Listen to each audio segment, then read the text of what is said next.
Oh.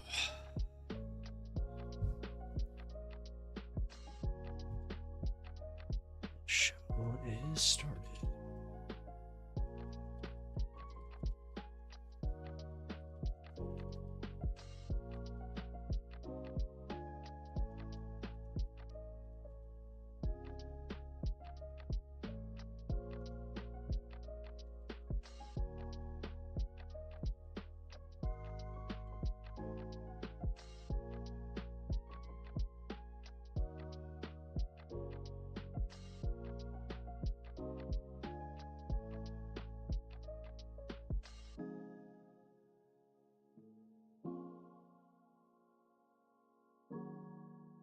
Yo, how's everybody doing?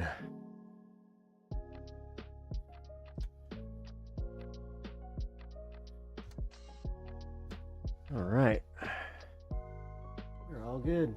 Hello. Hey, what's up, Ryan? How you doing? Hope you're doing well. Hope you had a good day. Hope everything is going well with you, for real, man.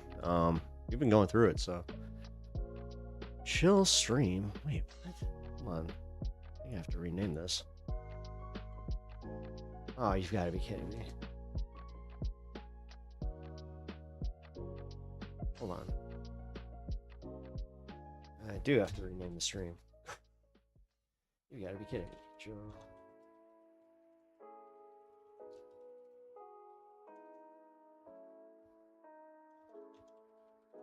Hey, get out of the trash. Give me 1 second.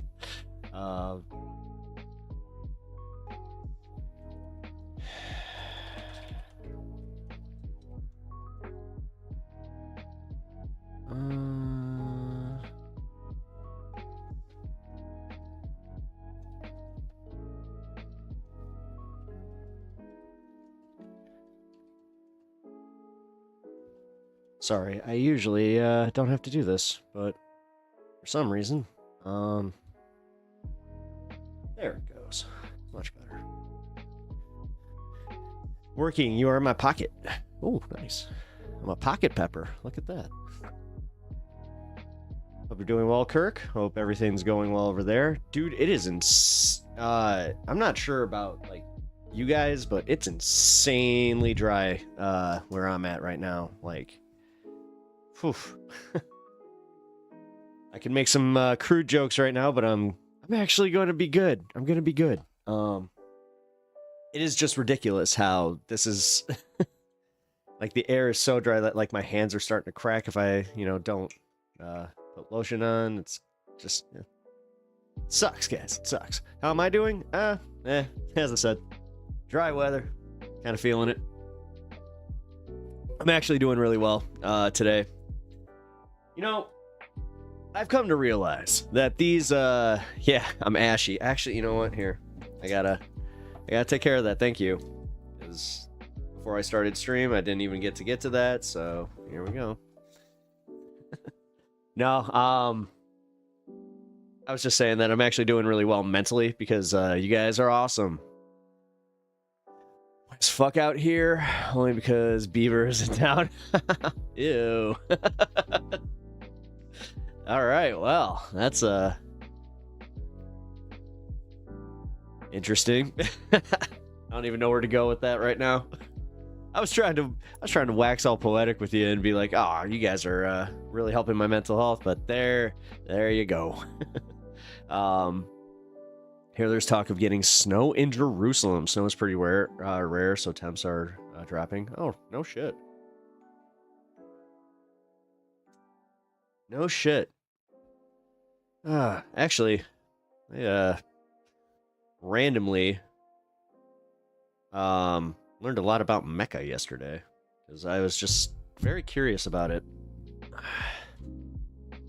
And then, yeah, I've been trying to learn a little bit more about other people's religions just in general. Kind of refreshing up my memory. I'm starting to realize that, like, I'm really getting that thing that no matter what I learned, the stuff that I thought I retained, I just did not. But that's kind of the fun part, and I will always say this. This is one of the funnest parts about being a stoner, is the fact that if you don't, like, constantly retain information. You're always learning. It's fun. But yeah, man. Squishmallow, I just realized that you were the one who said I was ashy. All right, guys. Well, we got a lot to get to. This is going to be kind of... What's happening? I'm trying not to go through the Doomer stuff. I have a little interesting take on a few things, specifically Doge, because I had an interesting debate last night where my one buddy was just kind of being his normie self, which I gotta really appreciate. I have to actually give a lot of credit. I have to say, I really appreciate my normie friends that aren't into politics, who just kind of play video games and work their jobs, don't really pay much attention. Hey, what's up, Miss Alice? How's it going? Yeah, but I was just saying that I really appreciate their takes. I especially appreciate just like his, because I wish I could just film like him thinking and like saying his thoughts on, the political situation, because it is the most simplistic bullshit way of thinking, and it's not Fox News. It has nothing to do with Fox News at all. It has 100% to do with just him going, oh, well, I saw this in the news, I clicked it, I looked it up on, like, he's actually, more curious than the average bear, I'll give him that, where he at least Googles the story, and then he's just like, okay, let's see, I'll read this. So he brought to my attention this $47 trillion situation, which, if you guys haven't heard about this, it's going around in like right-wing circles, especially in conspiracy circles, where they're like, I told you. And immediately when I saw the headline on it, I was like, does that have anything to do with the Pentagon? And I'm just like, that has to have something to do with the Pentagon. Surprisingly not. It's not as interesting as that. What is going on here? Hold on, something's trying to like play. Oh, it's a stupid ad. Give me a second. No, go away. What? Oh my god, this is what happens when you don't turn on ad blocker. Give me a second. I was trying to read this for you, because apparently I can't show it. This thing wants to show a bunch of SNL clips, and I'm not doing that. Department of Government Efficiency said that it found $4.7 trillion in untraceable treasury payments that were missing a critical tracking code. Elon Musk's non-official advisory board, blah, blah, blah, blah, blah, blah, blah. The Treasury... The TAS is an identification code linking treasury payments to a budget line item. In the federal government, the TAS field was optional for $4.7 trillion in payments and was often left blank, making traceability almost impossible. All right, expenditures for the federal government in the fiscal year 2024, which started... I'll screen share in a second. As I said, I'm having an issue with this ad blocker, and it is... or not using an ad blocker, and it's one of those ones where I'm just like, okay, we're not doing this. All right, so here we go. Wisconsin Representative Mark Pokin says that the sum of allegedly untraceable government transactions rather conveniently mirrors the $4.5 trillion in proposed new deficits through tax cuts in a budget blueprint. There it is. It's about finding the $4.7 trillion they need to fund the tax cuts for the wealthiest, including themselves. Okay. So, yeah. That makes sense. They needed to find a mysterious line budget. Okay. Well, so I'm not really doing the story right now. I'm just actually, I wanted that for context about what I was arguing about with my normie buddy, because I brought up that, number one, the TAS stuff is kind of boring when you look into it, because it is just kind of like an added thing, and it's kind of tied to how much money we give to the Pentagon. Like anything that is marked for the Pentagon is it's automatically marked without that TAS marking. So, kind of lending to my theory where I'm like, did they just accidentally expose it, or are they going to use the fact that there's this missing money? Because that's how the Republicans took it, was like, look, it's missing money. It's like, I'm not sure if that's the case, because a lot of bureaucrats have come out and just been like, no, we know where this money is. It's kind of a nothing burger, but here, let's see. According to the Post, Klinger has been working on the Office of Personnel Management. Okay, I just realized that this is literally The Independent, which is the least independent publication that you can go to with any of this stuff. So that's a problem.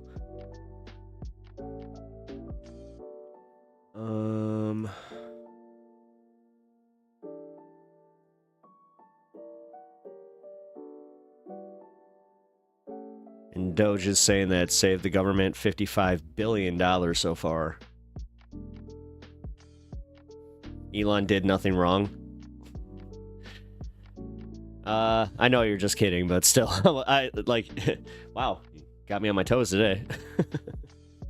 No offense, man. I did data entry at an office for a while, snooze fest. Yeah, anything at a clerical level is pretty boring. And that's kind of where I think they expect the American people to kind of just tune out, but they want to kind of spice it up by going, look, there's X big number. You guys think X big number is so big because you guys normie people. Meanwhile, again, they hear this, 4.7 trillion number conveniently mirroring, like, I like how they didn't just do 4.5 trillion. They were like, okay, guys, since we want $4.5 trillion in tax cuts, we can't just give the game away. We have to be a little secretive here. So they're just like, let's add another 2 there. Yeah, all right. Wonder why they didn't just go for 5. Yeah, kind of makes you wonder. I don't know. I had a random just, sitting thought, I guess is the best way, where I was just sitting with my morning coffee. Actually, I was trying to meditate, but it turned into just like a political think fest. I just could not get my mind off politics for, reasons. And yeah, I started thinking like, okay, am I just freaking out a lot? Because I know that I know Project 2025 is being implemented. And I know that this federal thing is hurting people. And I know that this is probably the propaganda getting to me, where I'm just like, but how much is it that I'm just watching the news? I don't know. I just don't, like, oh, man. Because that was the one point that my buddy made to me, where he's just like, do you think that maybe what you're doing online is kind of contributing to, like, the whole, like, your worldview on things, where maybe, your algorithm, your bubble, like the way that I was kind of bringing that up to Honeybee the other day, is kind of keeping me locked in and all that. And I'm like, yeah. And I kind of just had to give up and go, yeah, like, as much as I use ground news and as much as I try to get out of it, I am kind of getting locked into, like, the doom scrolling of, with a lot of, and I hate to call it this, but it is leftist alarmism. It's a bunch of lefty content creators just going, whoa! And for good reason. That's what kind of where I'm like, I don't know. This is kind of like, the sky's falling. We're saying the sky's falling. The world is over. I mean, that's kind of the thing where, like, I had that moment this morning even. It's awful outside, by the way. Like, it's negative, like, wait. I think that we actually broke. Yeah, we're in the positives now. So we got 7 degrees outside, but it was like -2 when I woke up. So, but the one thing I'll say for when it's like that cold outside is when I let my dogs out. I just kind of like listen outside and like kind of get like a nice, breath of fresh air. while I did that, I had like a noticeable moment where I was like, whoa, it is quiet. Like it was almost scary quiet, you know, like where you don't hear birds and you're just like, something bad. Like, is there a predator nearby? Usually that's what immediately where I'm like, do we gotta run? And which way do we go? But no, then I was just kind of like, oh no, it's just quiet. But then I went and checked my my socials, and I'm just like, okay, never mind, it's not so quiet. Like honestly, Trump was president before. He didn't do anything to you, before January 6th. Yeah, he did. No, he made some really bad calls, and he was a tentative embarrassment, number one, and he did do like bad things as far as like getting out of like certain situations just because he thought they were. You can't be too transactional. Like that's the one thing I hate. I hate the fact that everybody's just like, I like the fact he's a businessman and he's running it like a business. It's just like, again, not acknowledging that he's actually done that very poorly.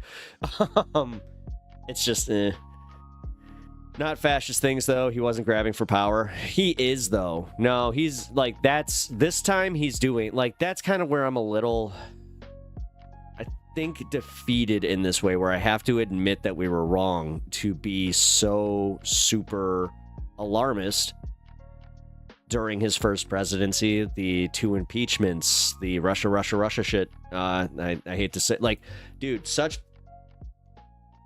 reactionary bad optics. You know what I mean?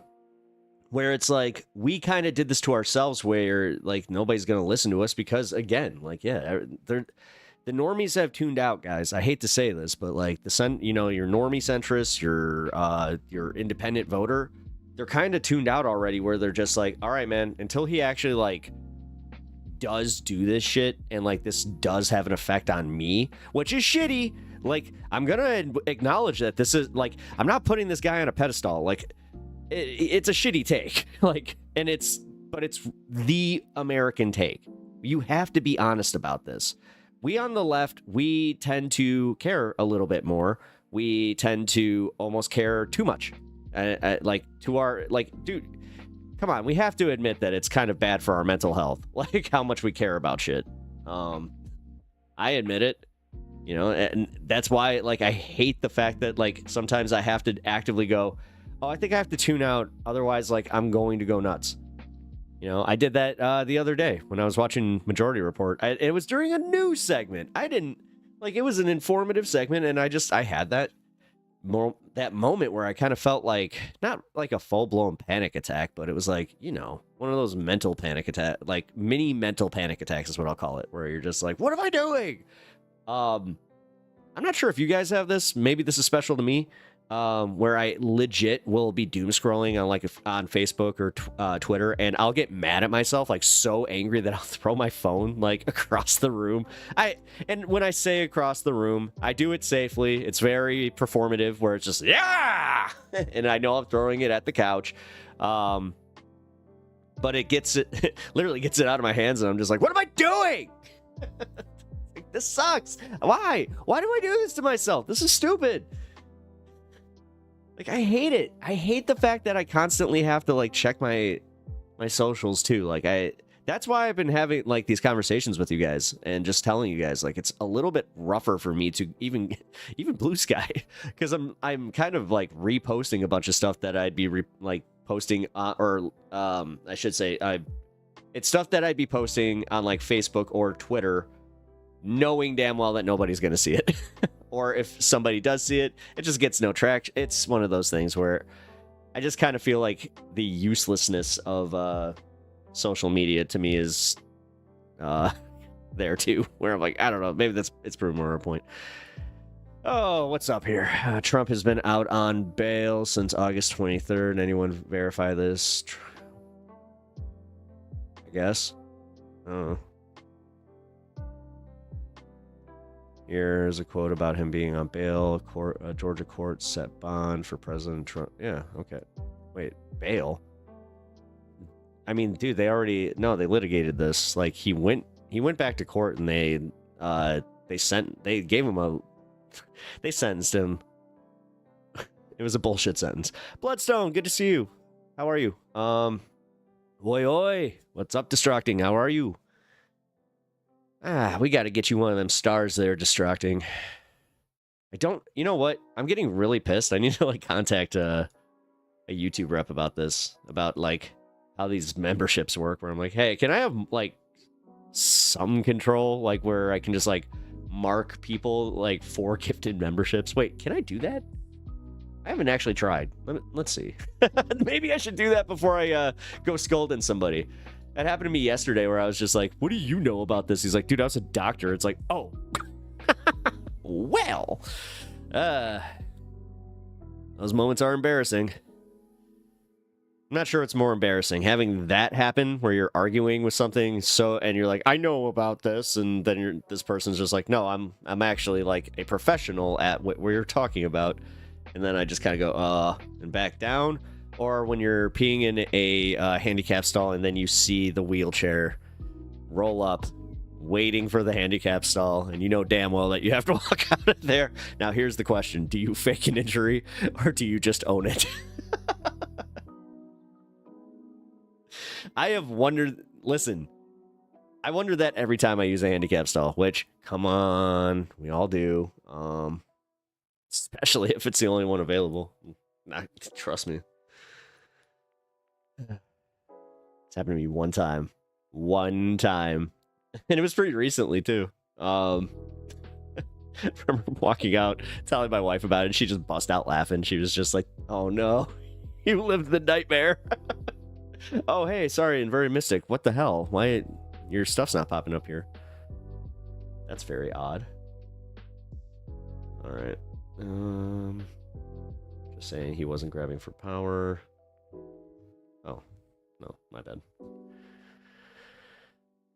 Oh, there it goes. Okay, like for example, Tucker Carlson asked questions. He never gave the answers. That's why he was the most watched guy on Fox. He was like, hey, do you know what you think is bad? Do you? I don't know. I'm asking the questions here. Why are Republicans, superior? Why are the Democrats always in shambles? Although that's kind of a good question. Listen, let's not ask good questions. Shit. Yeah, that's... Dude, this Hakeem Jeffries thing, by the way, really had me pissed off. If you guys didn't hear him just essentially throw the left under the bus and just go, yeah, we're kind of pivoting, but we're biding our time. It was this... Oh, God, it really pissed me off. Just own it. Yeah, right. I'm killing time before my 6 p.m. visit. Nice. Time to jump in the Minecraft realm. All right. That's a good question, though. Why are Democrats dying and Republicans winning? Because we refuse... I actually figured this out today. And it's as simple as just we refuse to allow us to have a Trump. Like, we couldn't unilaterally get behind a Bernie, but... Like, we kind of need a loudmouth businessman that just kind of tells it like it is. Like, if J.B. Pritzker started just, like, bullying Trump, that would be it, man. Where it's just like, bitch, I got more money than you. Like, that kind of shit. Honestly, we need it. This whole... I hate this decorum thing, and this, like, they always play this, let's go back to a status quo, because, like, realistically, that's what a lot of these Democrats that are freaking out in the news, that's what they're freaking out about, is the fact that the status quo is going to be upended. And I kind of had that moment where I was just like, I've always wanted to throw a wrench in the system. It's kind of happening in a way. It's just kind of in a way where I was like, oh, well, this is going to screw over a lot of people I know. This is also going to possibly screw me over if they start doing something, because I thought about this too. Like, think about it, man. Like, if he gets control of all that stuff, he could literally shut down. Like, he could audit us, like any left-wing creators. He could audit, like, immediately. He could. It's just, it's scary. It is scary with the power that could come with that. So we better be I'm not saying like, oh, let's just kind of, you know what, it's not that bad. But it's like, no. Let's focus on the things that, like, people should really be freaking out about, like, you know, him cutting even because they're just like, it's just 400 positions in, you know, the air traffic control industry. It's like, yeah, it's already short-staffed, and 400 across the United States is a large amount of air traffic controllers that they need. What is wrong with you? How are they selling this as a good thing? I don't get it. And how are they winning at that, like at the optics on that one? That's what I really don't understand. How could Democrats lose to an orange clown? I mean, because they live in 2008 and they refuse to actually push somebody like an Obama. Because, like, they're worried that somebody that has the charisma of Obama is also going to have the ideals of a young Obama, which, you know, he obviously changed his tune when he got into office and he became super corporatist. But trust me, man, like, I'm from Chicago. Like, I remember his push. Like, that was crazy. Like, before he was even president. I remember when I was still in high school, I'd go downtown and I'd see these signs in people's windows for, like, Senator Obama, where I was like, who is this guy? Like, they seem to love him. And they're just like, you haven't seen him? I'm like, no. They're like, oh, dude, you got to watch, like, one of his videos. And this was, like, early YouTube. I just remember seeing, like, one of his videos, God, I don't know why I remember this, but it was when I watched his video, immediately it autoplayed a Russell Peters video afterwards, and it's been burned in my brain. Russell. Oh my God. You want to talk about overplayed bits? Hey, but you know what? Guy made damn near $1 billion doing that crap, so good for him. How could I disagree. We need less rich assholes in politics. Yeah. Well, listen, Brandon, we have one rich asshole in politics that's actually kind of a good guy. Like, JB Pritzker is the only person, like the only billionaire I've ever seen that actually voted to increase taxes on billionaires. So, and you know, my stupid state was just like, no more new taxes, which, to be fair, we are a little bit traumatized in that department. So, and we have every reason to be, because every time that they say we're not going to raise your taxes, they raise our taxes, and they do it significantly. It's not just like, you know, your taxes went up by like a couple $100. It's like, no. Like, my property taxes went up $2,000. Like, no, that's kind of the significance that we're talking about. And a lot of it, you know, people are pissed off about that. But he doesn't control that aspect of things. A lot of people, again, don't understand that we have a state house that votes on this shit, which, again, they're just like the Democrats. But there was another tax resolution that was voted on it, like, locally in my district, and I live in a pretty red district. So when I saw the vote, like, because I'm that dork where I'm just like, no, guys, here's your vote tallies. You see these 5 representatives? They're Republicans. They all voted unilaterally for this tax increase. What are you going to say now? Democrats. Whatever. Some people are just too far gone. Like, again, and, you know, I also have been watching some videos and actually read a book. Like, it was like one of those small, like, it was very, very small. It was, you know, maybe 30 pages about why people don't like nice people. And man, gotta say, it's starting to dawn on me where it's like, oh, that's why the story of Jesus actually does kind of make sense, where it's just like, you know, nobody likes to hear that kind of stuff. And think about that, like, in the face of power too. Like, Also, been having those thoughts though. Jesus was really the ultimate anarchist. Like, you know, based ass dude. Let's give it up. Like, let's just say it, man. He was pretty fucking base. ATP, I think conservatives also are lost in the "we're the good guys" sauce. They co-sign anything.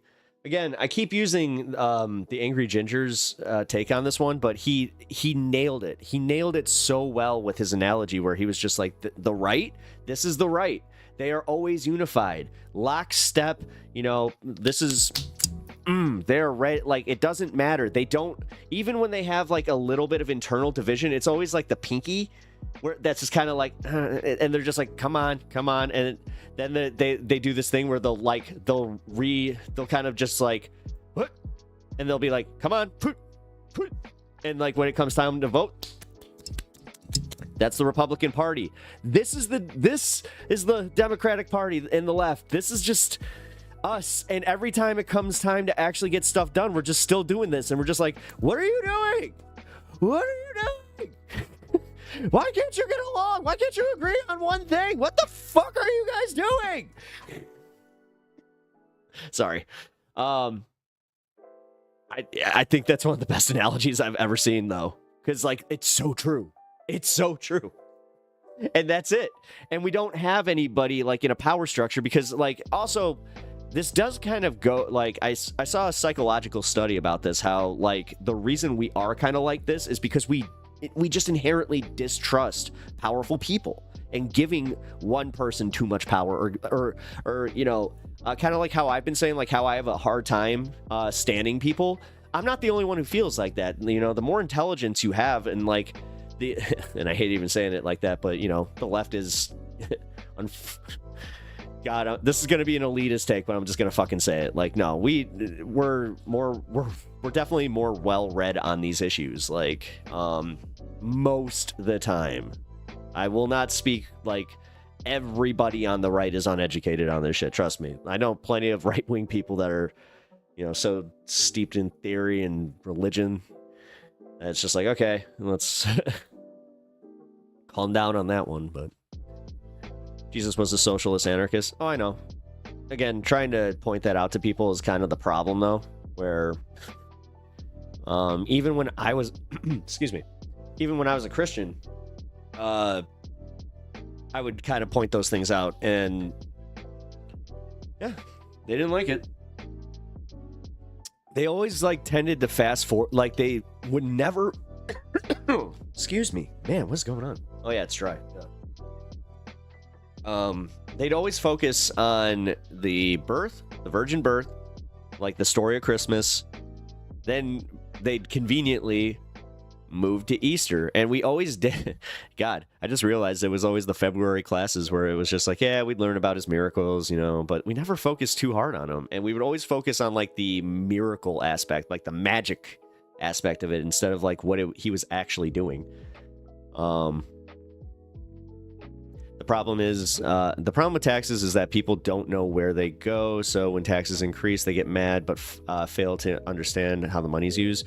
We have Bloodstone. We have a pretty like comprehensive website system like that tells us these things. It's just people don't know how to navigate them, which I'll admit the interface sucks.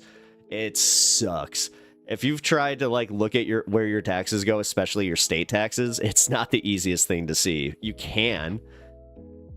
Taxes are shit. Again, no, they're not. No, they're not. In a civilized society, you need to have taxes. You need to...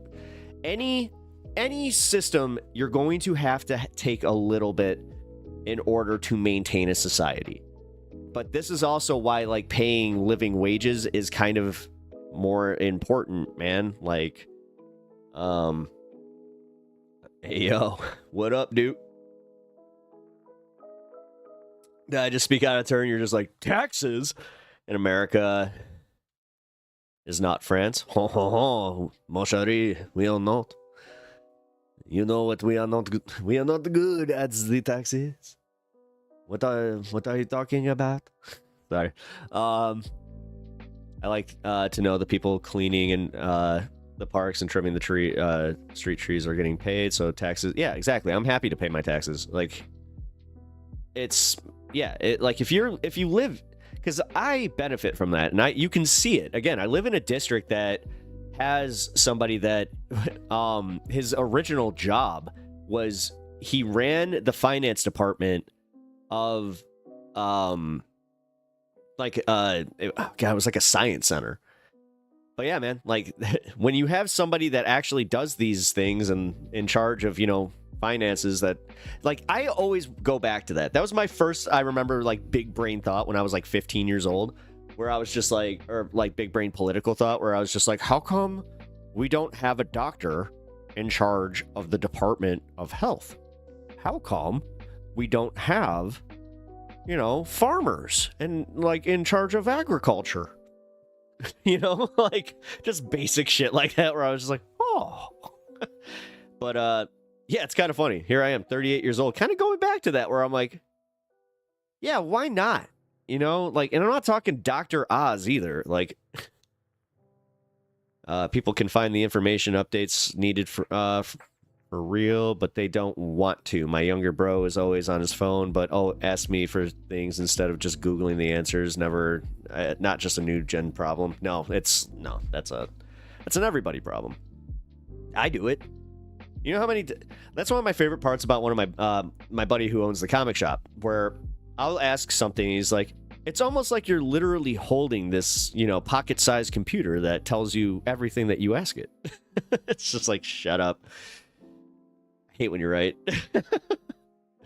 Yo, Undead Banana. By the way, welcome. I kind of missed you there. You just swung in here. Also, Brandon, you also did too. So I forgot to just shout you out as well. As you guys are kind of filing in, you know what to do. Hit that like button. Hit that that sub button if you haven't already, if you're a newer viewer and are enjoying yourself. Because, yeah, subscribing to the channel is free, and you can always unsub if you don't like the content.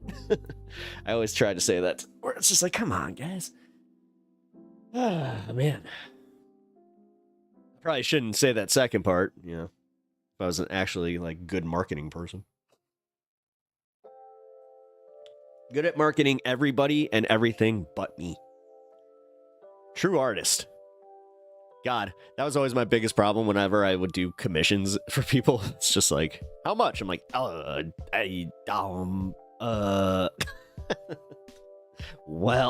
I don't know. The capitalists are... This is going to happen a lot today, guys. I'm sorry.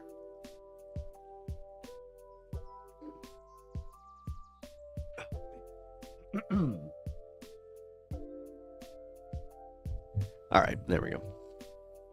The capitalist class take our infrastructure and postal services for granted, and yet bribe the politicians to avoid paying into the system, and that they exploit for the riches. I can tell you right now, that is a great point, and I have a perfect example. My local post office, they got rid of somebody.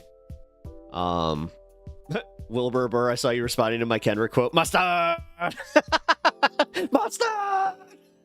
I love Kendrick Lamar, so whenever I see mustard typed or I hear mustard, I'm just like, mustard!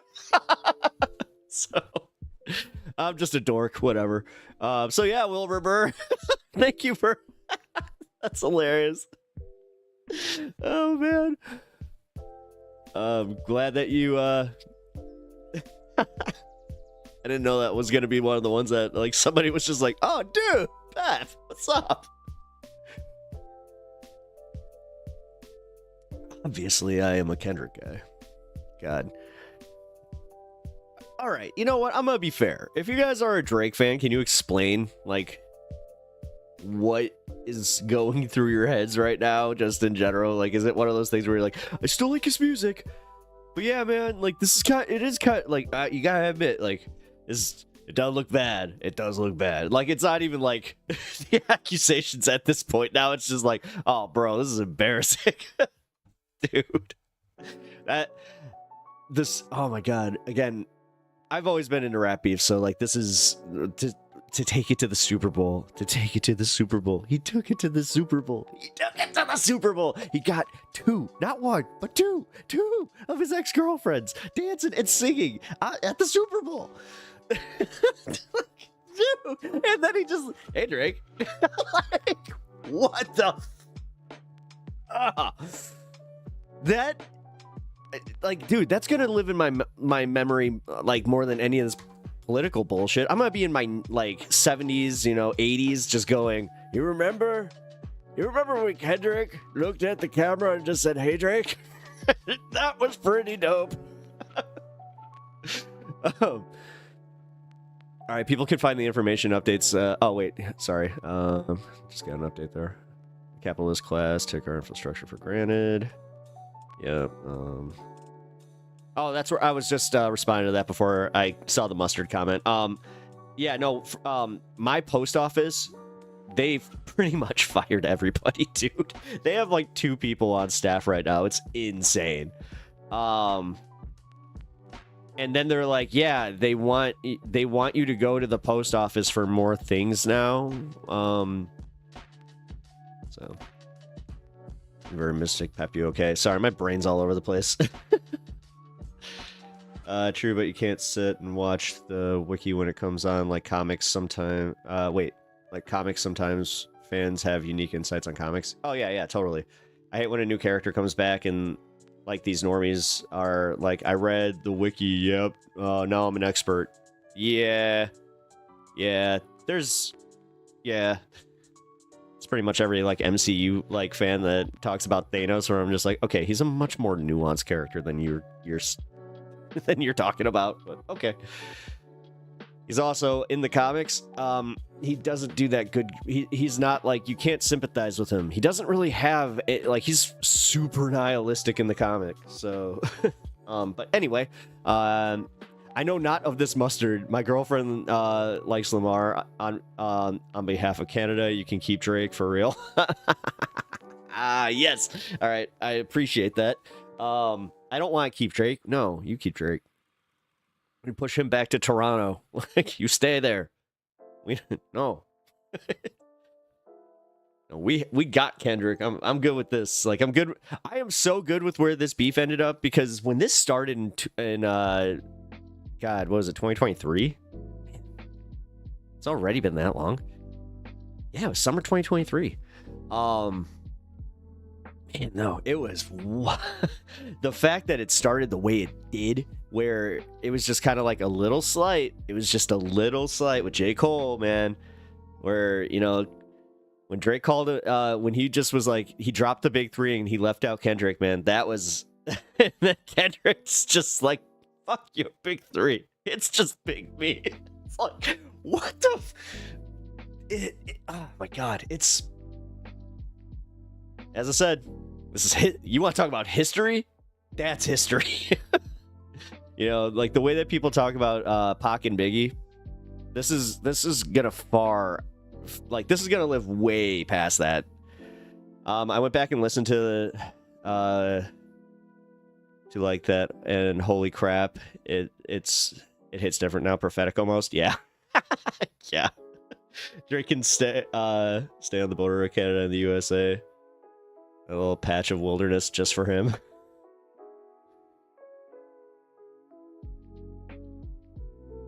Oh, only if he was like his Degrassi character, where he was in the wheelchair, so we could do the Mac and me to him. Sorry, that was mean. And if you don't get that reference, then I'm sorry. I'm not going to explain it. I just don't see where they go from this. Because, like, Drake, like, that new track that Drake released was awful. It was so bad, man.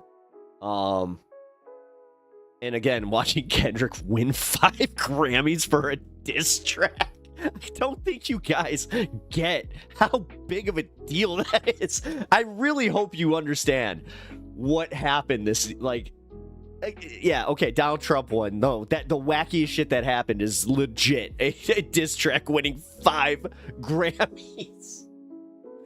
Oh, that is wild. We live in a dumb time, but we also do live in just like the wildest time. It's just like, okay, anything can happen. Tupac was a communist. I put his music on my lefty playlist. Oh, hell yeah, dude. No, he was super politically active. He has one of my favorite interviews talking about how, you know, if you bring more socialized programs into, you know, black communities immediately, like that will help those communities be able to, you know, for every libertarian that's like, pull yourself up by your bootstraps. He's like, yeah, well, if you want us to pull yourself up by ourselves up by your bootstraps, then it's like, I think he was the one who actually said that, where he's like, you have to give us the boots. And he's like, and if you give us some good boots, then it's like, yeah, we're going to build some good things. It's just, yeah. 60 years of welfare have done wonders for black Americans. I mean, it's done wonders for a lot of people. I can tell you right now, it's like, I had a lot of friends that grew up on welfare. As someone who grew up in a pretty privileged household, that I didn't have to do that, but like my mom ended up at a point where she was on welfare. She was getting food stamps, and if those programs weren't there, she wouldn't be around, man. No, dude.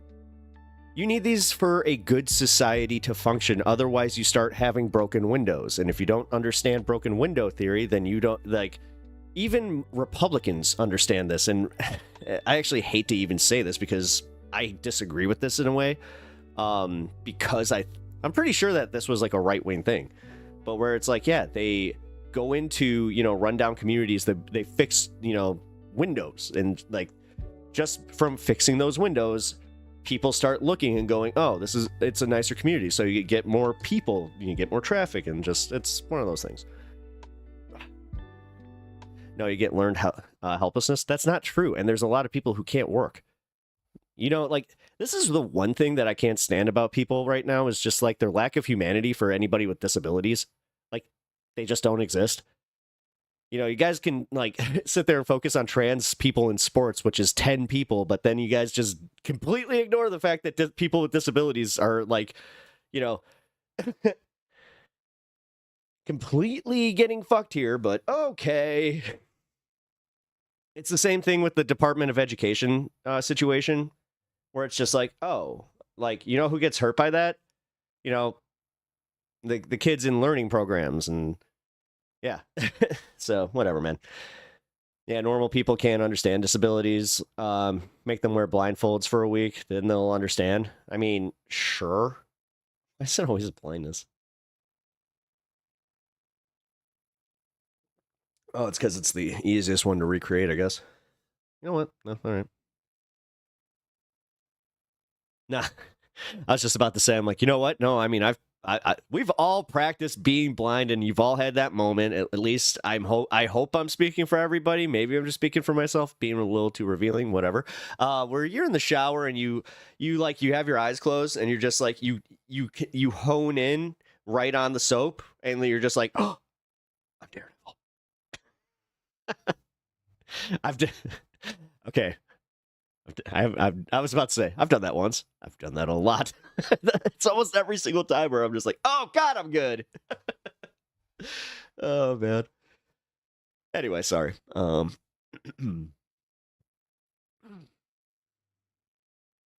by the way, welcome to the channel, Hans, or Han Fixer.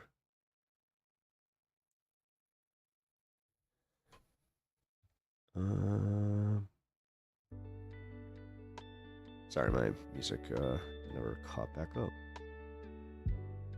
Social programs are good, and people don't get that. My manager didn't mind his taxes feeding school kids, but illegal school kids? Hell nah. And I just stare at him, and I look at him differently. Like, what the fuck? Yeah. Nah, again, I think I mentioned it that Saturday I had a pretty epic blow-up with somebody that I used to respect a lot. And, yeah, man. It's kind of wild what happens when all of a sudden they're just like, I'm pretty sure that I like what DOGE is doing, and I'm pretty sure that I like what this immigrant thing, and just you bring up anything about the Democrats like doing the same shit, and they're just like, no. It's like, yeah, they did the same shit, dude. It's like, I'll give this the Republican propaganda machine, and as I was saying, the fact that they're all lockstep in their messaging, and and then you got the left, who again, we're still, you're like, God, I hope you guys appreciate that as much as me, because like I think about that a lot. Lately, the only broken glass theories I see, or that I think Republicans are interested in, is the night of broken glass. Oh, jeez, yeah. We give rich people far more money than anyone, and they never argue. It makes them lazy. Oh, yeah, exactly, all that. Hey, Robin, what's up? Hello, we'll try to catch up. We're just kind of going through chat. We're talking about broken window theory. If it's a new place, you're just screwed. Yeah. I can't see anything without my glasses. Yes. I'm kind of the same way. I would not be able to read, like, right here. Let's see.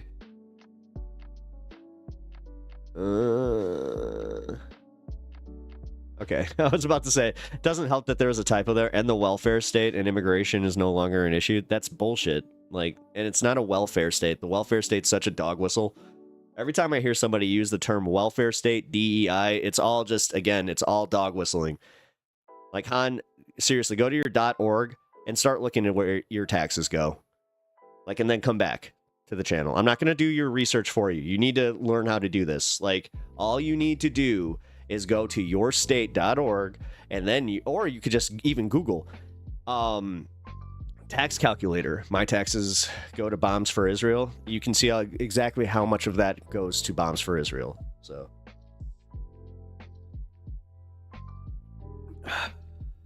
also, how did that messaging work for us? I'm just gonna say, guys, like, we'd be in a much better position to be helping Palestine right now if we didn't constantly just step on our dicks. Like, I'm gonna be completely honest, man. Like, I don't want to talk about the Dearborn situation, but you all know damn well that the ones that voted for Trump are kind of a reflection on this whole thing, where it's just like, oh.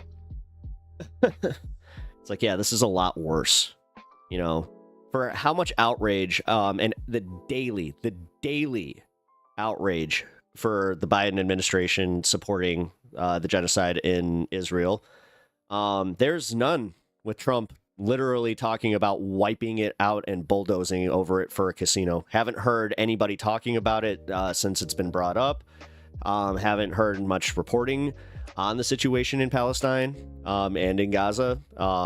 Haven't heard much about, and like, yeah, there's just not much about it. And I'm not gonna sit here and call it out like I'm better. I'm not pretending to be.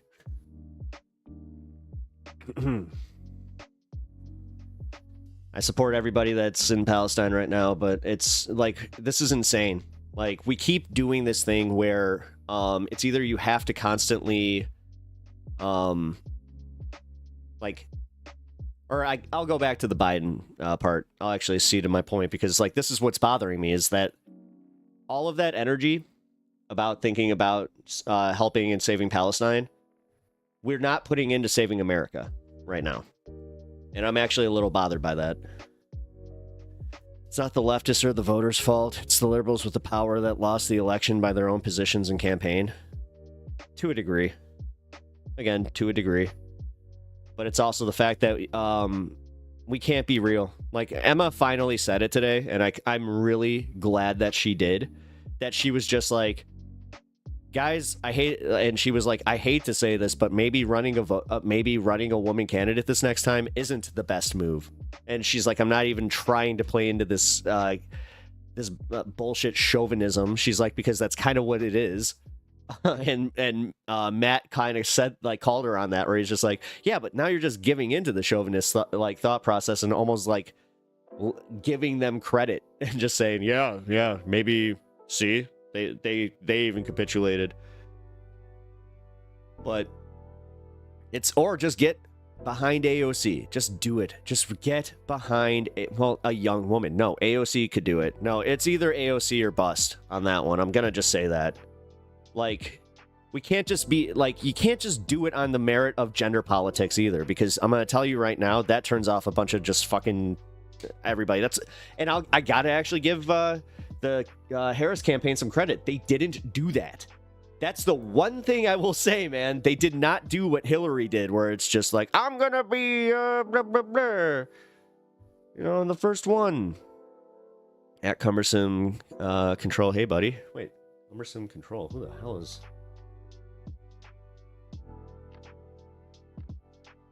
What are you talking about?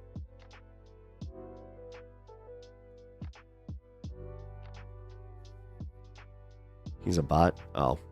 I mean, yeah, I got rid of that. Yeah, I know. Sorry. Oh my god. Derailed my whole thought process there. People with power benefit when you shift the blame from them to the people they also want to blame. No, Duke, I'm gonna disagree with you on this one, because honestly, playing the blame game within the left is kind of what's we're literally Spider-Mans just pointing at each other, while like the Sinister Six is behind us making off with everything.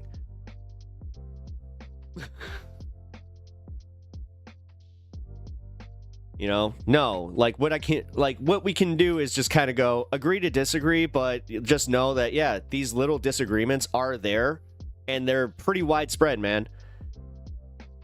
The problem is we have like a lot of the, who is Batman Sinister Six? That's easy. It's pretty much his rogues gallery. I mean, well, Batman has the best rogues gallery outside of Spider-Man. Do not stun lock me here. I want to finish this conversation, but god damn it. Joker, Two-Face, Penguin, Clayface, Mr. Freeze, Poison Ivy, and I want to be fair. I don't want to just give it to Harley Quinn. Riddler. Anyway, we could I totally stun locked him. Yeah, you did. It's okay. We could have had a burn. We need to stop that, Bloodstone. We need to stop that. Sitting here going we coulda, shoulda, woulda is not, it's not beneficial right now. We need to move forward. That's why people like Hakeem Jeffries really, they literally are banking on us doing exactly what we're doing here, where it's just like, we could have had Bernie. But like, no, we need to really get behind somebody. We need to, like, we have 3.5 years to get behind somebody and really get behind somebody, because that's the one thing that they have over us is Trump. They have Trump. Watch them run Gavin Newsom. Fine, let them. No, inverted. This defeatist attitude, this attitude right here is what I'm pissed off about.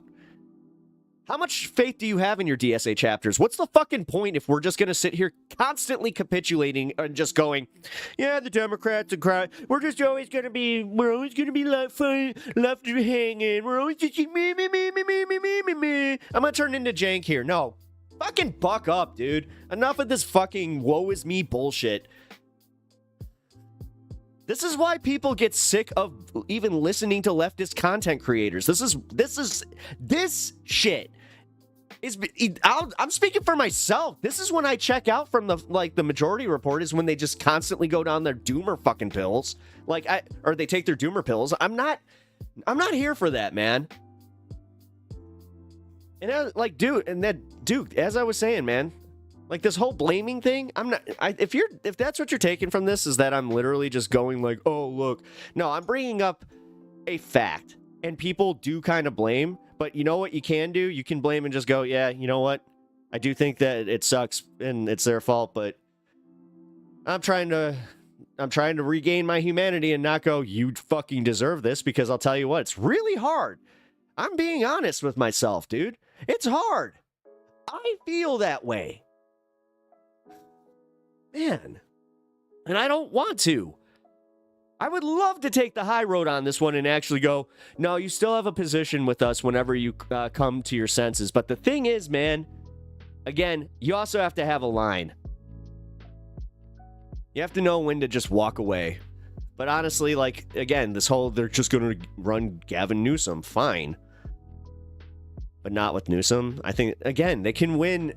They can win with somebody who can build a coalition.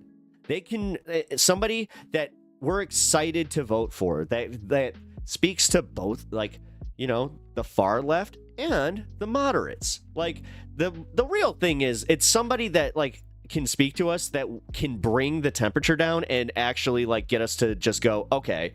Because there was too much, I'll be honest, and I'm going to just speak broadly on this one.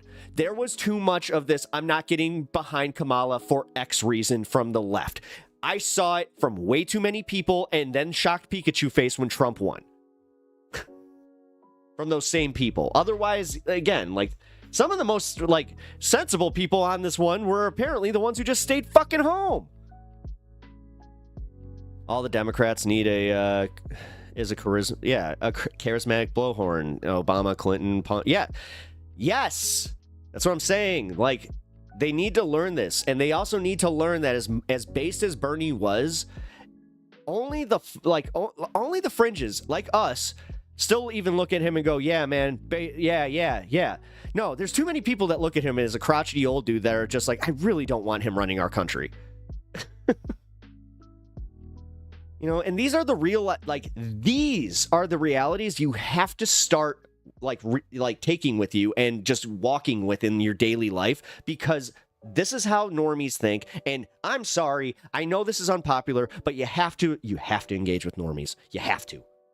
Look at the fact that we lost this election because normies stayed home, because we didn't try to get them out. We kept just, again, stepping on our dicks with our own coalition, saying, oh, you're not doing enough for Palestine. You're not doing enough for this. You're not doing enough for this. And then you had all these dudes just going, I'm not going to vote for her because she's a lady. And there wasn't enough shame on that end because they didn't play gender politics. So there's a lot of this fucking that we have to figure out. Smoke a Tide Pod. What up? Trying to solve the world's problems, apparently, from my basement. You want to join? Yeah, seeing your last elections from the side was wild. The people who were boycotting voting because all the options suck. Yeah, I couldn't understand that. And then they, like, the people who just turned 18. I'm not a lesser of two evils voter. I can't. I'm a conscious subjector. Or conscientious subjector. I also have to vote for Jill Stein. I have to vote my whatever. I hate the fact that apparently on the, like, in these circles, I can't even bring this up without people just being like, dude, this is getting us nowhere. This is getting us nowhere, even bringing it up. It's like, no, like, listen, I'm not going to harp on it. But bringing it up, no, you know what gets us nowhere? Not acknowledging it. You have to just be like, nah, dude, like, that was a shitty take. They have to kind of, like, own that one. And then maybe, you know, if they apologize, then, you know, other people will kind of tone down their rhetoric on shit. Bernie is broadly popular with normies. His policies are, Duke. He is not. I'm sorry, dude. He's not. Too many people, if you put him up in an election right now, wouldn't even vote for him based on his age. You have to be real, man. I'm sorry. Again, this is why I started my program by saying that I love the fact that I have my normie friends that I can talk to about this shit to bring me back down. To take me out of my fucking, my little bubbles that I live in. Not just this one, not my chat and not my stream. I'm talking about my YouTube algorithmic bubble. Even, no, you know what? My social algorithmic bubble. Because all of it really is, it's all it's feeding me, man, is just rage bait.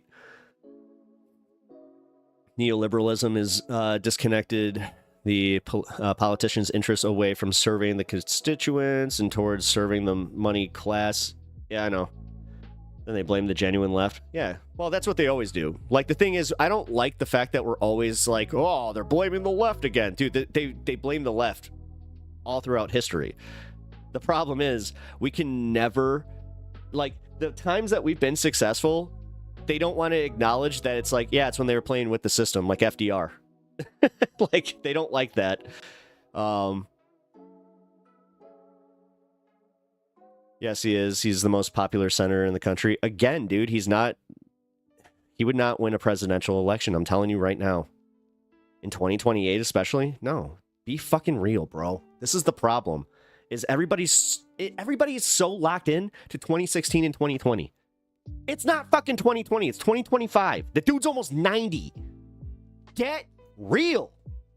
Fuck, man. I'm tired of having these arguments where it's just like, ooh, no, we need to start getting behind a candidate or somebody that, like, honestly, this is why I just wish Jon Stewart would fucking do it. Just do it.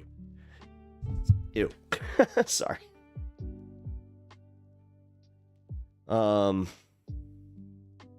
Maybe the Democratic Party can stop holding back and hamstring actual progressive politicians. Yeah.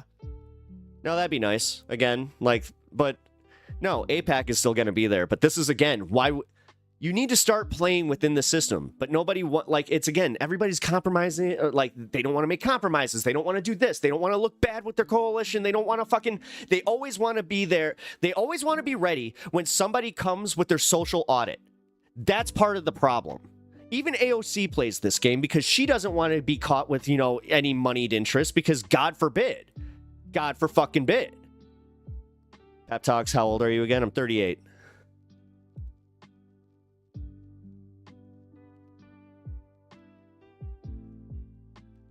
Excuse me. That last coffee sip, that's just like, nah, you run. Even just as a joke. That's all I need. I need that smoke. No, I know I can. Yes, I was born here. I am 38 years old. I do actually I qualify to run for president. Shit. Mentally, I have this exact... I got just as many qualifications as Donald Trump. I mean, let's be real. No, like, this is also where I want everybody to be very real about this. The money that is involved on the other side is also, like, we can grassroots this all day, but this is where we need to stop. If somebody, like, I don't know, I hate to even use it as an example, but if somebody like a George Soros were to come in and just be like, you know what? No, I'll fund this. It's just like, take it. Just fucking take it. Take the money, use it for the cause, move on. I am so tired of the virtue signaling. That part of this shit I am tired of, where it's just like, nah, guys, nah, my legacy needs to literally be that I was the purest one. I was the purest. Like, I at least, you know, at the very end, I was lefter than left. It's just, I was trying to be like Jesus, you know? A friend of mine brought Vermin Supreme on his show during the elections, and he outlined how anyone can not only run, but get federal cash for doing it. Do it. God. Oh my God. What's going on here, guys? Uh-oh, is this how it starts? Is this how... Did we just light a spark and, like, I don't know, like, we didn't see it catch the carpet? Uh-oh. Because I'll just say, that's what happens. It's like, uh-oh, it's all burning down. My lady just got home from the night shift and doing a dating and is watching dating shit. Save me. Give me some weed in politics, brother. Hey, man, I'm here for you. I'm here for you. I know how that goes. My wife is into, like, she doesn't actually, like, watch it on TV. She puts her headphones on and she just sits there watching her, what are they called? They're like the investigations into MLMs and stuff. She's super into that shit. I didn't say Bernie should run. Another FDR didn't happen in a vacuum. There was immense pressure from communists and labor. I am at work, can't engage too much. Don't yell at me. LOL. I won't yell at you. Sorry, man. No, I'm just saying, man. Like, I had that, like, moment where I was just like, guys, this isn't hard. You know, for everybody that's just like, why did Trump win? Why did Trump win? It's like, because Trump's Trump. And then it's like, oh, yeah. Like, you just need somebody that, like, again, this is why I keep saying Jon Stewart, because Jon Stewart is naturally charismatic. He's funny. He knows how to communicate with the masses and make them go, oh, yeah. Like,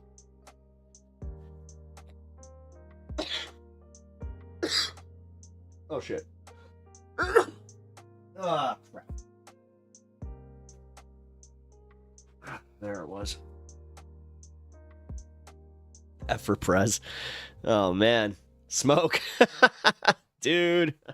No, don't do it, man. Don't. I mean, oh my God, if I could win, that would be, no. Okay, so this is my one problem. Actually, I'll bring this up too, that I had thinking about the Jon Stewart, you know, part of running, where the fact that he doesn't want to upend his life and, like, do it is understandable. Like, I get it. I love how I turn it off and then immediately he's right back. But that's where I get it. Like, he's got a great like he's got his family life. He's got his, you know, show. Like, some people just don't want to be president. That's me. Like, I don't want to be. I wouldn't, dude. I never put that on anything in school. I never wanted to be class president. I never wanted to do any of that shit. I did run my class president's campaign though. That was kind of fun. And we won. You know. Oh, I wish I could say his name. Because it was funny. Like, we had a pretty good campaign slogan for it.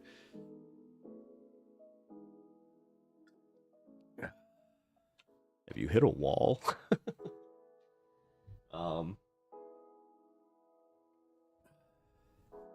But I also was like, oh my god, I just realized I was one of the, like, I was more like a lobbyist because I would bribe people with big bags of candy. I'm not even kidding. Like, I used to walk around my school, and I had the idea where, because I was already like selling candy out of my backpack. I was that kid, because my dad had a Sam's Club membership, so I was just like, okay, I have an idea now. I'm like, we're gonna, like, I asked him, I'm like, hey, can you finance this? I told him exactly how much a box was. He just bought the box outright. Then we took like little sticky notes, just kind of wrote, you know, hand wrote, you know, X for Prez. Dude, just handed them out. Yeah, we won. And like, we won pretty handedly. And the other side ran a pretty tight campaign. She was definitely more politically aware than the guy that I was trying to run up, but he was more interested in fixing lunchroom issues, which, you know, it kind of speaks to how we react, like, in everyday politics. Like, don't ignore what you learned in high school, guys, for real. Because, yeah, like, that was the easiest way to do it, where guy got captured as a POW by women soldiers and used sexually by 13 women. And YouTube comments is like, lucky soy Wojak. Oh my god. Yeah. It's like that whole South Park joke. Nice. JB and AOC, rich dude, and the lady from the People's Ticket. Any legs if we have more elections? That's it. Ooh. I didn't think about that. Tragic Mammal. Actually, that's a pretty good one. I didn't think about JB and AOC on the same ticket. Yeah, because if they go to the primaries, JB wins. He could totally select her. Or vice versa, for that matter. Didn't think about that. Wait, that's what I need to look up. Is JB... What's your... termed out?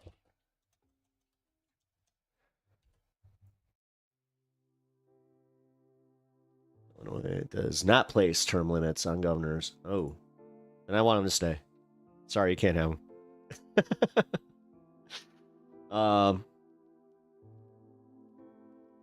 Nah, I mean, I like what he did with the, you know, legal marijuana was a big one. I love what he's done with trans protections in our state. I love what he's done with immigrant protections. I love the guy, like, say what you will about, you know, the billionaire side of him. And this is the funny part. My family has a little bit of history with his, just through, and I gotta say, it has nothing to do with money. We're the service part of this kind of thing, but because of a service that we used to provide, we kind of like knew about the Pritzkers and just saw how much money they have. It's a lot. Like, damn. AOC is a good senator, but as a double ticket that might be good. Just a thought. She might be a killer running mate. That's not a bad thought, man. Like, honestly, that's one of the better proposed tickets that I've heard. I just feel like...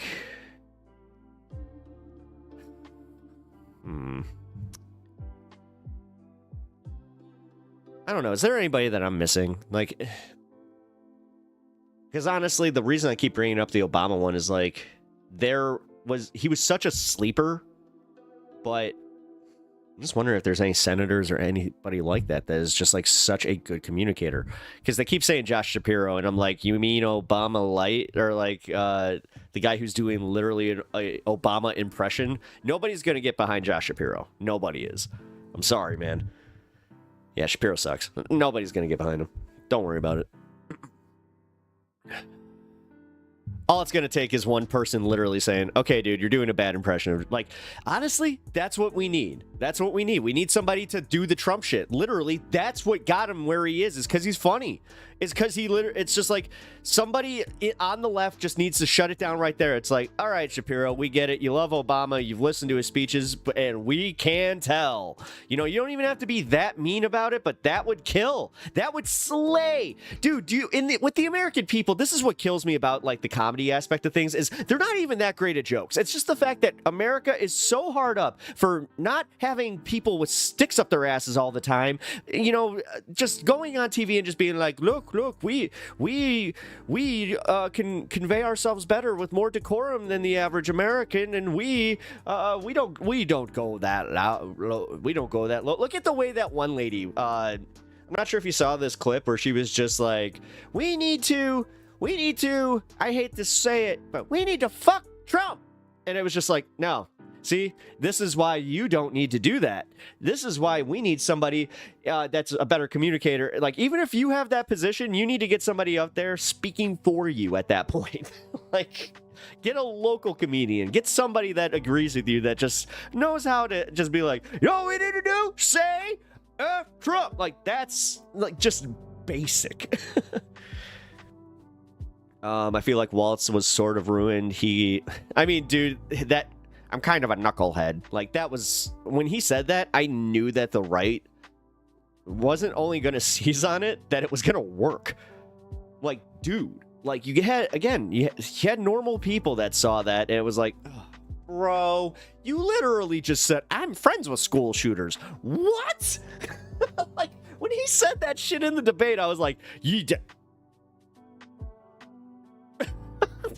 no. Josh Shapiro is one step away from having a darker tan. All right, that was a little outline, but it's all right. It's very far out. I think we will. It's not that far out, Duke. Stop thinking like that. No, it's not that far out, dude. Donald Trump started his campaign. I think it was not even 100 days into Biden's presidency. So, no, this is part of the problem, dude, is we think this way, where we're just like, we got all the time in the world. We don't need to worry. What are you talking about? Is it expensive to call an ambulance in the USA? Yeah, it's about $2,000 with insurance. All the trainees got scrambled right now. Loud music and screaming. Ooh. Let's Know by Stars. We need young people and their memes so we can duck on those losers. Just imagine some 19-year-old yelling at the Congress. Well, that's kind of the thing that I can't get over, is the fact that, like, these people who are in these DOGE positions are literally like 20-something, like kids, and they're telling people who have worked their entire lives serving the federal government that they're no longer needed, and then doing performance reviews. Never having done these jobs themselves. Like, nah, dude. This is the kind of shit that, like, they're just like, you want to talk about fucking DEI? Actually, no, that one just made me mad. Because that's DEI. That's daddy DEI right there, where it's like these kids, these rich little fucks, already born with the silver spoon in their mouth, the golden spoon at that point. Then they get a job with Elon Musk, and then no, dude. Nah. Sorry, man. Like, that one does piss me off. I can't imagine somebody, I have a feeling that, you know, might see some Mario Brothers action if you catch my drift on that one. But owned by Stars, or Tragic Mammal. We need a David Letterman type of spokesman for the left, a smart person with a smart sense of humor. As I said, Jon Stewart is like the guy. He's already done things politically too that have been effective. He got 9/11 responders their health care. Like he has done so much tentative good for this movement, not just as the Daily Show host. And the thing is, there is precedent for this happening. Zelensky was the Jon Stewart of his country. He literally ran the Daily Show of his country. And he ran because he saw, like, everybody, he was like, yeah, you know what, everybody keeps telling me, like, yeah, I would vote for you. And then, sure as shit. So, little too frustrating for me today. Didn't say we don't need to worry. I'm not saying you didn't. Sorry if I misunderstood what you were saying. I'm saying, like, what we're doing, though, is... No, I didn't take that as you're saying not to worry, Duke. I'm literally saying it's just like we don't have as much time as everybody's perceiving. Like, we do need to kind of get on this. Like, I think that's the reason that I responded the way that I did, specifically about the Hakeem Jeffries interview, where I was just like, no, man, no, this is literally the opposite of what we need to be doing. Like, we need to be growing this movement on top of getting behind somebody. Like, the fact that they couldn't get behind AOC for the position in, what was it that, oh God, I forgot what the, was it the head of the something committee? But yeah, the fact that they couldn't even get behind her there, that kind of scares me. Like, that's telling me that they're trying to put her in her place, and they are trying to do the, like, okay, well, we're preparing. We're trying to get Newsom where he's a little bit more popular. It's just like, he's not, though. He's not even popular in his own state. That's a problem. When your state's California, like, that's a problem. But also, what scares me is the fact that, yeah, his term is up in 2026, guys. Like, you know? Happy Milkshake Monday. World famous Kirk Lazarus. What's up, dude? I'm pretty sure it's Tuesday. You're right about Stewart. Are the alternatives if he's not... Well, that's what I'm saying. I think that's also why I might be coming off a little alarmist right now, is because I would like to have more people like engaging on this one, because I don't have anybody outside of Stewart that I can think of. You know, like Gavin Newsom he's a political name with a political face. Trust me. Do you know how many people have literally said they're just like, he looks like a politician, I would vote for him? It's like, that's insane to me that you just said that you just said he looks the part, so he should have the part. What? This isn't hot. How many people think that we live in a fucking movie? Ugh. Sorry. It's very frustrating to think about, but I'm trying to, like, because I don't want to fall back on Bernie. I think that I already brought that up, but we're already seeing too many people falling back on Bernie. Where I've also been trying to say that Bernie needs to find, like, his successor in the party, like, or like in DSA, like, and really get behind them. Because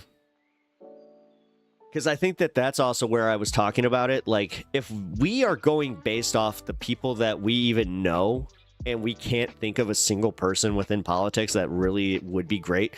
And when somebody was just like, yeah, you know, it'd be great if we could run Rashida Tlaib. I'm like, guys, as much as I love her politics, you have to be real about this. Like just that thought alone, I'm like, oh, that's a horrible idea. Like, that's a horrible idea. Hazemaker, yo, what up? How you doing, man? Thoughts on Minnesota Governor Whitmer? I think she's great. You know, I like the fact that she's kind of like steadfast in her politics and what she does, but she's also had some bad, you know, decisions. She also didn't she like tell some like the Palestinian contingent to kind of like F off or something like that? I remember that she during the Kamala thing gotten a little bit of heat there. Not saying that's not a reason like to support, like if she's running for governor again, yeah, make sure that you do that. But I don't think that she's one to run for president. Guys, when I say a Trump, I mean legit. You need someone that can verbally spar with these people, make the American people laugh, but also think. Again, I hate the fact that I'm literally describing a Jon Stewart, which, god damn it, dude. But I also understand it. Like I explained, guys, like you guys saying in my chat, yeah, Pep should run. I don't wanna. Oh, what? Bro, I like what I do. I love my life. Like, I love doing this. I don't politics. Which is funny because it's literally called High on Politics, but it's like, oh, you mean actually doing the thing, and now I'm actually part of the problem because I'm doing the thing now where I'm just like, yeah, I have ideas. I'm the idea man. Come on.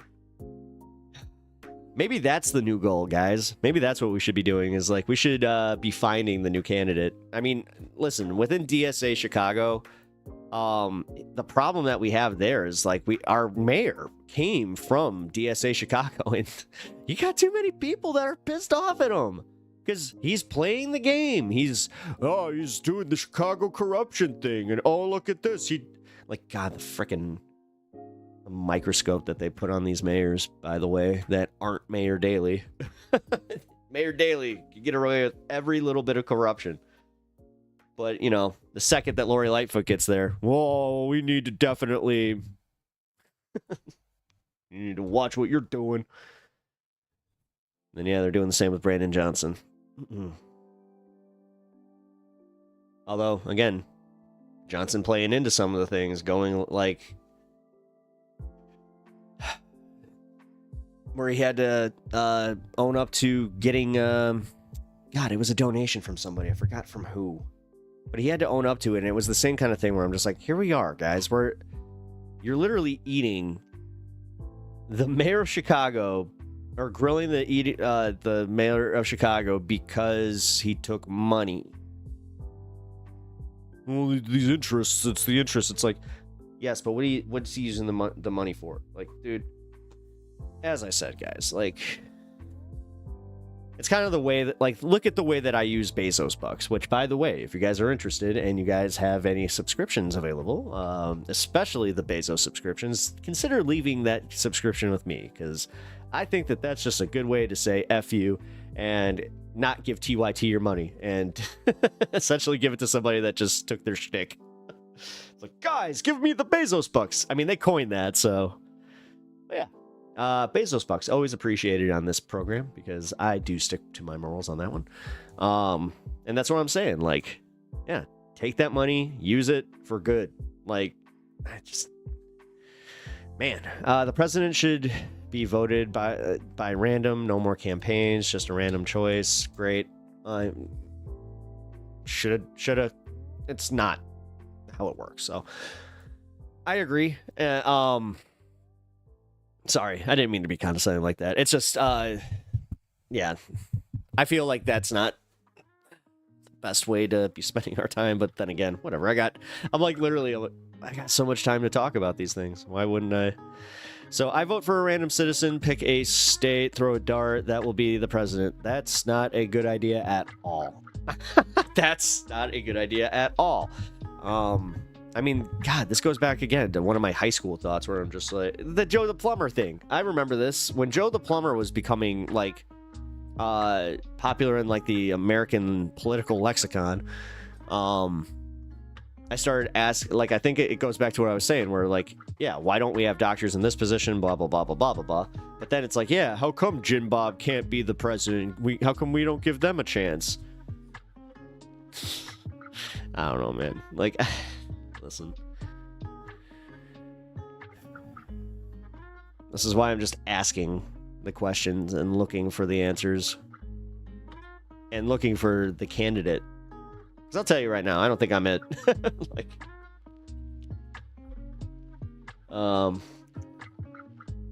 as much as I appreciate your guys' support, that is awesome. I mean, seeing Pep for Prez was, you know, even typed out was kind of like, oh, all right, cool.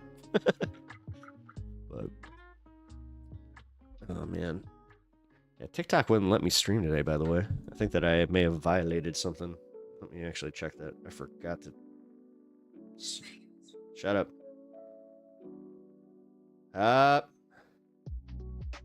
Note.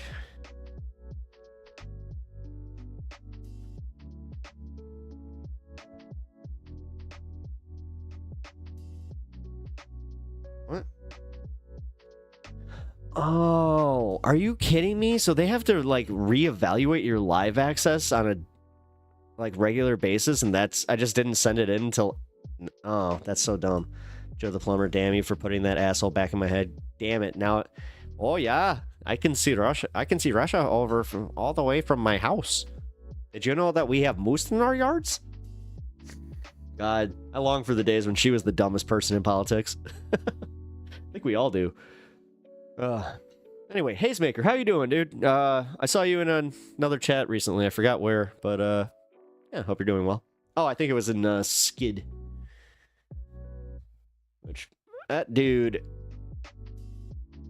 he is good at what he does. I will tell him, I will say that much, man. Yeah, that guy is an entertaining streamer. It's just he has so many like bells and whistles and things on his stream where I'm like, oh my god. It's like my ADD is just going nuts. Give me 1 second. I gotta move this camera. There we go. Yeah, Joe the Plumber was as I said, it was the first like hint that I'm like, oh, yeah, like, oh god, you know what? Even Alex Jones used to ask that shit too. Yeah, we need to start, you know, grassroots campaigns for normal Americans. We need a guy from Wyoming, a rancher from Wyoming. I just don't understand what the thought process behind that is, or like the trust level on that for like, so we vote for this person, right? They have absolutely no experience. Then they go into this position. They get they get exposed to all this power and all these decisions that should be made. Have absolutely no training in making these decisions, but at least he's part of the people, right? No, guys, like this whole mistrust in our government, like, really did kind of do this too. And I'm starting to think that, oh, you don't see how we kind of did that, we did it to ourselves. Like, yeah, cool. Somebody, oh, you know what? Yeah, I think it was you, Bloodstone, that you were talking about like how they don't even like looking at their taxes. So yeah, there it is, right there too. And then it's the first argument you always have, though, is I pay too much in taxes. Do you know how much you pay in taxes? No. Just know it's too damn much. Oh, man. I don't know, guys. What are your thoughts on Doge, though? Like, are we freaking out too much? I don't know. I'm trying to find a balance here because I want to make sure that I'm not doing the alarmist bullshit. I don't want to have... I know that there's, like, not much harm in it, like, looking back at my old content and being like, oh, man, I think I was freaking out a little bit too much. But it's the mental energy that I'm putting out there, too. It's like, dude, we're only here once. I don't want to spend all my time doomering about shit that could happen, might be happening, when there's nothing I can do about it. You know, like I have to focus on the things that we can control and like what we can move, like the stuff that we can actually move on. I don't want to just constantly spend all my time thinking in the, like, what happened yesterday. Like, I was so defeated yesterday. Like, I don't want to be there. Like, but experiencing that made me, that's what did it. That's what made me realize it. Like, oh, I don't like this. Like, I don't like being in this doomer hole, like, that I created for myself. And I put myself right, like, this was all self-fulfilling. People don't even know that their taxes will increase with Trump. They don't understand. No, that's when yeah, you were right about that. Because I keep hearing, they're just like, the tax cuts, bro. Like, the tax cuts. It's like, yeah, you mean the ones that aren't for you? What do you mean, man? Like, they're for me. Like, they're for me. No, they're not. They're not for you. Like, do you make over $100 million annually? No, then sorry, guy. Not for you. I mean, okay, so let's see. Hold on. I actually want to be fair about this. Let's see. Trump taxes. Plan 2016. 17.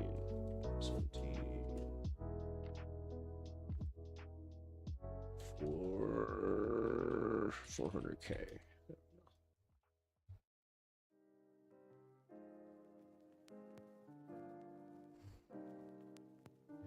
All right. Tax cuts.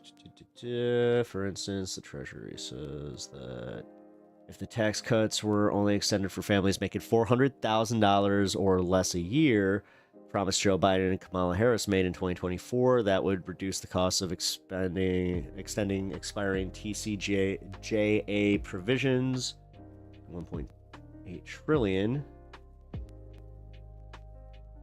Or less, the cost of having extending all individual tax cuts, blah, blah, blah.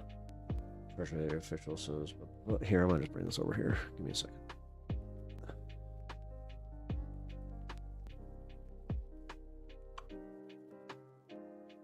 Sorry. That's right. All right. Wait, DOGE is a coup mostly because Elon is given free range to do whatever they want. If Elon or Trump did things correctly, it would suck, but we couldn't really do anything. That's kind of what I mean, though. That's like... I think that that's also where the Republicans don't understand that they are also kind of shooting themselves in the dick here. Like, here, you know what? We're going to watch this video in a minute about how Republicans are overextending their power and how it's going to crash down on them because they're overconfident. They think that the American they honestly, this is their downfall is going to be underestimating their voter base. Like, they think they're stupid, and honestly, sometimes they are, but they just overtly think they're stupid. They don't think that they ever can think past like what they're told on Fox News. They really do think that they're just controlled by that shit. But eventually, they're gonna do something that's gonna piss off even their most hardcore supporters. All right, Treasury official said full analysis is meant to give Congress options for the difficult choices ahead, namely how to pay the tax cuts as the federal debt sits at over $336 trillion. Oh, now you all, again, now you care about paying the debt.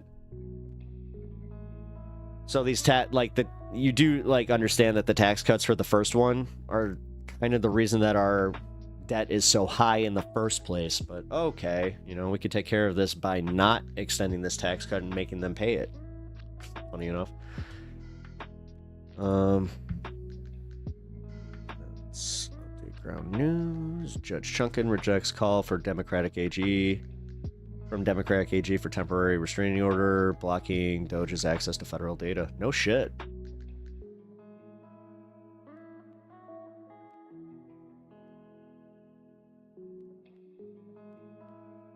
That's interesting. Judge Chunkin rejected the request from Democratic attorneys general for a temporary restraining order blocking Musk.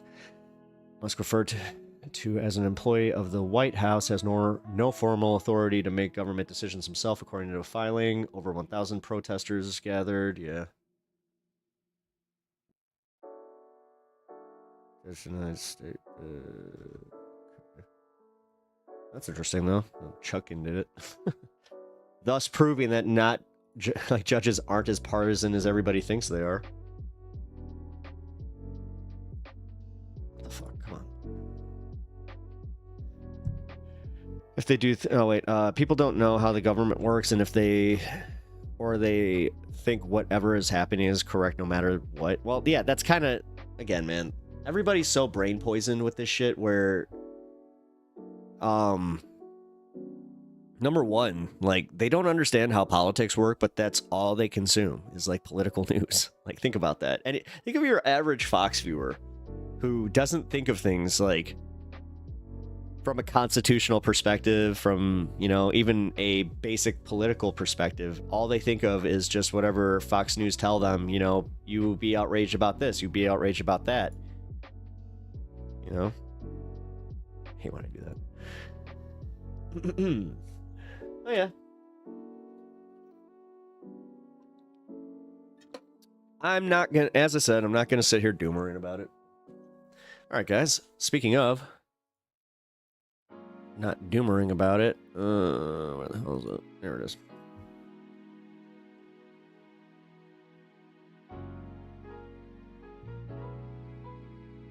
What the hell? Hold on, guys. It's not working. Matter. This is not the video. Hold on, guys. I need to check something. I apparently messed up. I thought that this was... America appears to be speedrunning its own... Yeah, that's right.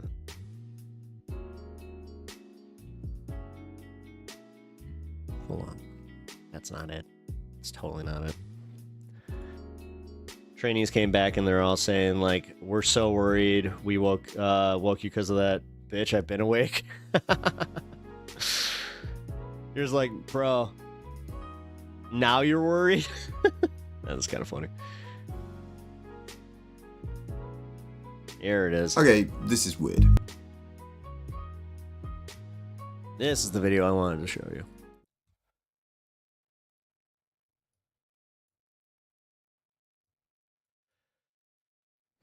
At the time I'm recording this, Donald Trump has recently been sworn in as president, and it's just bad. Look, in case it wasn't obvious from the title on the video, this is not going to be a pro-Trump video. But this is what's weird. It feels like Trump's opponents have just given up. So obviously Democrats lost, despite... If you see what I just did there, I liked and subscribed to his video and to his channel, so you guys can do the same to me. Thank you. all their hopes. And not only did they lose, they lost across the board. But this feels like more than just an election victory. We've also seen the tech leaders supporting Trump, Facebook appeasing him, media organizations caving into his lawsuits, and everyone from Walmart to McDonald's scrapping diversity programs. Commentators have described it as changes in the vibes, or the Great Vibe Shift, a psychic landslide with American culture primed to turn decisively to the right. The response to all this from Democrats and the left has been weak. Democrats describe themselves as exhausted and demoralized, and it's all a big contrast to the resistance and all the marches that followed Trump's first-term victory in 2016. The feeling on the left seems to be that Trump's power, his agenda, his politics is overwhelming, and that this is just a new, almost permanent reality we're going to have to deal with. This, I think, is a mistaken point of view that overestimates his power and chances of success. And in this video, I want to explain why. In the news generally, and especially right now, there's so much noise and confusion. And so on this channel, I try and share concepts from political science, economics, and elsewhere that best explain how the world works at a deeper level. The ideas that I just recently discovered this guy's channel, by the way. Explain the news. And so in this video, I'm going to share 5 such concepts and explain how they show Trump will fail. I really like the way he breaks this down. Okay, point 1. Everything changes in politics. So something I've noticed in all the years I've been covering politics in the news is that there are moments when a person or a party's power just feels overwhelming, and it just never lasts. Right now, Donald Trump feels invincible, full of confidence and momentum, but this will change because, as I say, everything changes in politics. In 1964, President Lyndon B. Johnson won a landslide victory. 4 years later, he didn't even seek re-election, things had got so bad. In 1972, Richard Nixon won a landslide. 2 years later, he had resigned. People have got to know whether or not their president's a crook. I'm not a crook. Jimmy Carter, George Bush, there are many more examples of presidents losing support. In fact, this is a well-established finding in presidential scholarship. And as this article explains, one factor that accelerates this impressions was Richard Nixon. Process is when a president, quote, says or implies he will do more than he can do. Something, of course, we've never seen from Donald Trump. That is a war that's dying to be settled. I will get it settled before I even become president. And there's another reason we should expect to see public opinion move away from Donald Trump's agenda, even if the public has just voted for that agenda. This phenomena is called thermostatic politics, and it describes the way public preferences naturally shift in the opposite direction of government action. A bit like a thermostat reacts to a change in temperature. So when left-of-centre President Barack Obama was in power, public opinion moved in a conservative direction. And when conservative Trump won in 2016, public opinion went leftwards. So it's reasonable to expect support for Trump and his politics to decline. In fact, people forget how Trump's approval ratings really tanked in his first year of office. But this is a wider point than just American presidents. It's about how power is always contested and how it's easy to be just overwhelmed by the present and forget that everything changes. This is also why they're instituting their whole agenda so quickly and like doing the shock and awe thing, so we don't even know where to challenge them, because they know that it's going to be challenged, and they also know that they're going to probably, like, I can say no and probably, like, I know that contradicts it, so they know that they're going to lose the House or the Senate.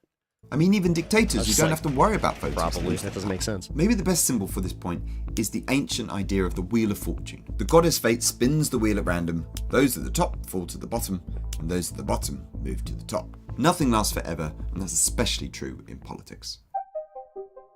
Okay, point 2, you break it, you own it.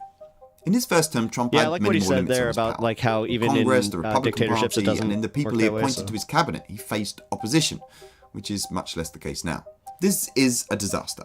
But the silver lining is that it's much harder for Trump and his supporters to blame others when things go wrong. A key idea here is incumbency fatigue, whereby the governing power, the incumbent, is worn down by the political controversies, policy failures, and scandals that are almost inevitably part of being in power.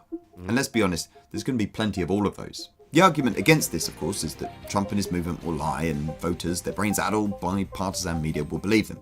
But propaganda has limits, and populists like Trump often seem to struggle with voters once they have a record that they have to defend. In Brazil, Bolsonaro won 55% of the vote in 2018, but after mismanaging COVID-19 and the environmental issues, he lost the 2022 election. Another example of this, of course, is Trump, who couldn't win re-election in 2020. More generally, we've seen a trend of voters turning away from incumbents and voting for opposition parties. Yeah. This was obviously bad news for opponents of Trump. I mean, this isn't new. This happened with the Hillary Clinton. Like, when she was elected, everybody was just like, the Clintons, the Bushes, the Clintons, the Bushes. We don't need this dynasty crap. In the last election. But now he's in charge, the phenomenon. But then the second a Kennedy shows up, they're just like, oh, Kennedy! And it works in their favour. Okay, point 3, overreach. In the 2024 election, Trump won all 7 swing states as well as the popular vote, and it was a more emphatic win than many were predicting. But it's worth remembering it wasn't actually a landslide in terms of presidential election history, and the margin of Trump's popular vote victory was smaller than Joe Biden's, Hillary Clinton's, or either of Barack Obama's victories. Also, his majority in the House is narrow, and his Senate majority can't survive the filibuster. What's more, Trump's win was about everyday issues, with resentment at inflation and concern about the economy being a key voter concern. So it's not an overwhelming endorsement. That is the one thing that is bugging me is that we all knew he was going to do the Biden economic downturn, and we just didn't see it happening in the second month of his presidency. How badly we handled that, where like we're sitting here defending it because he just went out and everybody's just like, yeah, you know what? It's still the leftover Biden economy. That is, but no, they don't care about the facts. They don't want to hear the facts because it doesn't fit their narrative. Like, what do you do then? I'm actually asking. Trump see it? My life was saved. Because I don't know, like, strategically, where do you go from there? I was saved by God to make America great again. Trump and his movement are going to overreach. A mixture of overconfidence and a seemingly genuine belief in divine mission are going to make them go too far and alienate voters. Already we've had pardons for the January 6th rioters, some of whom attacked police officers in the most horrific ways, tariffs that are likely to drive up prices for consumers, a chaotic freeze on federal grants and loans that then had to be reversed days later, and Elon Musk doing this. MAGA extremists, of course, will love all this, but not every Trump voter... Like how Piers Morgan even went, I would have advised against it. I just don't I think you guys are reading too deep into it. ...is a MAGA extremist. Trump, like all politicians, has a coalition of support made up of core voters and more moderate, less ideological swing voters. And much of this will go down badly with this less extreme group of voters. Even Trump knows his movement can be too extreme. Look how he distanced himself from abortion bans in his campaign. In fact, some Republicans have already joined the criticism of pardons and tariffs. What will make this overreach even worse is that Trump cannot run again in 4 years' time, though I admit, we can't be sure he won't try. But that means for the next 4 years, the others in the MAGA movement will be maneuvering to be Trump's successor. These are perfect conditions for a purity spiral, where members of a political movement compete for leadership. And here he actually makes this point, and this is where I was kind of going with the Bernie Sanders thing, and where we have to not fall into this, because we are kind of in a similar position where, like, we have to find the new leader of the party, so we could easily fall into this trap. By becoming ever more extreme. And this will all be made worse by the echo chamber of conservative media that will push MAGA ever further away from the concerns of ordinary voters. So, expect to see overreach and ordinary voters turned off as a result. Yeah. Point 4. Succession failure. It's already happening. I can tell you right now, like, the second that he went after SSI, and then when Medicaid, like when the Medicaid and Medicare websites were shut down, I'm telling you, that did it. Everybody going on TikTok, everybody going on and talking about their SNAP benefits, because that's another big one. And they're talking about cutting SNAP benefits and cutting more Medicaid and more Medicare. That's going to, again, the fatigue is going to set in with all these Trump voters who are now paying more for their medicines. Like, they do not care about these people so much that they also are being overconfident, like with this, where they don't see them retaliating or caring, which should scare you a little bit about the whole, like, I think they're a little too confident about this whole not getting voted out of office thing. Talking of leadership contests, let's get to the next point. Trump's successor will not have his charisma. In my video on how the June stories illustrate how power works, I share the idea that power is made up of both raw coercive force, how many soldiers, guns and weapons you have, and legitimacy, the belief others have that your authority is right and justified. In the June stories, the main character rises from refugee to leader of the Fremen. And to do this, he taps different sources of legitimacy, from religious to traditional to ideological, all of which increases his supporters' belief in him. One of the key types of legitimacy he uses, however, is charisma. What socialist OG Max Weber described as the absolute personal devotion and personal confidence in revelation, heroism, or other qualities of individual leadership. Yeah.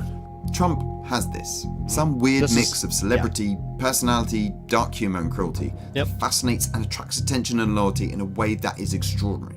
But that's the point, it's extraordinary. None of the other MAGA types have this. And when Trump, well, not just MAGA, again, apply this to the left too. Candidates have tried to run on extreme MAGA ideas, but without his charisma, they failed. And so, while a lot depends on what Democrats do next time, it's reasonable to predict that if any of the current gang of Trump wannabes want to win, they will move to the center. My prediction is that Trump's politics without Trump's charisma is not a winning formula. Yeah. Point 5. His ideas won't work. Okay, there's a lot we could say here. Trump says he wants America to be strong and respected abroad, but much of his foreign policy, freezing all American aid for example, is likely to strengthen China and America's adversaries.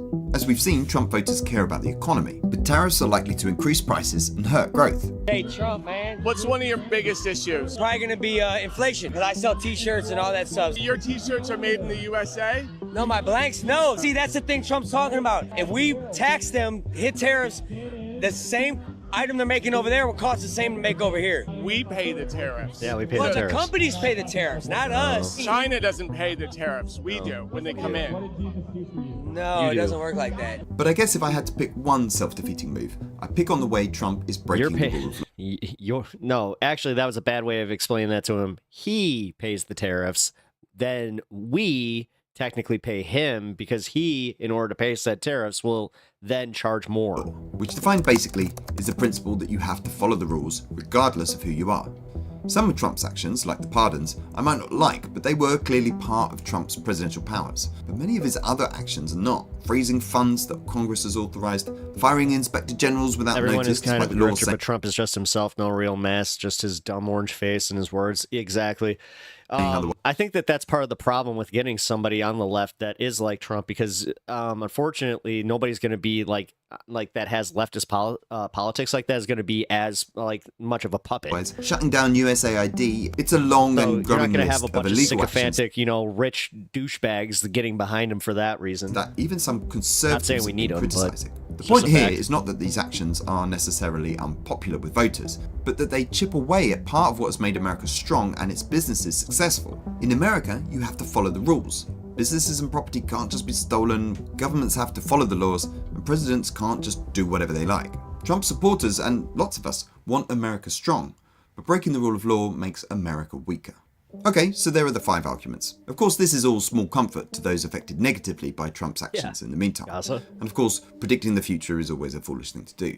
But I hope this video can act as a kind of corrective to what feels like a moment of overwhelm. Yeah. Encouragingly, there are now maybe signs Honestly, Democrats this are starting video to did regain help their me. mojo and oppose Trump's actions. I But hope you whatever guys, happens, it's enjoyed worth remembering this, that and while honestly, Trump's I hope position it may helped you feel too. dominant now, power fades, opposition builds, and reality bites. So ultimately, Trump will fail. Yeah, here. I'm gonna link him in the chat here. I will also link him in the description of the stream. But yeah, man, I really needed that because I think you guys saw it. I was kind of starting to spiral a little bit. I didn't know where to go. Like I still trying to figure it out. What the hell is going on with my camera? Hold on, I gotta screw with the setting here. Nations will need to pay tariffs before exporting goods into the U.S. now. The way that it works is, so even if the tariff hits them, we also, so like it's on import and export. So upon export, technically, the person who's buying that item, like in bulk, has to pay the increase on that tariff to ship it to them. So then, as I said, like once that cost is then passed on to that corporation or t-shirt maker, whoever the hell, then it's kind of like they either have to take the gamble of, do I want to increase the price of said item, or do I just take the financial hit and I pay the tariff? So either way, somebody in America is paying that tariff. I didn't like how disingenuous some people were being with it, where it's just like constantly saying that it's going to be the consumer, because that's not true. It can be that corporation. It's just a matter of if they can budget into their budget into taking that hit. But also, welcome to the stream, Ivy Cruel. Isn't the goal to eliminate reliance on foreign nations and promote domestic production? No, not necessarily. No, because we have such a mixed account. No, that's such a fallacy, dude. This idea that, like, at any point in American history that it was completely reliant on just itself to produce its stuff, like, that was never the case. That's why these big corporations, even during World War II, were working with each other. You know, like, look into Henry Ford and what he sent to Germany. It's kind of interesting. No, that's just, it's not realistic in the world economy the way that it works. Like, American production also, like, you can't build production that quickly in America for all of this, like, for agriculture, for, you know, steel, all these things. Like, it's just unrealistic. It's great in theory, especially if you have a nationalistic state of mind where you're just like, oh, I would love to just say, well, made in America, everything's made in America, we have a thriving economy with many factories and blah blah blah blah blah blah blah. The problem is Americans like cheap crap. Americans don't like working. Like, look how many Americans are fighting back against working from home, like the whole push to, you know, go back to the office even. Like, come on, man. There's a reason we have shortages in the industries such as plumbing and, you know, carpentry. Like, you have to be realistic about your country. And a lot of Republicans, they aren't. They're just, like, they're even more unrealistic than Democrats. Like, trust me on that end, where it's like, I hate to say, like, where the left can kind of fall is, like, where they'll overly just constantly be America bad, America bad, America bad. Whereas, yeah, on the right, it is the complete opposite, where it's just like, we so great, we do things great, America great. Like, no. God, even going back to, like, the car, like, car manufacturing. No, it's just too many people that go online, they read a few news stories, and automatically they think that they have a more complex understanding on super complex issues. And then, instead of actually discussing those things and having an open mind to more information on said subjects, they'd rather just go fight about it and just say, no, Trump say tariff good. And yeah, that's just how it goes. Also, world trade makes the world less violent because nations are more likely to go to war when they aren't relying on each other. When nations broadly go into protectionists, that usually happens before a war. That's why everybody's anticipating a war. The one tariff effect I know in San Diego is the aluminum from Mexico will cost approximately 1 more penny per can, which affects the microbreweries here. Yeah, exactly. Like, and people hear 1 penny per can, they're like, how much could that be? Again, these world economists who seem to have a good grasp on, you know, on DOGE, but they can't explain why that's bad. No, I'll say this, and I'm going to say this just, like, blanketly. Part of America's problem is just the arrogance in which people fucking talk about subjects that they have no idea that's what they're talking about. Like, dude, especially for how undereducated Americans are on civics, like, it's kind of crazy. It goes back to what I was saying about, like, how, like, much they watch Fox News, but have zero understanding about the political system. It's insane. In promoting domestic production, you would consequently create more jobs as well. Yeah. That is true. To a degree. Because, again, increasing domestic production... Like, okay, Ivy Cruel. Here is a thought process, or a thought experiment for you. What exactly do you think would benefit America most in bringing its GDP completely back to America? And do you think, like, and if with this specific example, is every single component made in America? If not, then it's a fallacy. Like, then you're literally just admitting that it's like, oh, no, we need the world economy and this idea, again, like Duke of Bread just said above, that we need to just isolate ourselves and completely just produce everything ourselves. And again, without the realization of what I just said about how there's a lack of actual labor there. Like, trust me, man. Go tell your average white dude, your average 30-something-year-old white dude that he needs to go work the fields now. Trust me. Have fun with that one. Thoughts on Trump saying he wants to talk to Xi and Putin about ending their nuclear ambitions? I'm half sarcastic. He did suggest it. I like the idea. I hate the idea that Trump is doing it. Whatever. Again, I actually said this. I'm like, if Trump is actually going to do this shit, fine. But the thing is, don't buy into the fucking propaganda about it all. God, the fact that so many people, even on the left, are starting to buy into some of this propaganda bullshit, it's insane. Of course, we need the world economy. Exactly. Well, no. According to other people, like, this is also what drives me nuts. This usually comes from people that have never traveled outside their country. Like, it's just crazy to me that people are so isolationist until they realize that everything is more expensive too. Yeah, you better find field workers here if you want to grow your food. Exactly. Again, agriculture isn't a thing. And then they can't answer the automation question, because then it's like, okay, then you automate all of these situations, then what? Then what jobs are there? Like, what is the answer outside of you just want to get rid of half the population or let them die just so a very select few can continue to go? Propagandistic. Excellent word. Yep, thank you. I have got to pee. Sitting here just babysitting my Canada Dry because my bladder's just like, hey, asshole.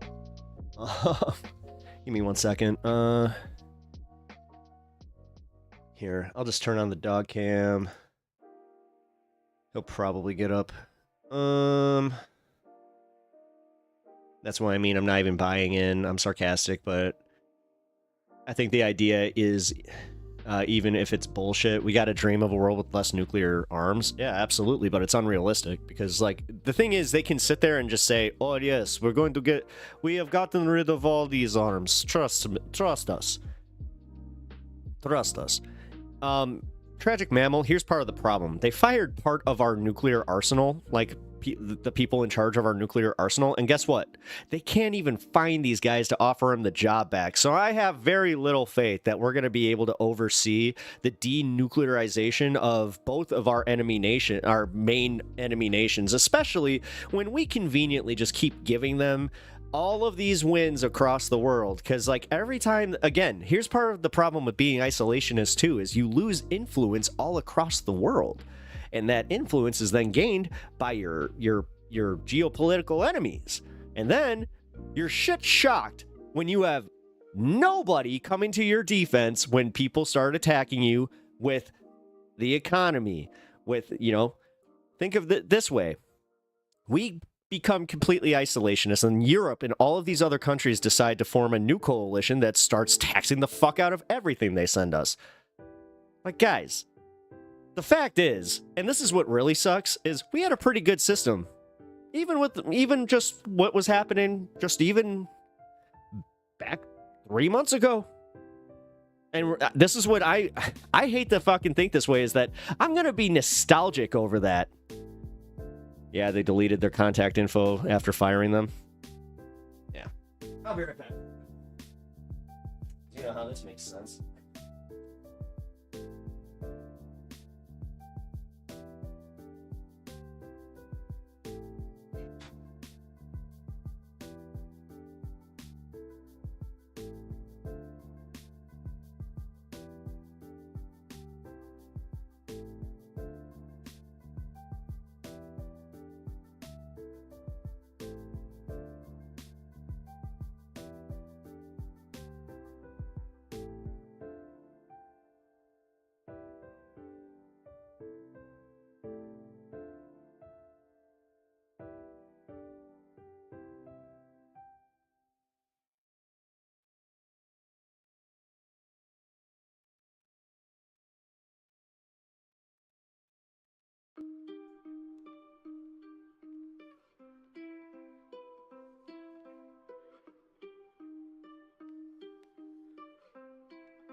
Much better. Whew. Okay. In promoting domestic production, you would consequentially... Oh, yeah. That is not a new comment. All right. I hate that I become such a nihilist. No, the thing is, guys, like, I'm becoming nihilistic myself, and you can't... Don't feel bad.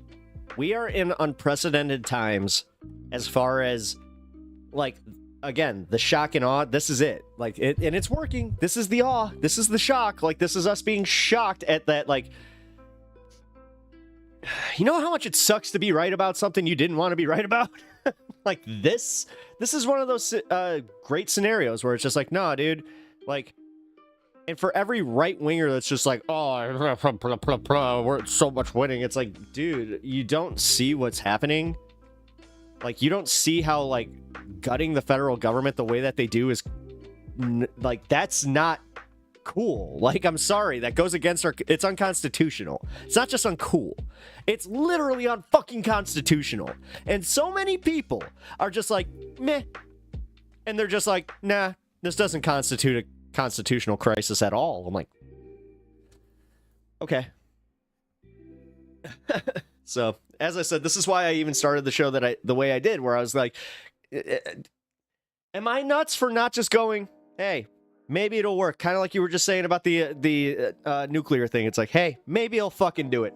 I'll just say this much. I'm not investing as much time, and I hate to sound like Anna Kasparian on this one, but it's kind of true. I'm not going to invest as much time into just blanketly going, just see what Trump did. Like, I constantly do it on Facebook. I am guilty of that. Trust me. I probably have a friend or two in here, especially if they are in here. They're just like, bullshit. It's like, no. I totally do it, but I'm trying to get better about it is what I'm talking about. And also, I'm trying to recognize that. Denuclearize China. That's funny. Yeah, exactly. Mediocrity, my ass.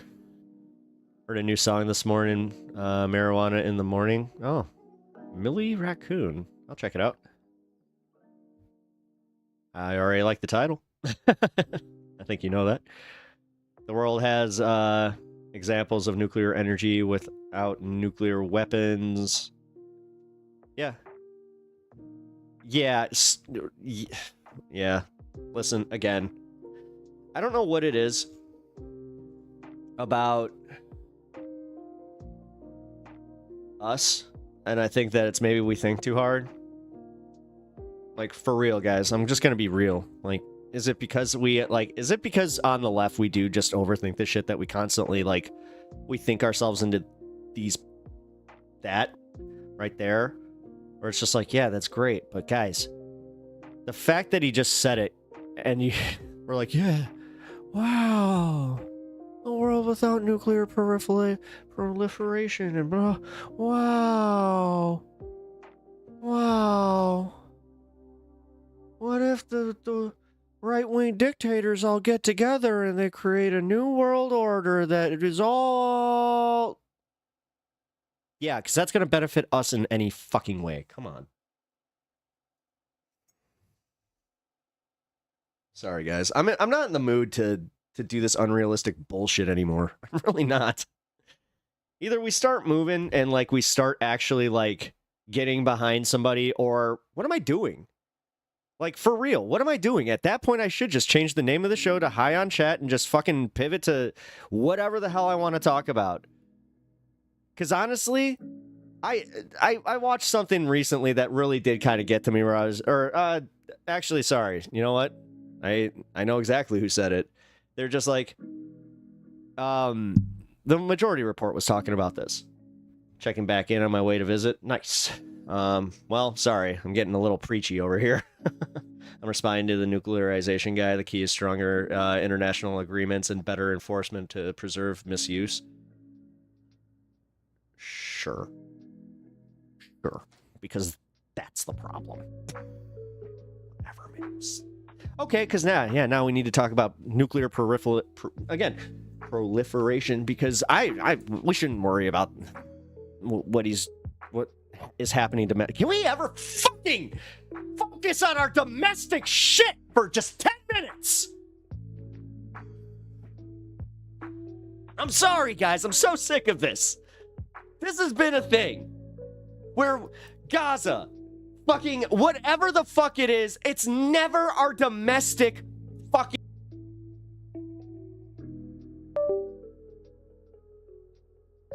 Yeah,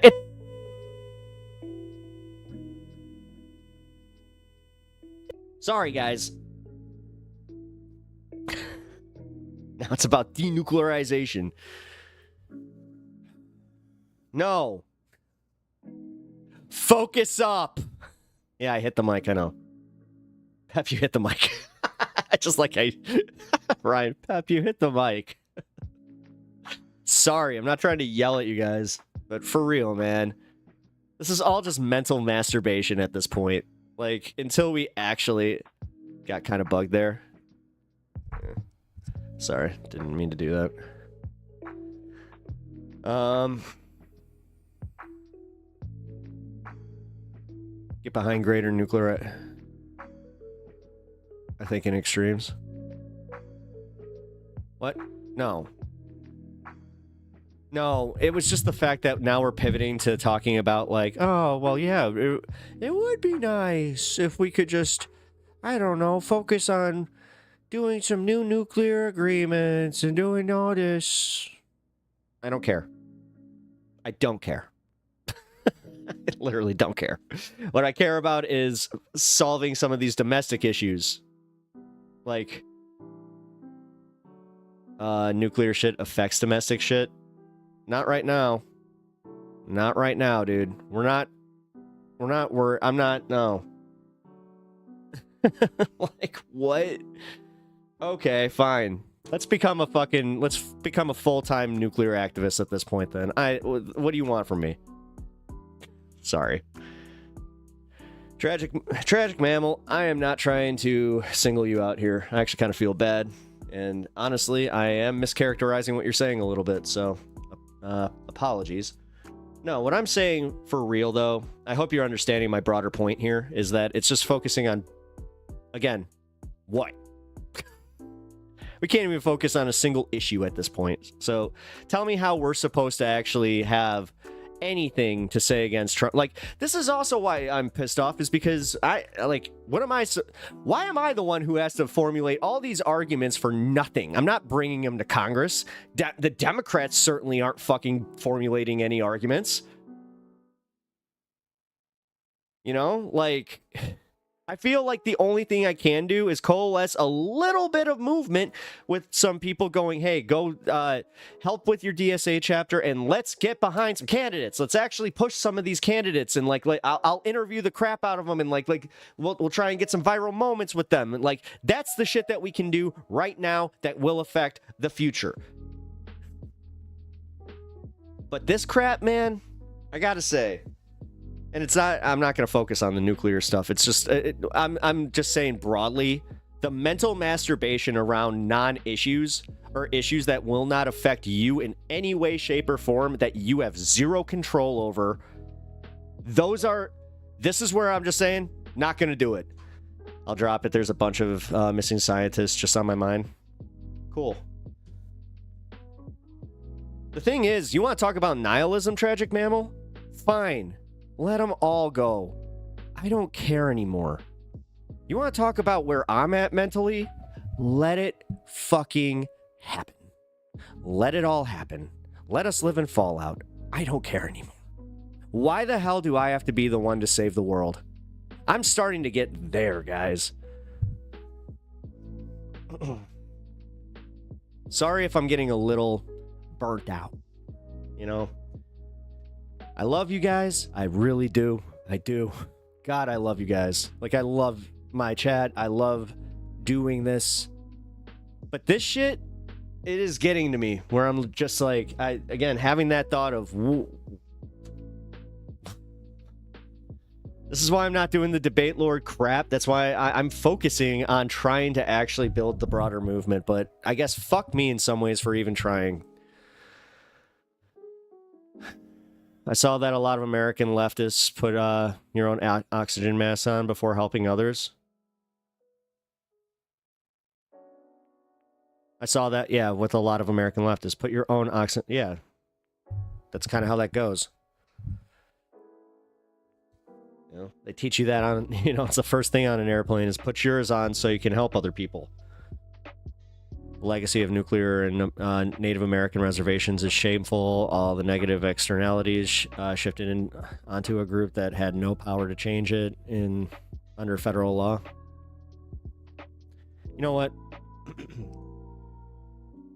That sucks. I'm sorry. I don't know what to I don't know what to contribute as an American outside of that. I'm sorry if I'm not exactly contributing to the American bad cause right now, because it's already, like, that's, again, dude, I'm not going to give in to every fucking right-winger that is just like, look, see, every leftist says America bad. They hate America. They hate America. God, I hate the fact that we're always rushing to prove these assholes right. Cancer rates are still high. I'm sorry, guys. I'm in a really bad mood with this shit because honestly, like, I'm not getting answers outside of just like, well, sure. cancer rates are still high in the Navajo. I know.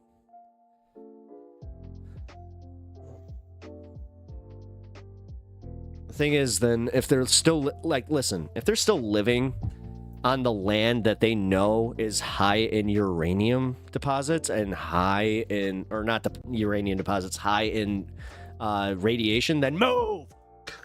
I know it sucks! And I'm gonna just take the Sam Kinison bit, but then fucking move! Don't just sit there! And then complaining! I'm getting cancer! And this, it's not gonna go away for like 3,000 years, but... Yay. The legacy of... sorry. We can't get Taco Bell and Fallout. Stay strong. Let's stop. Sorry. All right. I appreciate that. You brought it back. You don't have to agree with them. You could formulate a counter argument. The thing is, I'm actually looking at you guys, like, as my chat. Like, I know I'm the streamer here, but this is where if I cannot formulate this counter argument, then help me formulate it. Give me some pointers on this. Don't always look to the streamers to have all the answers, number one.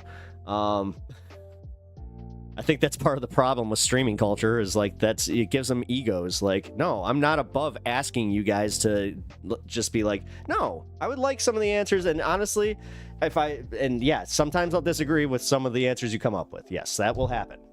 But no matter what, I appreciate it. I always appreciate you guys voicing like your ideas.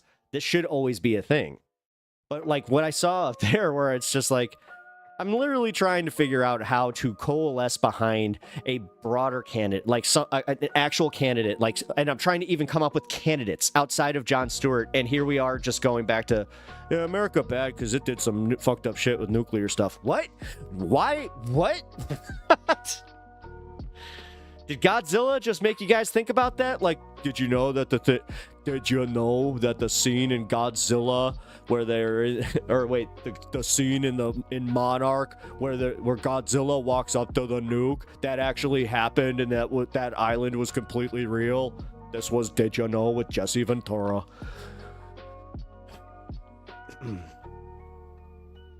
My primary concerns are environmental and healthcare related. I'm an unmarried, childless atheist, and I don't know that I relate to the priorities of the average citizen. I get that I'm in the minority. Tragic. I don't have kids, and honestly, the thing is, like, before, I had absolutely no problem paying my taxes and, for the public schools and, helping, like, better the children's lives around me, like paying for parks, paying for all this shit. But now that I've seen the attitude of some of the fucking people around me, honestly, I'm kind of rethinking that. Sorry. No, if I'm being real, no. I get why I have to pay, like, I get it. Trust me, I get it. But as I said, anecdotally, it is just where you see these people are just like, I don't want to pay more taxes. How come our park's closed? Like, okay.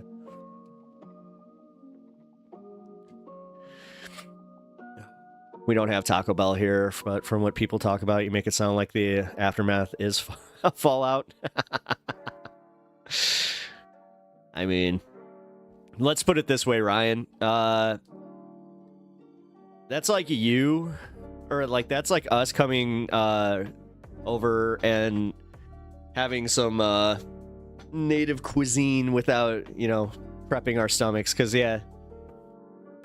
Although, I'm not sure if that's a thing in Israel. I do know it's a legit thing in other places, I'll tell you that. I try to, but I also pick my battles with you nowadays, haha. No, it's alright, man. I appreciate it, but... This isn't a battle. Honestly. I know I'm coming off angry, dude, but I'm angry because, like, legit, this is not the time to feel as powerless as I do. This, like, watching that guy say, like, no... We feel defeated, but then what? Like, dude, it's February. Buck the fuck up and, like, let's start doing this. Like, this whole idea that we can still sit here, like, again, after watching Hakeem Jeffries just kind of say, what are we gonna do about it? That lit a fire under my ass, where I was just like, you know what? I'm a streamer that streams to, you know, under 30 people on average, but somehow, some way, I'm going to do more. I'm going to do more. I want to contribute, but I also wanted to contribute and actually, like, make people laugh. I don't want to become one of these freaking, you know, I don't want to become a political commentator that's constantly doing the Alex Jones, like, we have to do this, we have to do this, we have to get behind this character, like... I'm trying to find that healthy in between. That's also why I think I said, like, yes, this is where I kind of fall back to you guys a little bit on some of these ideas where it's like, okay. As a childless, unmarried atheist, I too worry about the environment. How will I live off grid if we fuck up the land now? That's a great way to look at it. I think we would have better verbal conversations because I think there are misinterpretations a lot. Yeah, dude, I just gotta get you on here. Come on, you gotta let the kids have fun. I mean, yeah. About Bill Maher, I'm not kidding. No, thank you. Food's great, yeah. If Fallout does happen, Taco Bell will be the last fast food standing. It's true. Actually, it's funny. It was the last one. When they started closing up even fast food restaurants for a little bit during the lockdown. That was the last one to go. Or it was just like, no, we're staying open until 3 a.m. It's like, damn, dude. Taco Bell goes hard. It's not hard on your stomach. Maybe too much hummus. But, you should be peachy. Oh, cool. Will Waffle House be the last survivor in Fallout? It is Waffle. Yeah, Waffle House. I was about to say, yeah, Waffle House would be the last one. God. Yeah, Waffle House is a special place. Stewart and Heidecker. Hakeem is too cool of a name for such a feckless man. Yeah. Yeah, I still can't believe he said that shit. Like, when I saw... And it was with Brian Tyler Cohen, too. That really pissed me off, guys. Like, I don't... I could do it for content. I should probably do it for content.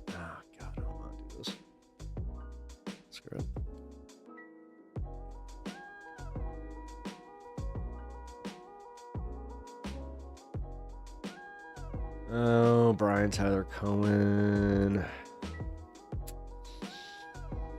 Where's your interview with Hakeem Jeffries? Here it is. I'm joined now by Leader Jeffries. Thank you so much for taking... Oh my god. I don't wanna... Where's the most viewed? There we go. In the lead up to this election, and now that we have the price of eggs nearly doubled, there is, you know, crickets from the right, and suddenly the issue of high prices for groceries is no longer an issue. We cannot let the Republicans get away with their silence and inaction. I was kidding. Mar effing sucks. Oh yeah. As it I thought relates you said not kidding. to the high cost of living in the United States of America. It's a problem. Housing costs are too high. Grocery costs are too high. Insurance costs are too high. Utility costs are too high. And child care costs are too high. America is clearly too expensive. That's a problem that has to be fixed. It's like you could have done that in the House when you had, I don't know. The Republicans who now control the House... I really disagree with your take on Native Americans should just move from their land if their land is poisoned. It's way more complex than that. Well, okay, yes, I was being reductive, Ruben, but... It is literally as simplistic as, like, if it's giving you cancer, then you can't live there. The presidency promised to work to try to solve that problem. They have no interest in doing so. It was a lie. And we've got to make it clear to the American people. They broke that promise, but House Democrats are... I'll just say that, and again, I know I'm making like a joke here, but it's true. Like, radiation doesn't care about land rights. Determined to keep it, because we do believe that we have to build an affordable economy. What we could do is we could purchase them new land as like a reparation for poisoning their land. That's how you fix that. Everyone, in my opinion, in this country should have an opportunity to live the great American middle class dream, not simply to survive day to day, but to thrive. Oh, shut the fuck up. I can't even. I'm sorry. I can't.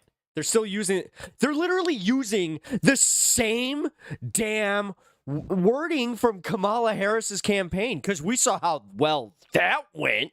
They deserve to survive. Or like, dude, that's one of the things that pissed me off the most about her campaign, was just how literally by the book she was. Like, it was like that speech, like, just hearing that, like, triggered me. Just like, oh, it's just another fail. Oh, there it is. There it is. This is why they lose.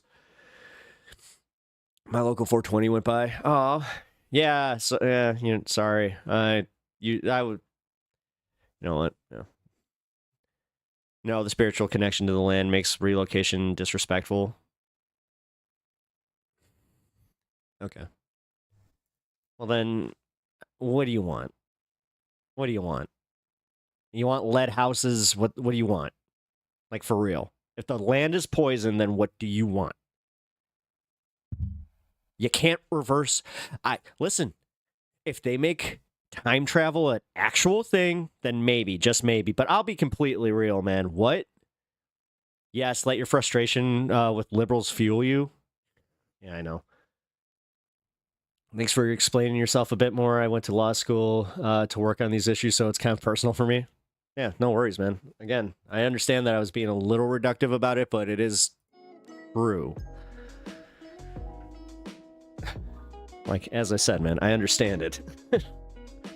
And that's why I am saying, like, I get it. I get the sacred aspect of it. So what you do is you let them, maintain the sacred aspect of it, but how come this sacred land that is now poisoning them, they have to live on it and continue to poison them?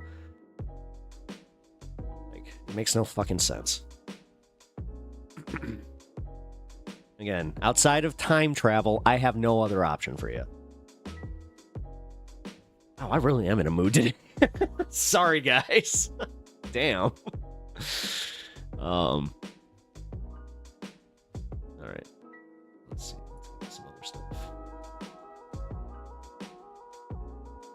Oh, real quick. I wanted to cover this just because it's a kind of random story, but it's important. So if you guys didn't already know that Louis DeJoy is the Postmaster General who, back in like 2018, Trump had made the Postmaster General.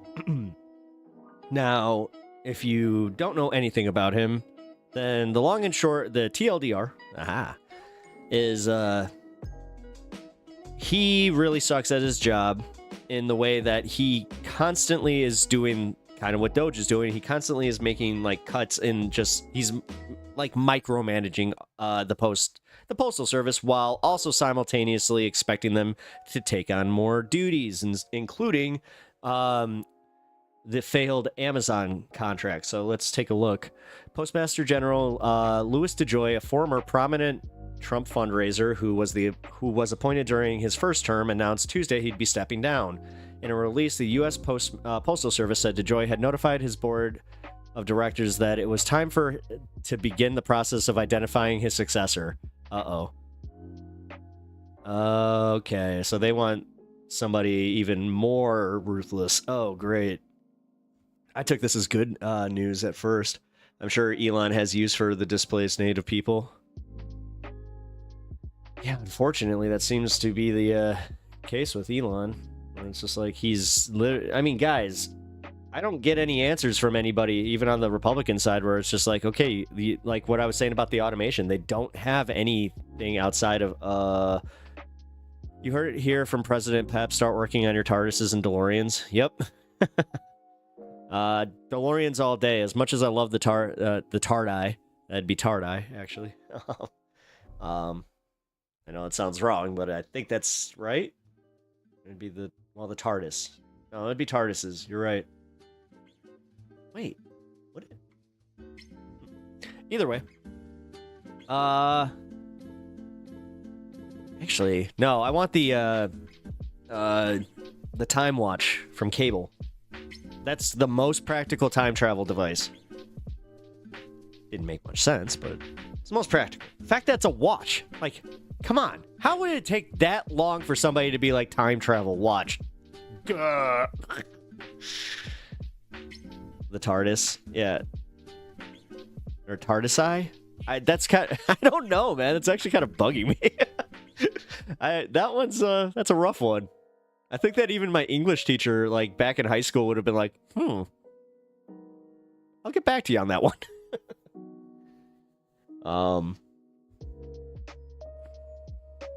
Thanks. But yeah, Ruben, I hope that, like, dude, I am in a mood. I hope you understand that, but also in the, like, grander scheme of things. I didn't actually mean to solve that problem, but I think I accidentally did. Just through kind of breaking it down as simplistically as I could. I was just like, no, I mean, your English teacher would check that for you. She's awesome. She was pretty cool, yeah. I mean, she was a little bit of a hard ass, but she was actually all right.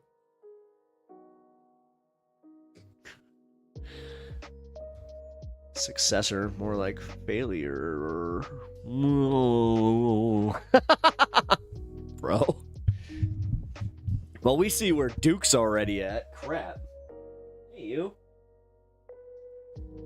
Oh, I think that he's so bummed. He's like, there's no Matesh in chat today. Good, he didn't look at me. Oh, by the way, we actually did train him when we say that. Now he sits down and he's like, oh. So we got a new word for him. It's gonna be a problem when I'm actually like calling him out in chat and he's like not involved with the dog. That sounded weird. Yeah, it sounded really weird. I'm sorry. I mean, I played that one back. I'm like, oh no! Wait, is this the protest? No one voted for Musk. Sorry, I'm only halfway through work on my new schedule, 12 to 11 p.m. Ah, shit. Okay. Well, no rush, man. You can pretty much call in whenever. Like, whenever you got time, just let me know over Discord, and we'll work it out. It's not that big of a deal. Honestly, I still need to talk to Legend of Sean, because he wants to talk to me about DSA. Despite the fact that I already signed up for him. I'm happy to financially support. I just don't see where, like, they don't have, like, many events, which is odd for a big city like Chicago. Like the protests. No, but there was, like, no protests. I thought there'd for sure be one in Daily Plaza. There wasn't. I have Fridays off and work Monday through Thursday. Oh, okay. Well then, yeah, we can probably make a Friday work. Alright, so while there remains much critical work to be done to ensure that the Postal Service can be financially viable as we continue to serve the nation, there it is. I've decided it's time to step down, so DOGE is coming in. Coming in for the post office next. Fantastic. Again, guys, like, see, going back to that video, he made a really good point. Like, they're overstepping. They don't see, like, this is the nice part about how disconnected they are. They don't understand how much the average American relies on the post office still. They think that emails are... What do you need? Why do you need all these people? It's not like they actually need to, like, have packages delivered or anything. It's not like the entire economy has become one that's based on delivery of services or goods and services because we're closing all the stores, but they still need their crap. But they're still getting their crap from one place. So wait, we need to just privatize this all to one place. Wait a minute. That one guy, he gave me so much money. What was his name? The bald guy, Lex Luthor.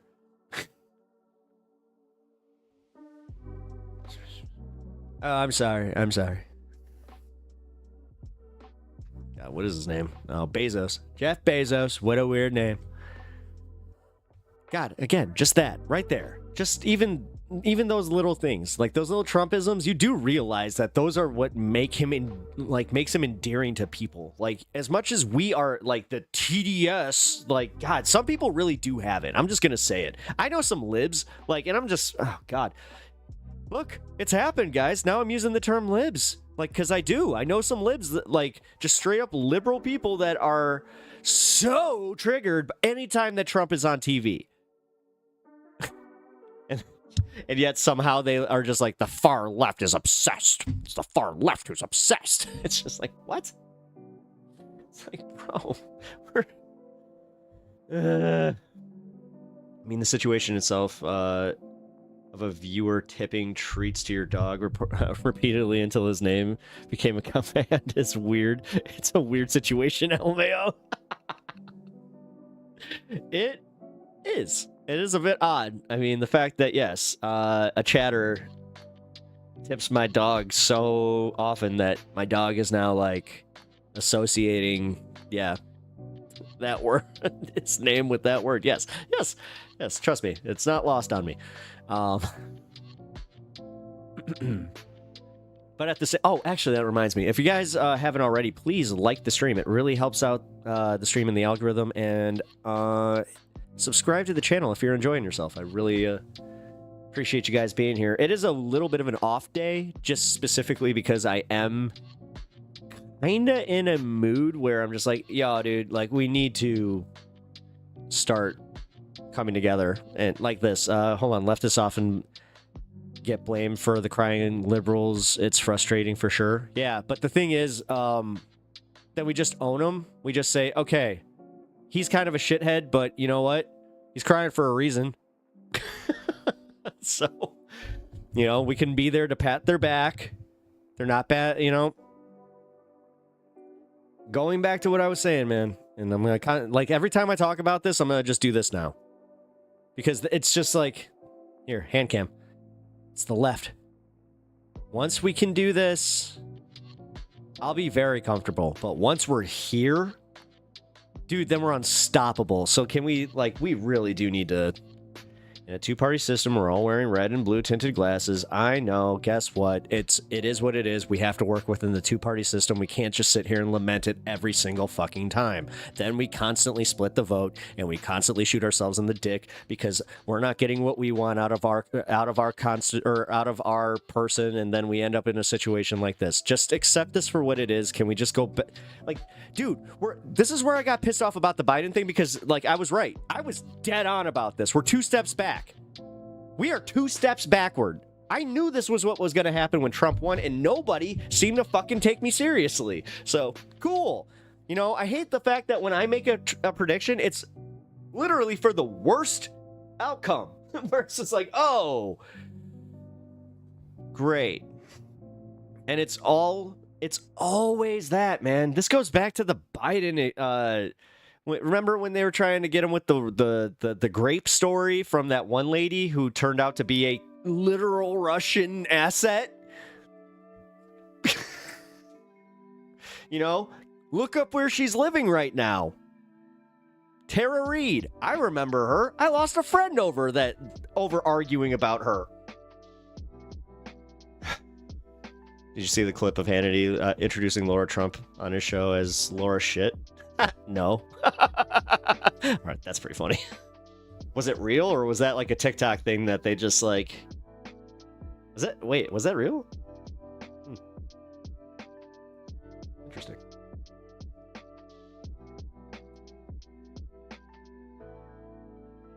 No, here. I'm looking for it. Okay, so it doesn't look like it's on any of these channels.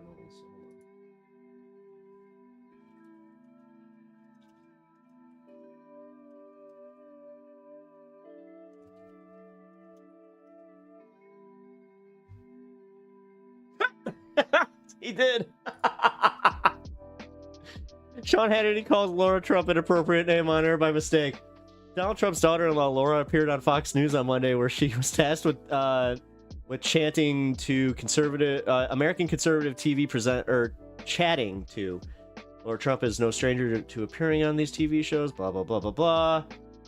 In a moment that makes very little sense considering how different the two words are. For some reason, Hannity almost said shit instead of Trump as he tried to introduce Laura by calling her full name. Laura Shit Trump. He called her Laura Shit Trump. Get out of here, dude. All right. Just when I thought that it couldn't be any more of an absurd timeline, here we are. He quickly corrected. It was funny. I mean, dude, that is pretty hilarious. I'm not gonna lie.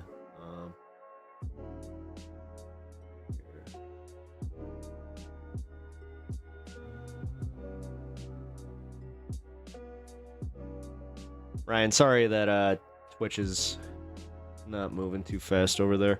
Also, Squishmallow Dragon, I'm not sure if you are in chat right now, but I just wanted to give you a quick shout out as yeah, I just need to acknowledge that you have done a lot of modding work for this channel that I hope you do not feel underappreciated, because it does not go unnoticed. I appreciate you. I mean, the situation itself of... oh, sorry. Why did Twitch just reload? Wait, hold on. Hey, if you're over at Twitch, type 1 in chat if my stuff froze. Type 2 if everything's okay. 'Cause it says that everything's fine, but my video on my Twitch feed is completely frozen. My video on my Twitch feed's frozen. I just reloaded it and it's still frozen. You see me? Okay, well, whatever. I'm not gonna worry about it. I don't give a shit. As long as Twitch is broadcasting, then that's all that matters. Okay, good. There it goes. Okay, we're all good. Sorry about that, guys. Jesus. This wouldn't be a Pep Talks stream if I didn't have at least one of my streams kind of start doing something a little wonky. It's usually YouTube, though. YouTube's the one that's been really wonky lately, man. But anyway, sorry. Back to what I was talking about. Bezos' proper name is Penis Head. Now, what I was saying about the two-party system, though, is we need... for better or worse, we need to work with the Democratic Party this time. And we need to do it a lot more strategically. Instead, like, this is what really pissed me off about the Bernie Sanders stuff, is we know what happened. But instead of, like, preparing another campaign and preparing specifically for that eventuality, we still somehow were not prepared. We still... somehow did the defeatist bullshit where we're just like, oh, no, Bernie. I wanted him. You know? And then nothing has ever been good enough. And then, again, arguing with we're arguing with liberals in our own spaces because they have, you know, different takes or some shit takes. God, that's another thing. Like, I just have to say, like, I am definitely more willing to be forgiving of some shitty takes, like, just because it's like, all right, do you want healthcare? Do you want, do you think trans rights are a human right? It's kind of the same rules of this channel. It's kind of the same thing that I'm carrying into my electoral politics, because I'm like, oh, okay, if you agree on these base things, then we agree. I'm done with this crap. Like, man, I'm done with this crap. Someone who is 360 years old is getting Social Security, LOL. Did you see that graph? Really? Again, like, if this is the shit that they're finding, then, like, I don't know, don't defend it. Like, don't instinctually defend it. Like, I've seen some people doing that where they're just like, well, yeah, you know, sometimes the IRS or sometimes they screw up. It's like, again, dude, just at that point, take the L or just go, yeah, this is good. Like, fine. All right, get rid of them. Fine. But what else are you doing? It's not like they're doing that. Older than the country? Yeah.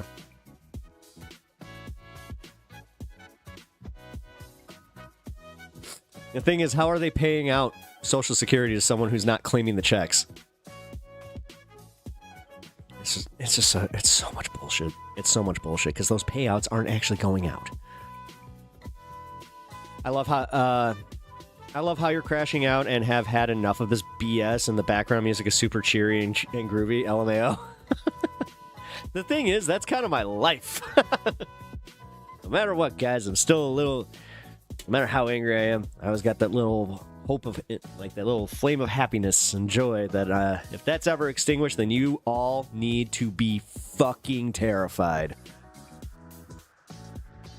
I have always warned people like that, and I'm not trying to be like, you know, incelly about it, where it's just like, nah, guys, if you get me to not care, good fucking job. Like, good job. You just called out, like, a demon that you may not be able to put back into the bottle. Like, but you should try presidential race just because we all know you might not, or we all know you might not win. But, dude, I don't want to do the well, hold on.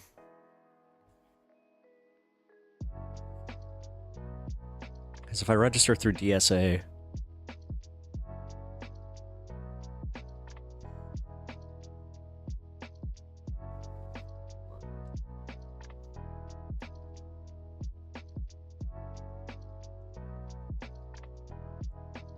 how many days a month do representatives meet in IL state?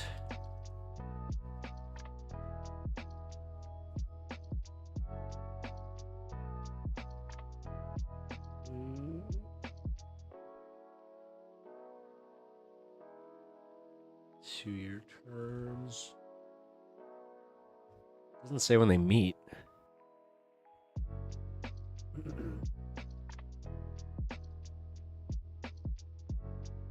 Yo, dude, I mean, I'm just saying, like, how much time I gotta spend doing this shit. I'm not trying to run for president, though. I don't want to run for fucking president. Presidential politics are stupid. Let's see if you get to the primaries, at least. I don't think I'd make it to the primaries.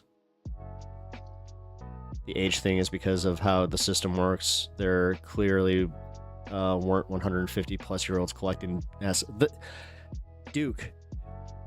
Then we need to get better at the messaging portion of just going, guys, like kind of what you just did there, like, then that's how we break it to every single person that brings this up. Like, because I'll be honest, I caught myself defending it even, like, because yesterday I was like, you know, even with these errors, he's like, what, are you okay with that? And then today I'm literally like, oh, wait a minute. Those weren't getting paid out because, like, in order to get paid out, they need to get cashed. So even if they're sending these checks, they're just going where? To a warehouse? Like, oh, no, you know, it's some guy. Yeah, some guy. It's like, meanwhile, it's literally... How funny would that be if it's actually a vampire who's just like, what the fuck? You had to go and blow up my spot. What the hell? Now I must drink your blood. Sorry, I had to.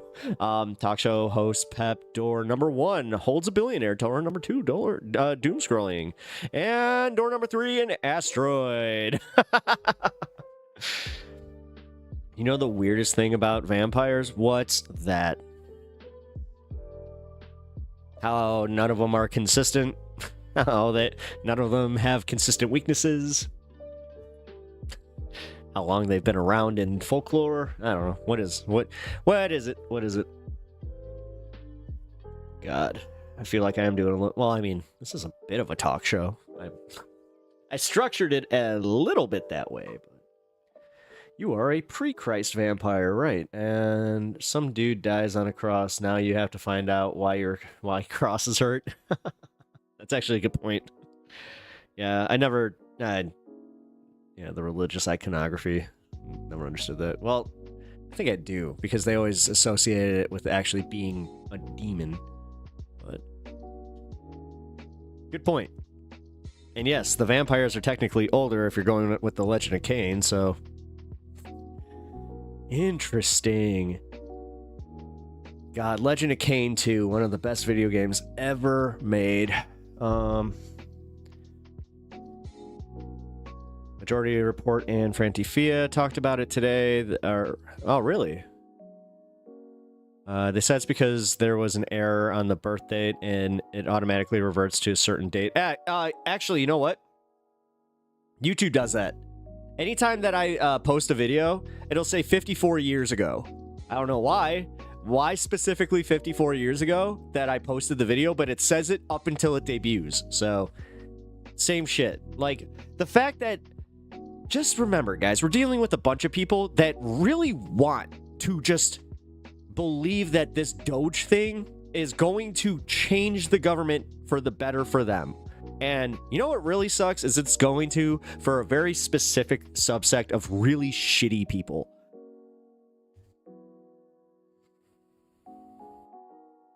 Pep, can you say your name 3 times fast? Pep, pep, pep, pep.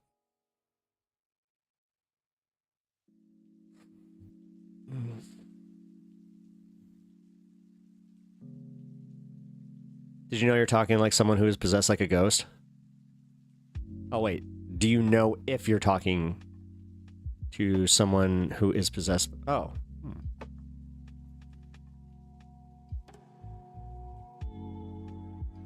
Pep, it's the time machine. You're posting 54 years ago. You did it, Mr. President. Oh my God. You're right. Oh. I never thought of it that way. Oh God, so that means I've already won. So I can just kick back. Well, since that's the case, I guess let's just watch some videos and just chill out then. They literally cannot speak their name 3 times. Oh. That's a thing? I know that you need to be invited in. I didn't know about that. If you guys have never seen the vampire movie Let Me In, the original or the... well, the original is called Let the Right One In. Or the remake is Let Me In. But it's a really, really good vampire flick. Alright, guys. Let's do some more news. Joe Rogan realizes he was completely lied to. Oh, that's going to be a good one. Let's check that out. I know I put it in the title, so why hide it? It's Luke Beasley, guys. I know, not our favorite, but it's funny. Him and David Pakman, they're the only two that I will not give them the subscription. I'll like their videos, but I will not give them a subscription. They don't deserve it. All right. You meet a real vampire and he's offended by all the stereotypes. He loves garlic bread. Yeah, it's really... Wait, you smell garlic on his breath? You're like, wait a minute. It's like, dude. Wait, hey. What? Oh, right. Oh, garlic. Oh, no. It's just been them fucking with us throughout the centuries. That'd be hilarious. It's like, yes, you know what? I got another one to think that I don't know why they're all Italian, but they're Italian vampires. I got another one. He thinks that the garlic works. Little did he know. Oh, man. All right, guys. I'm going to start the segment. We're going to keep the dog up. Why not? All right, guys. Let's see what Joe Rogan had so much surprise about him being lied to. This is almost difficult to watch sometimes. I want to dive into a few examples. Always difficult to watch. Prompted by a recent one of Joe Rogan, the podcaster and other things. And we'll be focusing more, as I'm sure you're noticing, on Joe Rogan because of the size of his platform. And also because I think he represents, as I told you in a different segment, someone who has been subjected to the very influences. The DOGE U.S. clock is at $110 billion. Say that's $700 per U.S. taxpayer. Yes, then you look at exactly how much the tax cuts, if they do implement the $4.5 billion tax cut, is going to cost the average American. It's about $1,400. So, and the math, the incentive structures that create those influences that so many just average voters are.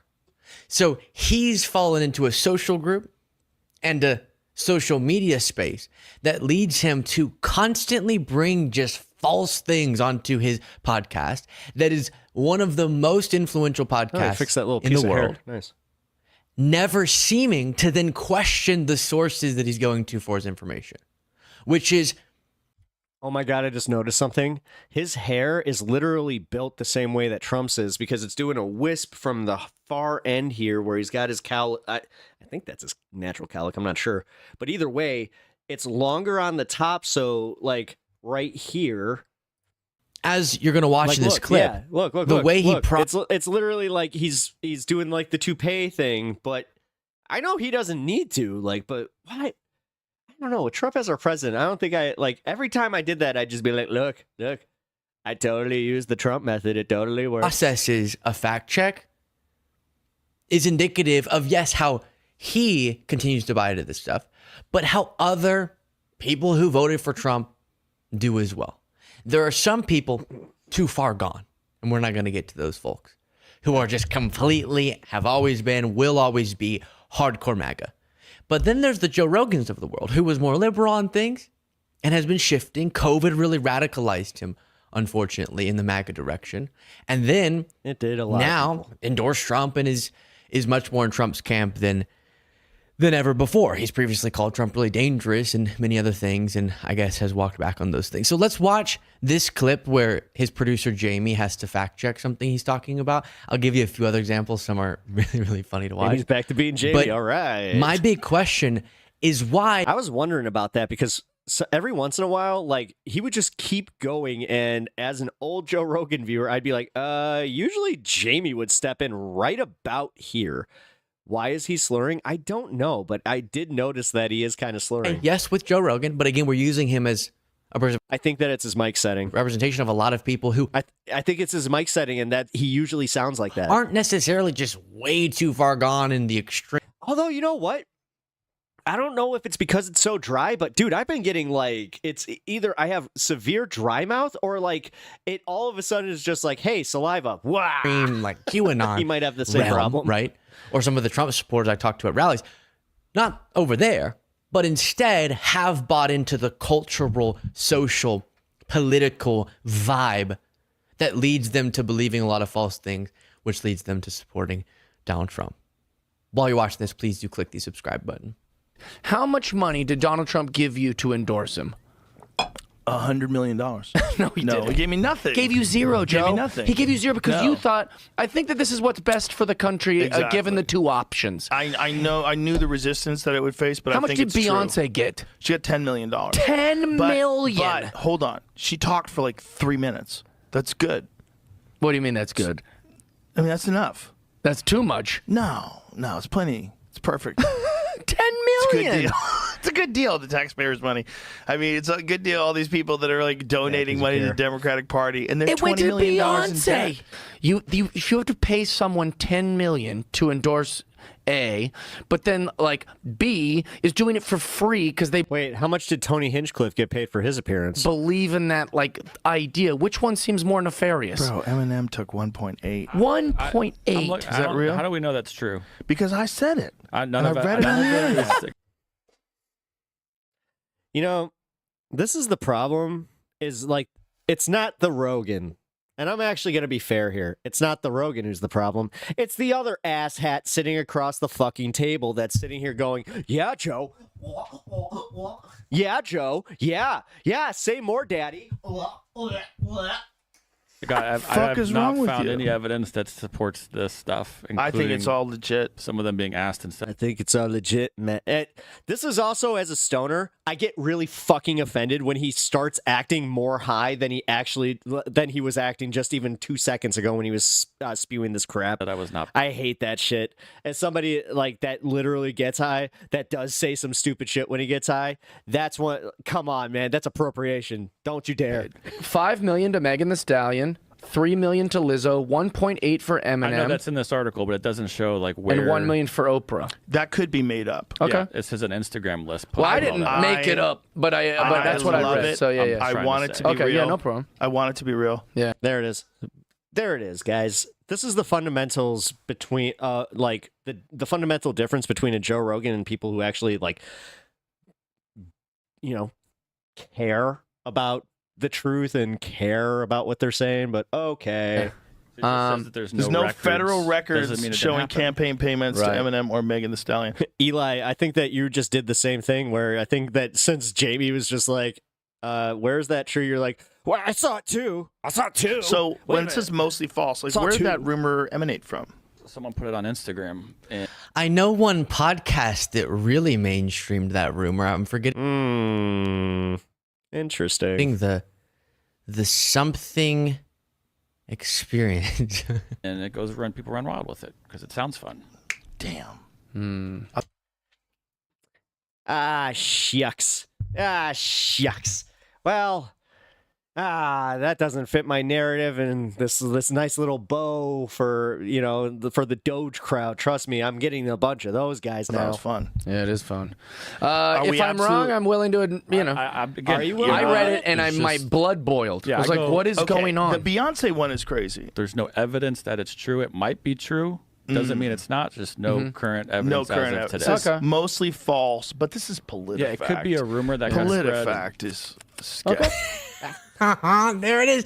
It's all. This is why I want to PolitiFact walk is, through these clips, and some of them get worse. Dude, I have so many saved PolitiFact stories just from the election that can prove the whole PolitiFact is just a DNC page shill thing. Did you see that when Doge did their thing that they came out and it proved that they were paying PolitiFact? It's like, yeah, I actually did see that, and then I read about it and I saw how it was not just a bunch of Democrats that were paying for PolitiFact plus, for Congress, where it's kind of part of their discretionary budget for, having their aides look at the fucking news. First, like him believing the State of the Union was faked or Dude, my guy's mad at premium subscriptions. That's kind of funny.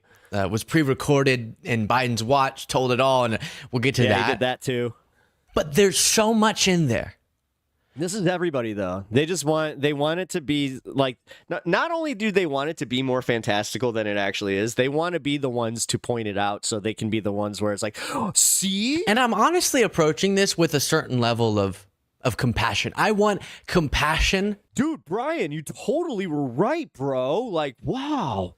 To be a huge part of what drives our movement, okay? A big part of what I dislike, oppose, and aggressively speak out against with the MAGA movement is the lack of compassion in their rhetoric and in their policies. So in the rage that I do feel about the crazy misinformation that spews on a platform as large as Joe Rogan's, we're all going to summon. He is totally slurring a little. Yeah, maybe he's doing this I don't know. That it's I don't want to go there, but it's happening to a lot of people, what you're watching play out there. And we only have to understand it, not so we support or excuse such destructive behavior. This one, a less consequential example, but COVID misinformation, much more consequential, that Joe Rogan has articulated. But instead, so that we can learn to move people more effectively and to compel those that maybe agree but aren't activated right now in politics. And we're only going to get there if we really understand how people are buying into, for example, the idea that despite all the data pointing in the direction that Biden and Harris have handled inflation really effectively, and yes, it's been painful, it's a global phenomenon, pandemic related, but we've handled it better than our Is that a lisp though? Counterparts and better than No, because she's projections. It's doing something like this where maybe I don't know. A lot of people Hey guys. are still convinced that that's not the case and that they should blame Biden Harris. And one of the reasons that Donald Trump. It's a genetic condition, you guys. My tongue produces too much spit. So let's use Rogan over the coming days and weeks as an example of how people buy into this. And a few quotes tell such a big story there. He talks like he just got his braces removed. Oh, you might. Did he? Did he have braces? I don't think so. Hey, Mitesh, what up, dude? Before getting into that, here. It's funny. We were actually talking about you a little bit earlier. Your buddy's behind me here. I'm in the middle of getting something prepared. But Here's hey, another example welcome. with a different guest where he was bringing up this same false talking point. Alleged that Beyonce got $10 million and Lizzo got $3 million. Eminem got $1.8 million. Like, Really? Whoa, seeing him I without think his if you just headphones is published all these weird. numbers, these celebrities would all get so mad at each other that Sure they are. then you would learn everything. It's Eminem got short. Right, he got right, shorted. right. Lizzo's furious right now, right? Yeah. Lizzo's probably listening to this right now, being like, "What?" Well, I wonder if Lizzo was like, I didn't get shit. I would say it, but why haven't they said it? Like Beyonce has been mum. I gotta breathe like that after sentences. Right, Lizzo's furious right now, right? Yeah. Lizzo's Oh, this is Netscape guy. I have not liked this guy since reading a Wired article and finding out that he fancies himself a gaming dork, and then he tried to back some of the worst gaming companies. probably listening to this right now, being like, "What?" Well, God, I I forgot wonder what if the whole Lizzo's like, story was, but he was directly responsible for. Oh, I'm there it furious is. right now. No, it's New Biscuits time. No, it's fine. So now I'm completely distracted. So the thing that he said is so huge. I want it to be real. Rogan said, it would be fun if that were real. But guess what your average center right Trump voter doesn't have? A Jamie who sits there and goes, oh, let me pull this up. There's no evidence. I usually make him sit for it, but he's laying down. He's sleepy of this. But sometimes there's these whole ecosystems and left-wing ecosystems as well that will create stories that maybe come from a kernel of truth or are completely fabricated. They then Guys, was Reagan a good president? It depends on who you ask.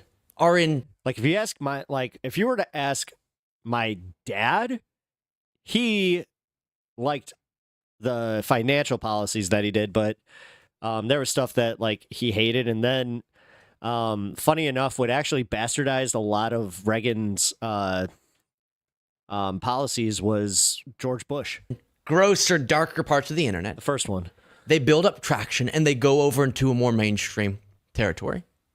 By that time, But yeah, Reaganomics the wrecked this journey country. of that lie is long enough that we don't really know where it started. So it's hard to go and say, oh, no, you're bringing up the thing that Marjorie Taylor Greene said in a conversation with Brian Glenn.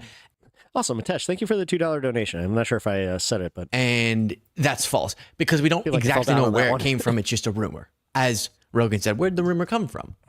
And then someone like Rogan, who clearly does not understand the importance of when you have a platform, making sure you purvey factual information on such platform. And so he just sort of talks as, I guess the thing people like, the sort of, I'm a guy just talking about stuff.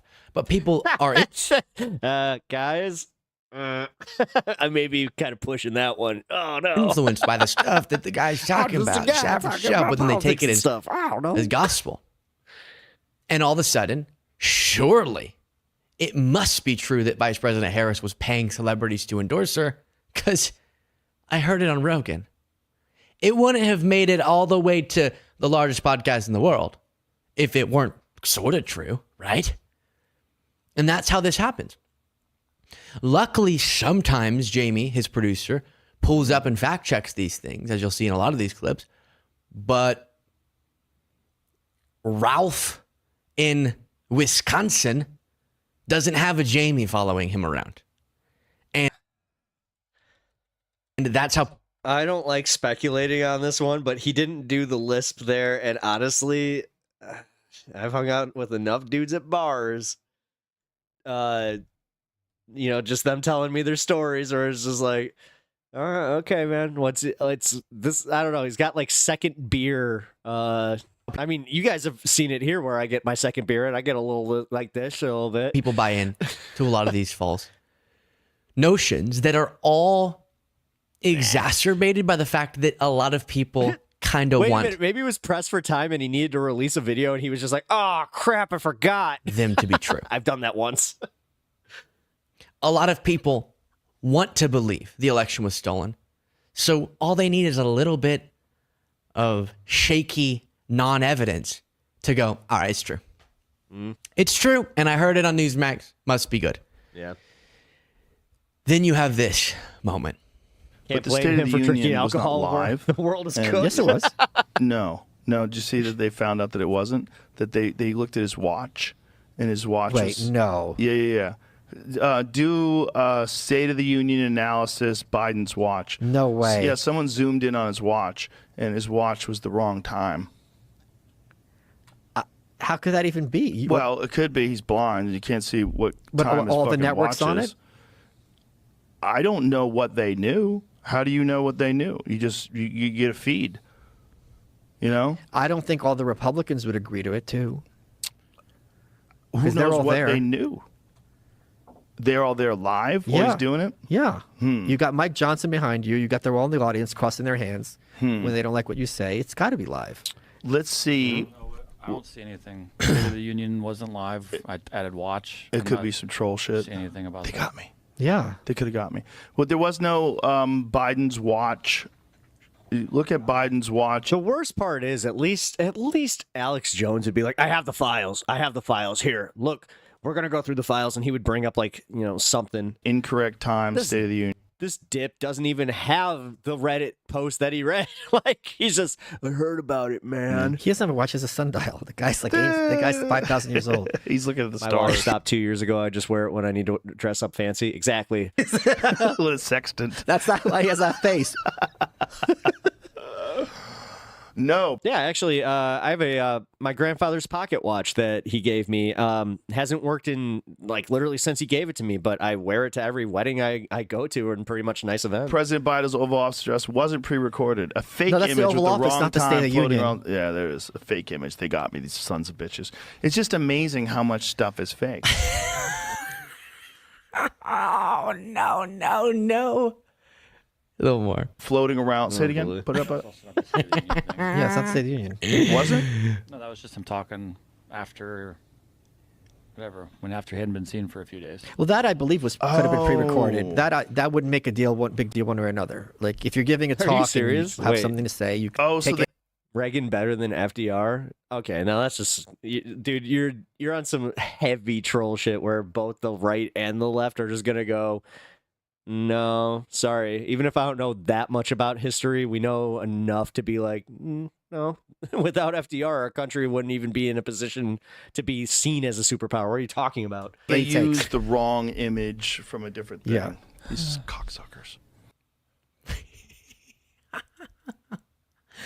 Again, It seems like you just don't like the fact that it's being brought up so overtly where you can just be like, oh, this is embarrassing, where you're getting secondhand embarrassment for Joe Rogan, where you're like, oh, because it's just it's too easy. It's too easy for you to just go, it's both sides. It's both sides. Even though we can also produce more, here's the difference. When you try to accuse the left of fake news, most of the time they're either willing to like look deeper into it. If they are wrong, they'll issue retractions, all of that. This is where I'll say, this is why the right wing is so good at their propaganda machine, is they will never falter. They'll never fall back on it. Like guys like you are the reason that their propaganda is so good, because not only do you guys are you the bulldogs of the Republican Party, I'll give you that.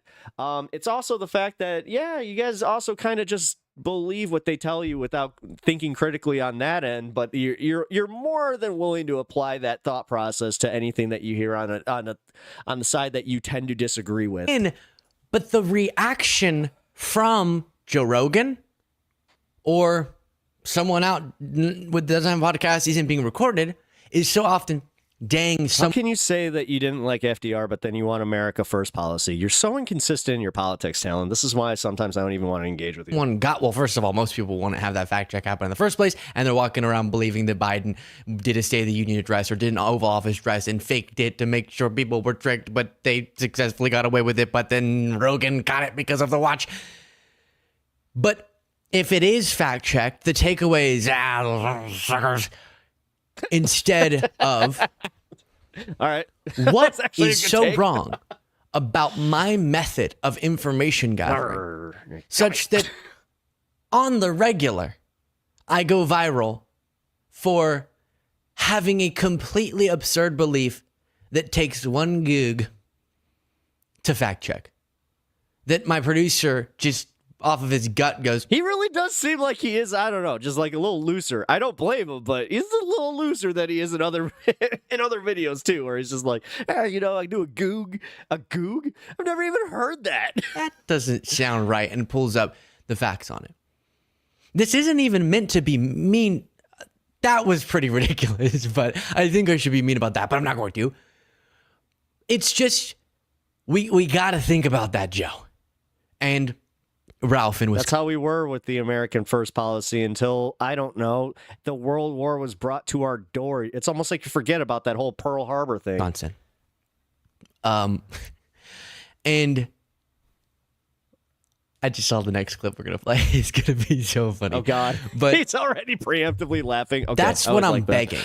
If someone's out there, a family member in your life, and yeah, Reagan was almost as brain-addled as Biden, and that's well known, guys. Like, dude, one of my first memories as a kid was asking, like, my mom why the president was talking weird, because he was, well, I think that we're going to be a nation of, have you seen Nancy? Many of them, to Joe Rogan's credit, don't acknowledge when they did get something so blatantly wrong, but then on other things, Rogan hasn't admitted that he got them wrong. But again, a lot of people you'll talk to in your life, this video is going to come out on Thanksgiving. You might be in the middle of something right now, and I'm just making it worse. Wait, this is Thanksgiving? But oh, this is 2 months ago? Oh. Most people won't admit that it was wrong. They'll go, nah, the fact checkers are biased too. Everyone's biased. Oh, you found the original source video and his watch didn't say the wrong time? I don't know what that noise was, but the American First policy was what led to us to refrain from going into World War II. Talon, I'm not going to argue with this shit with you, honestly. Beg people. You're arguing semantics I'm not about just history. saying in sort of a theoretical sense. I literally beg people in my life. If you keep getting things wrong and going, shoot, I keep seeing in my social media feed things. And honestly, that today I really don't care. Luke in 14 seconds flat is able to debunk. Maybe that means the sources of your information, not the most reliable. And that's what I don't get about Rogan. We have infinite moments like those where he goes, they got me. Or, I was hoping it was true. German submarines, not Pearl Harbor. Oh, yeah. The German submarines over on the coast. Okay, yeah, because that... Shut the fuck up. And that's when people... All right, guys. Seriously, this type of idiocy is the stuff that I'm just like, oh, okay, cool. Start doubting his character, right? Because why aren't you working harder to make sure you don't really just don't spew care, complete Talon. garbage on such a big platform? Contrarian view on stunning. everything. Then here... You're an exhausting human being. Joe Rogan, well, just watch. Well, there's people that voted for Biden that are doing it now. They're like, what did I do? Right. Like, what did I choose? Like, how is this guy? Yeah, you just can't listen to an interview where he's saying some of the stuff he says. Are you talking about the Lusitania? I understand what the fuck you're talking about. I'm going back to your FDR comment. You've made several stupid comments, and I'm going back to the main one that you listed off. I understand the history of World War I and II. I get it. You're a very smart man who understands a little bit of history. And yes, I was mixing up the Lusitania because I kept telling you World War II. And then you said German submarines. And then I brought up a fact that, yes, German submarines got very close to the North Carolina coast right before we entered World War II.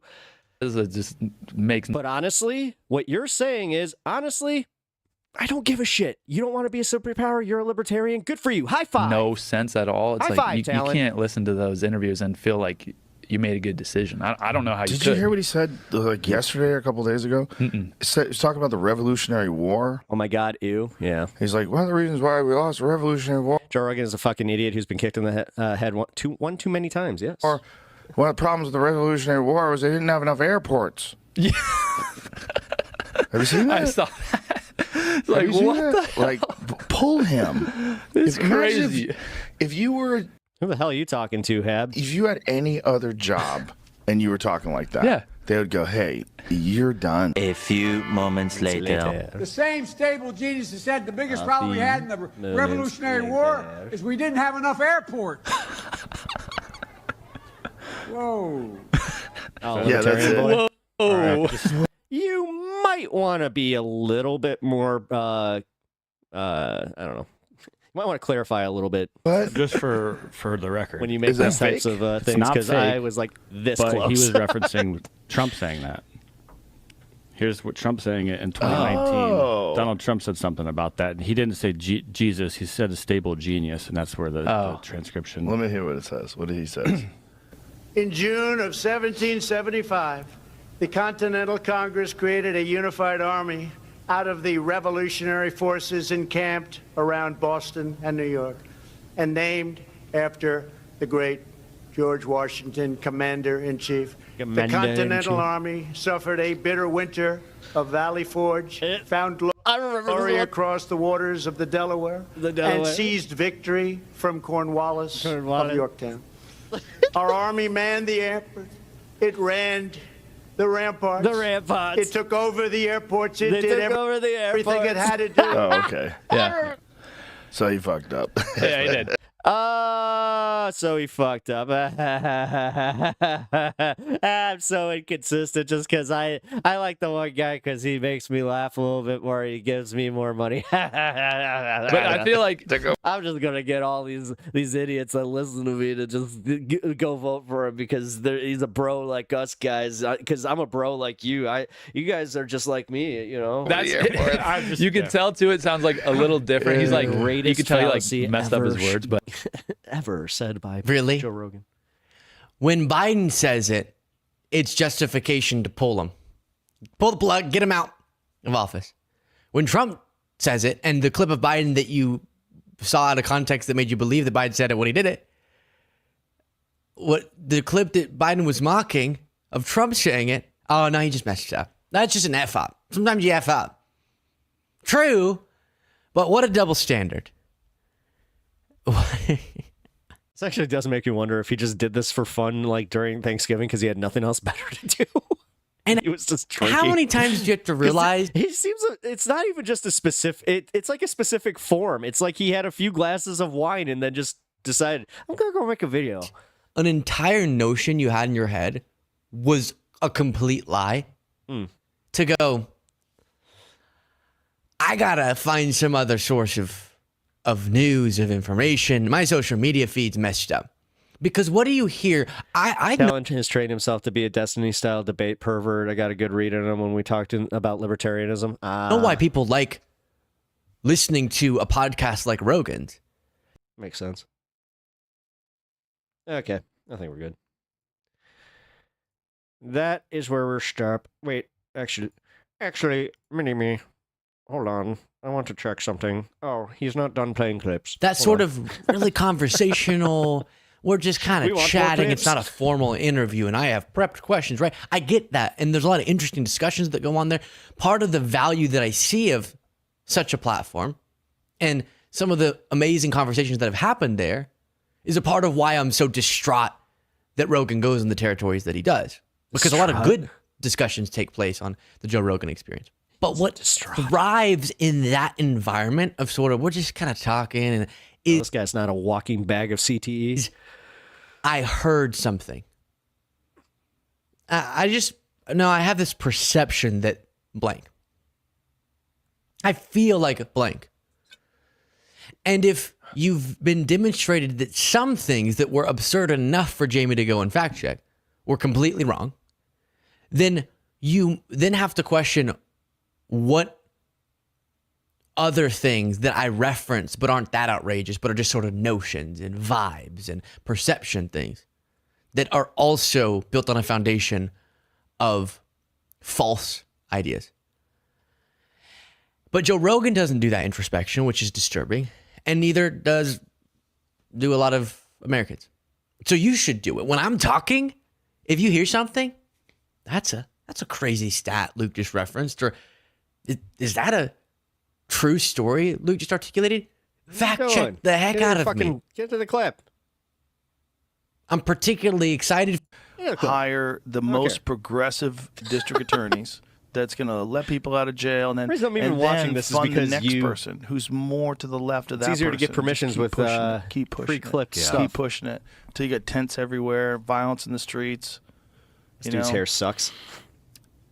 He's done a damn good job. How come there's no right-wing guys like that to do it the other direction? I always wonder that too. I always wonder that. I was smoking with Okay, this one's actually boring and it's 3 minutes. When This is him being taught by Jamie that panels. I had to stop a watching bunch of to the not blow through biggest cigarettes. donors, biggest billionaires, and biggest corporations donating in politics are right wing. It's just he looked at the top list and it's just red, red, red, red, red. And he was like, what the heck? So that's the ending of that one. But I just think, and that's the ending of this clip. Because honestly, I don't need your take on it. Sorry, Luke. I appreciate you putting the clip together, but again, Spotify being the fickle entity that it is, sometimes they like to go after smaller creators because they, I think it's mostly AI. So let's just be honest. Oh, pops off the cam. Damn. Well, I appreciate you guys sticking through that. That was fun. Kirk, you are the boss. You are the boss level. No one dares to debate me. Welcome back, Kirk. Glad to see you. All right. Back in live chat. I do like debating you. Did not have to infer that I would have had set it straight up.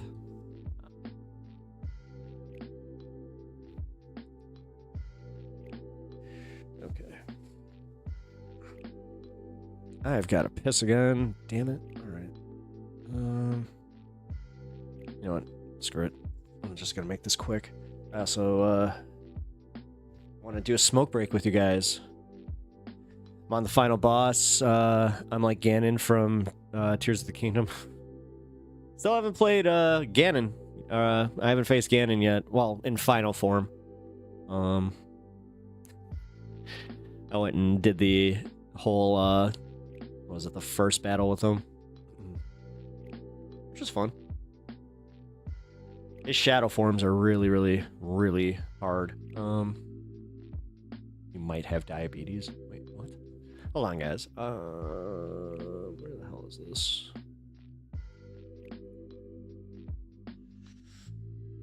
No.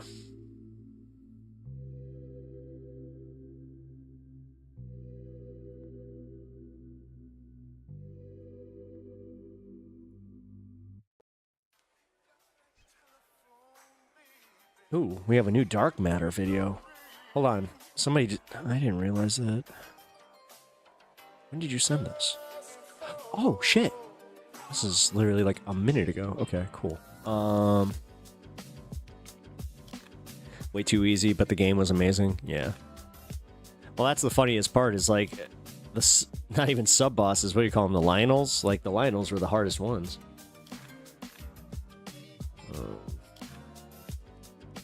Chinks MAGA populism. That's what I wanted to cover. Okay. Because, guys, I have a surprising take for you when we do cover this. I feel myself getting a little more, what's the word I'm looking for? Charitable? Yeah, charitable. Towards people who have had some bad takes that could possibly reform. Because that's one thing that I'm going to just say that Hassan, this is something I've always appreciated about him, and the fact that he focuses on it as much as he does is the fact that he truly does believe in reform. That he never fully just writes somebody off completely before, like, giving them the chance to reform themselves or to be a better person. So, all right, I'm playing Tears of the Kingdom again. Be prepared to not hear any music for a while. Uh-oh. Yeah, dude, that's what happens to me. Oh, speaking of, actually, you guys inspired me. I ordered a capture card, so I'm going to be hooking up my Switch, and I'm going to be playing some Switch games with you. You have to embrace bad takes that are principled. No, As long as you're, yeah, no, Talon, even you, like I may not agree with you on a lot of shit, but at least you're principled. At least you actually do, at least sometimes it comes off like you believe this shit. Every once in a while it does seem a little disingenuous and like you're just poking the bear, but hey. You know, forgive me for always being on edge. You know, I am a streamer after all. So, it is very hard to tell, intention through all that, so. Alright, guys, I gotta piss. So, just hold off. Give me 2 minutes.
Oh, man.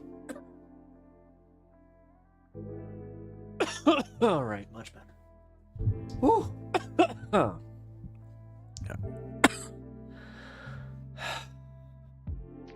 I've only devil's advocated one time, and it's on vaccines, and I specifically said blah blah blah.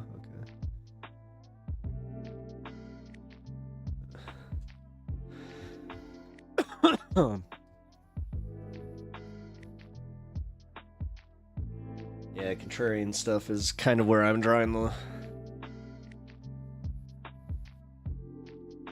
line. I don't know, guys. Where are you? All right, so we've been doing this for 3.5 hours, and out of the stuff that I've been bringing up here, realistically, do you agree with me? Do you think that we should kind of start like thinking more along the lines of, you know, getting behind somebody, finding that person? God, how wild would that be if the Pep Talks community is the one who finds the next president? See, yeah, getting into politics, I'm gonna do the Drake meme. Nah. Finding the next politician. There we go. Sounds like you need a time machine For 50 minutes? What do you mean?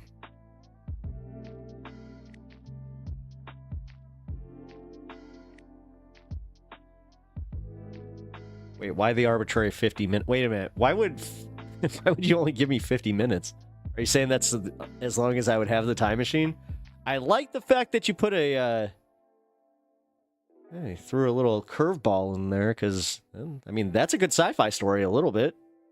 Like, just that's a good basic premise for a sci-fi story. You have 50 minutes and a time machine. What do you do? It's like, whoa. Good question. Meanwhile, practical me goes back in time to when I left my Pokemon binder at home. It's just like, don't do that. Here, take it.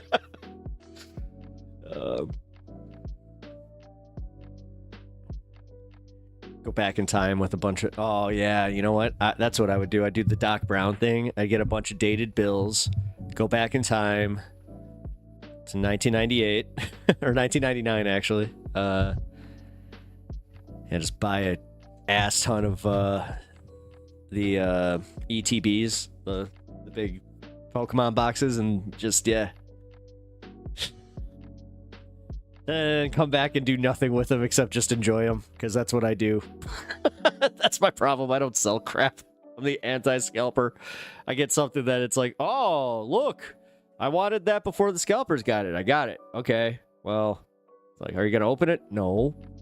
I had that same thing with my ETPs, where they're just like, are you going to open those? I'm like, no, I like the artwork.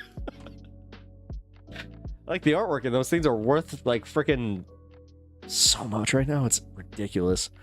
God, scalpers suck. Can we just all agree that scalpers suck in any way, shape, or form? I don't care, like, what you're into.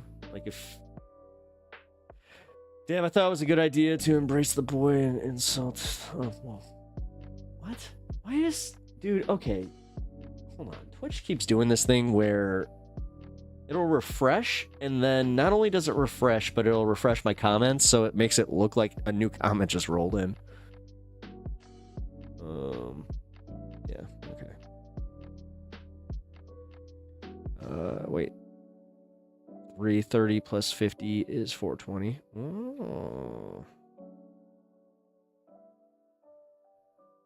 Oh, I see what you're doing. Yeah. I mean, I did. I mean, it wasn't 420, but yeah, whatever. On my potty break, Oh, guys, I have the best new strain, Gelinade. If you guys can get Gelinade, that's good shit, man. Especially if it's from Rhythm. Like, if you can get the Rhythm brand Gelinade, highly, highly recommend. It's very, very, very tasty. It's actually one of the best tasting ones I've had in a long time. And smelling, too. Like, I went upstairs, and I was just like, oh, hell yeah. Although it's one of those ones, I'm warning you, that when you do smell it, immediately you're just like, I kind of want to smoke one. So, careful with that. And yes, it's a bit heavier. They like, dude, I got one that's like a 21%er, and I was like, that's not going to do anything. Frickin' hits like a 30. Which is crazy, dude. I don't know. I trust those metrics, but there's sometimes, every once in a while, it just seems wildly off. I think you guys know what I'm talking about. Blueberry cookies is one of the favorites I've ever had. Blueberry cookies is one of the favorites I've ever had, too. Do you happen to know what brand it was? Because, yeah, I had one last summer. It was Rave was the brand. Because that does matter. I do know that, especially if you're judging by from like from a cup perspective, where if you're like the candy cup. I think you guys know the full name of it. Oh, I've participated, by the way. I have I got the receipts. I got all the proof. They came around. I got very lucky. I got to be a judge in the sativa category. It was awesome. And yeah, Jack Herrera ended up winning. Very well deserved. Classic brand too. I'm so glad that like the heirlooms are making a comeback. Like when I saw Jack Herrera and Sour D coming back, I was like, oh yeah, hell yeah. Widows are always good. It's just I need to like I grow like, you know, my own horticulture, and I can tell you right now, had some widows. They were okay. Not the easiest to cultivate. I have to say, like, that's the problem, is sometimes like I don't know, I can't use the term, so we'll just call it the powdery stuff.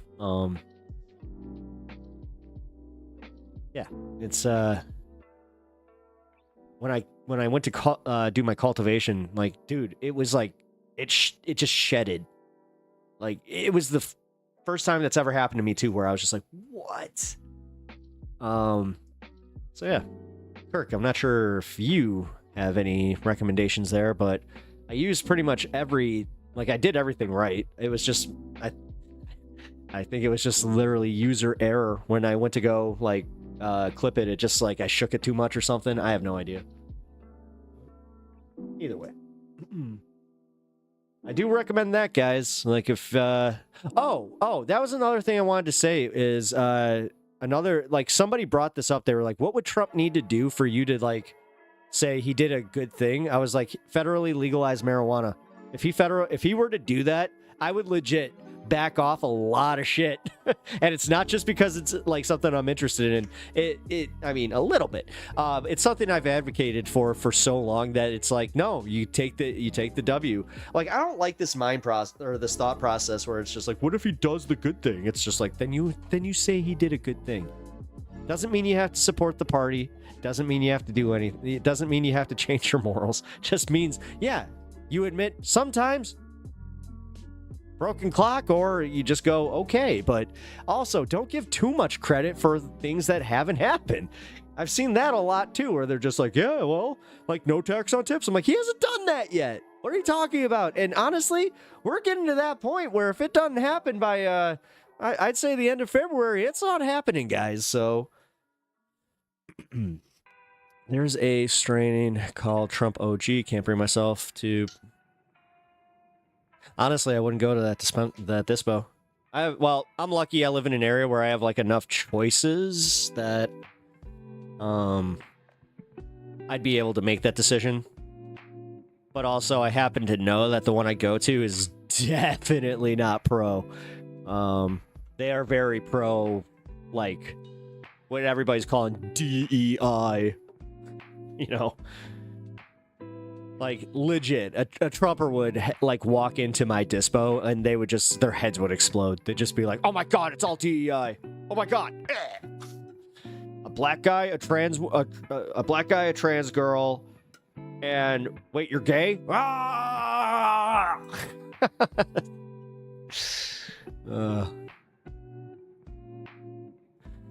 You just gotta love this world we live in.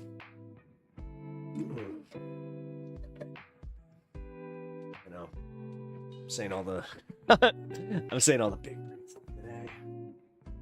It's the second time I've said big brain. Sorry.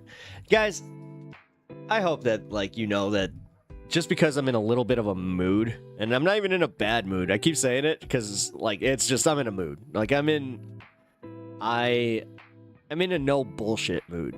Like, which usually I'm in anyway, just, you know, given my age, but I have been a little bit more lenient, especially within the last few, you know, weeks.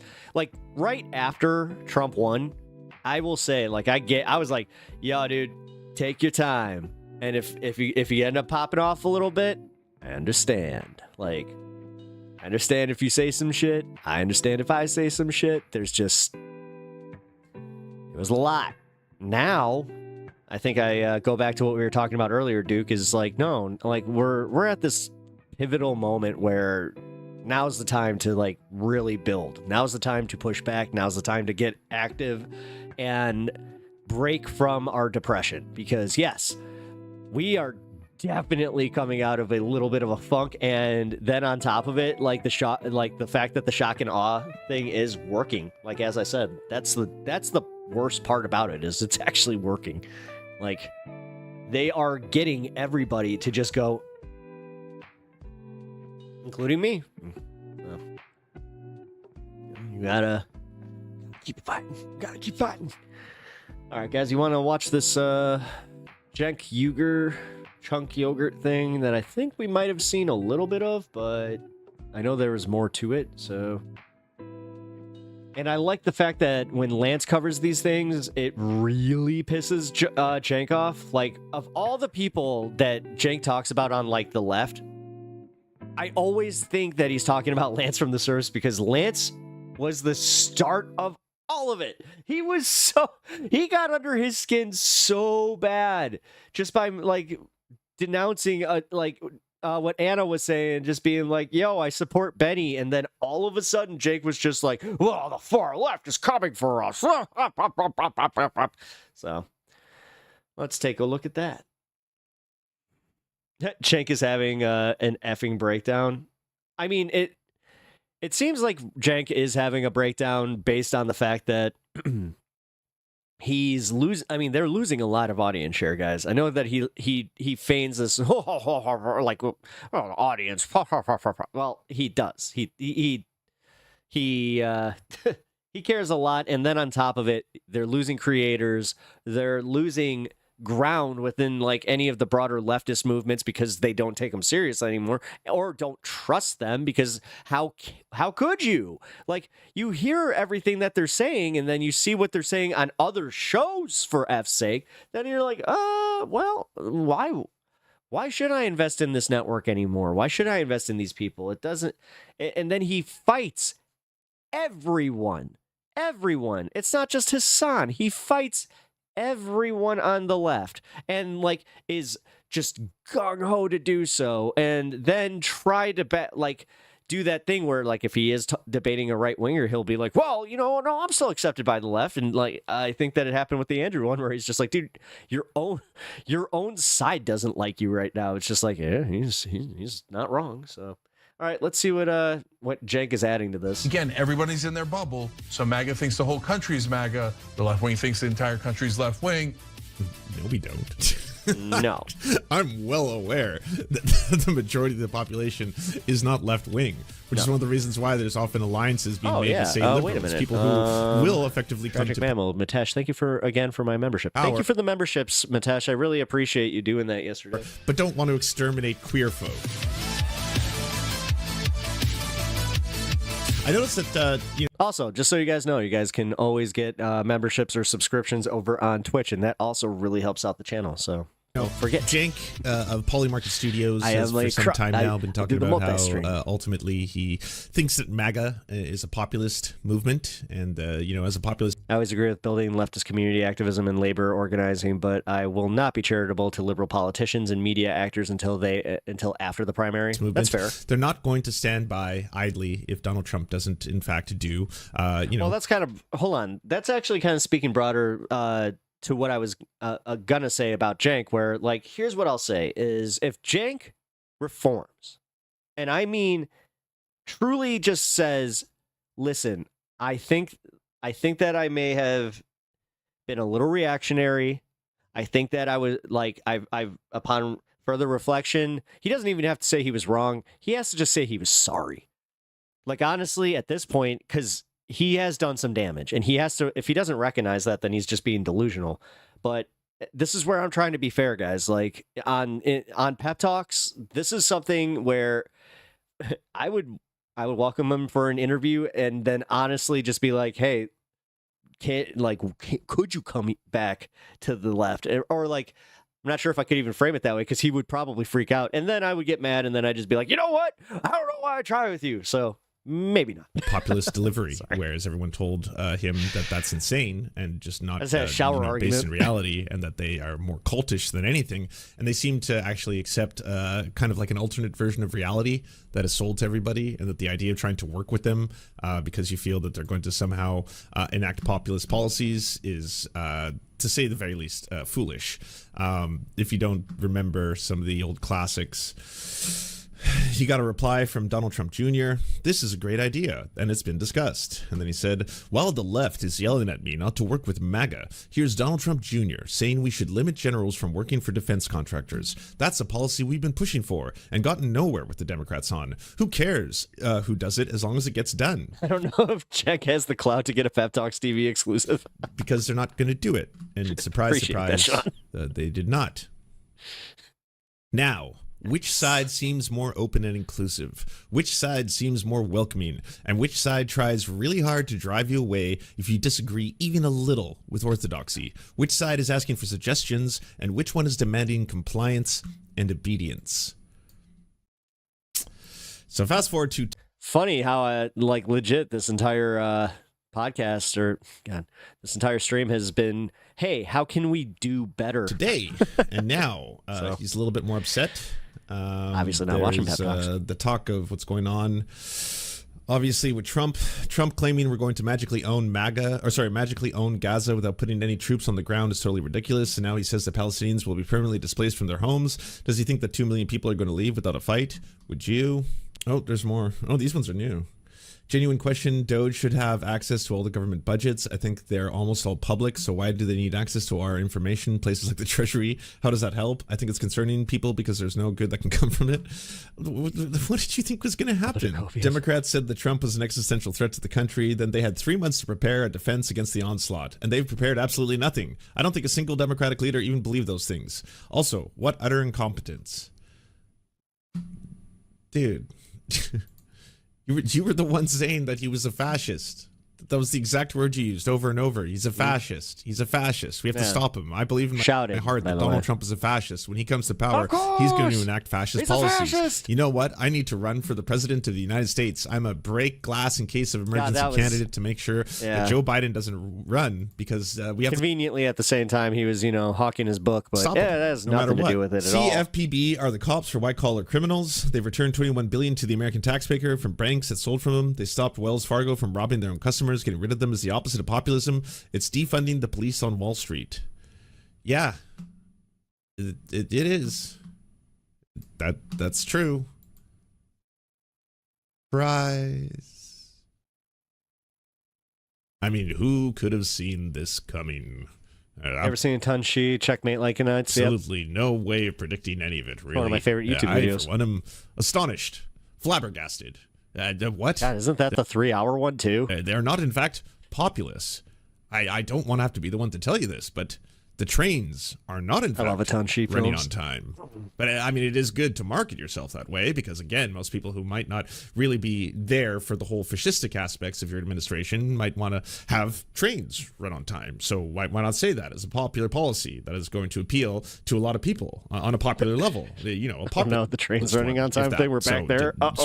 Certainly something to propose and then see whether or not people are going to vote for you and vote you into power, or even give you some sort of soft power that you can then use to acquire hard power through, the fire or something like that.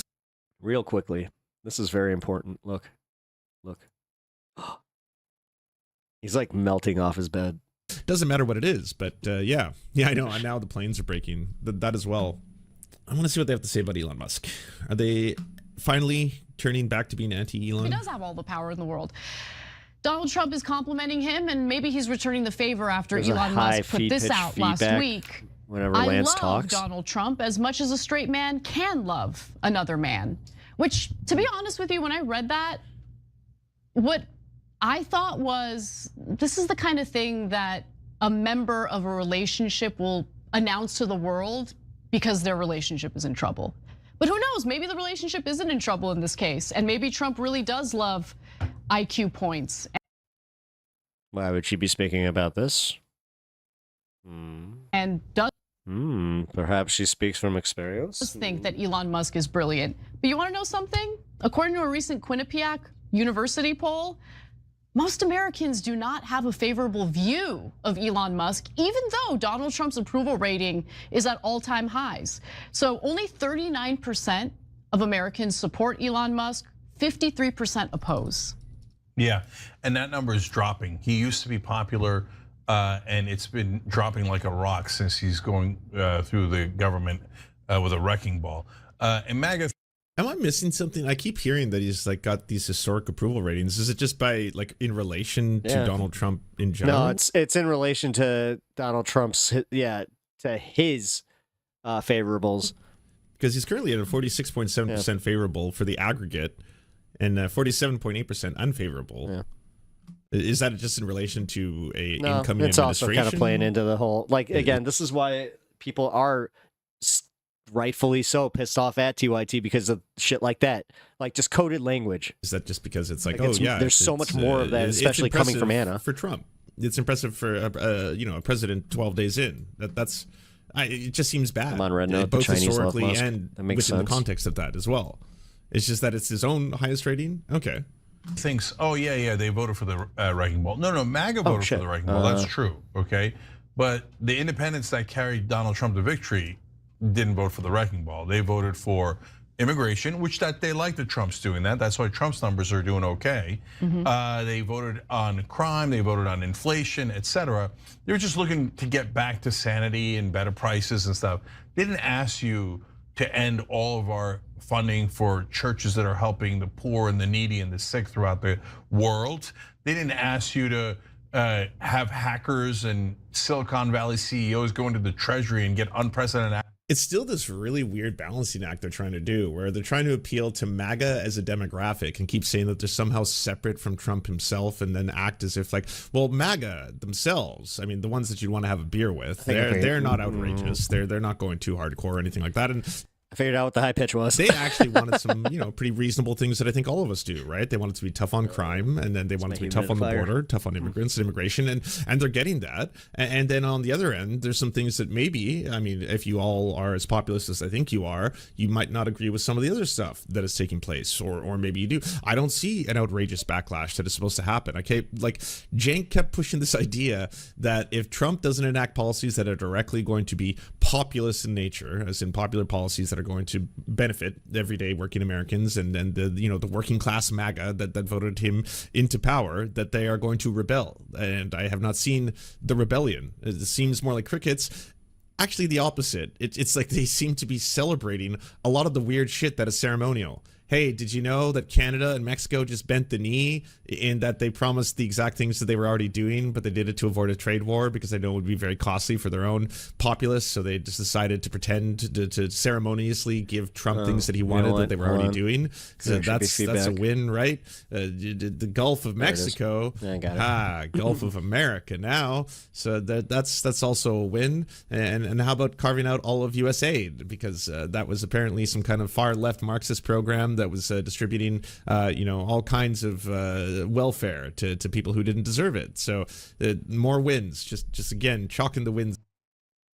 So access for absolutely no reason to all of our data, our social security numbers, our bank accounts, all of that. They didn't ask you to stop listening to court orders, and they're going to hate this stuff. But they don't. Come on, I keep hearing that. MAGA's going to despise this. They're going to rebel. They're going to get really upset about this. No, they're cheering this shit on. They think it's fucking based. It's fucking amazing. Oh yeah, like they're getting rid of all the fucking the waste that was in the government. Elon Musk is saying that they're apparently just stealing money and giving it to all these like far leftist NGOs, and he's going to get rid of them all. And this is all super awesome.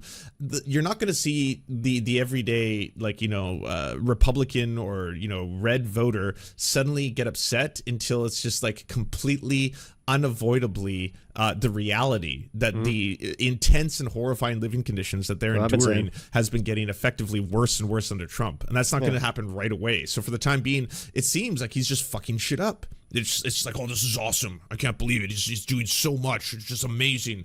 You're not seeing them being like, oh, whoa, that's really scary to have an unelected billionaire come into power and then try to put his little army of Nazi groypers to hack big balls is now, within the U.S. Treasury, trying to implement his own code in there. I'm not seeing a pushback on that. So for now, Elon's taking the brunt of it because MAGA, he's the at one least. out there doing it, which for Trump is not that bad a strategy, by the way. I don't think he's doing it as a strategy. I think he's doing it because Elon gave him $290 million for his campaign. But if that strategy is going to work, at some point, he has to dump Elon when he's supernova toxic, which is exactly where he's headed. And so again, it's not just our theory or our opinion. The polling backs it up. I told you guys before it happened that Elon was going to crash in the polling, and then it happened, right? Because again, everybody's in their bubble. So MAGA thinks the whole country is MAGA. The left wing thinks the entire country is left wing. No, the middle decides elections. No, we don't. Predicted it.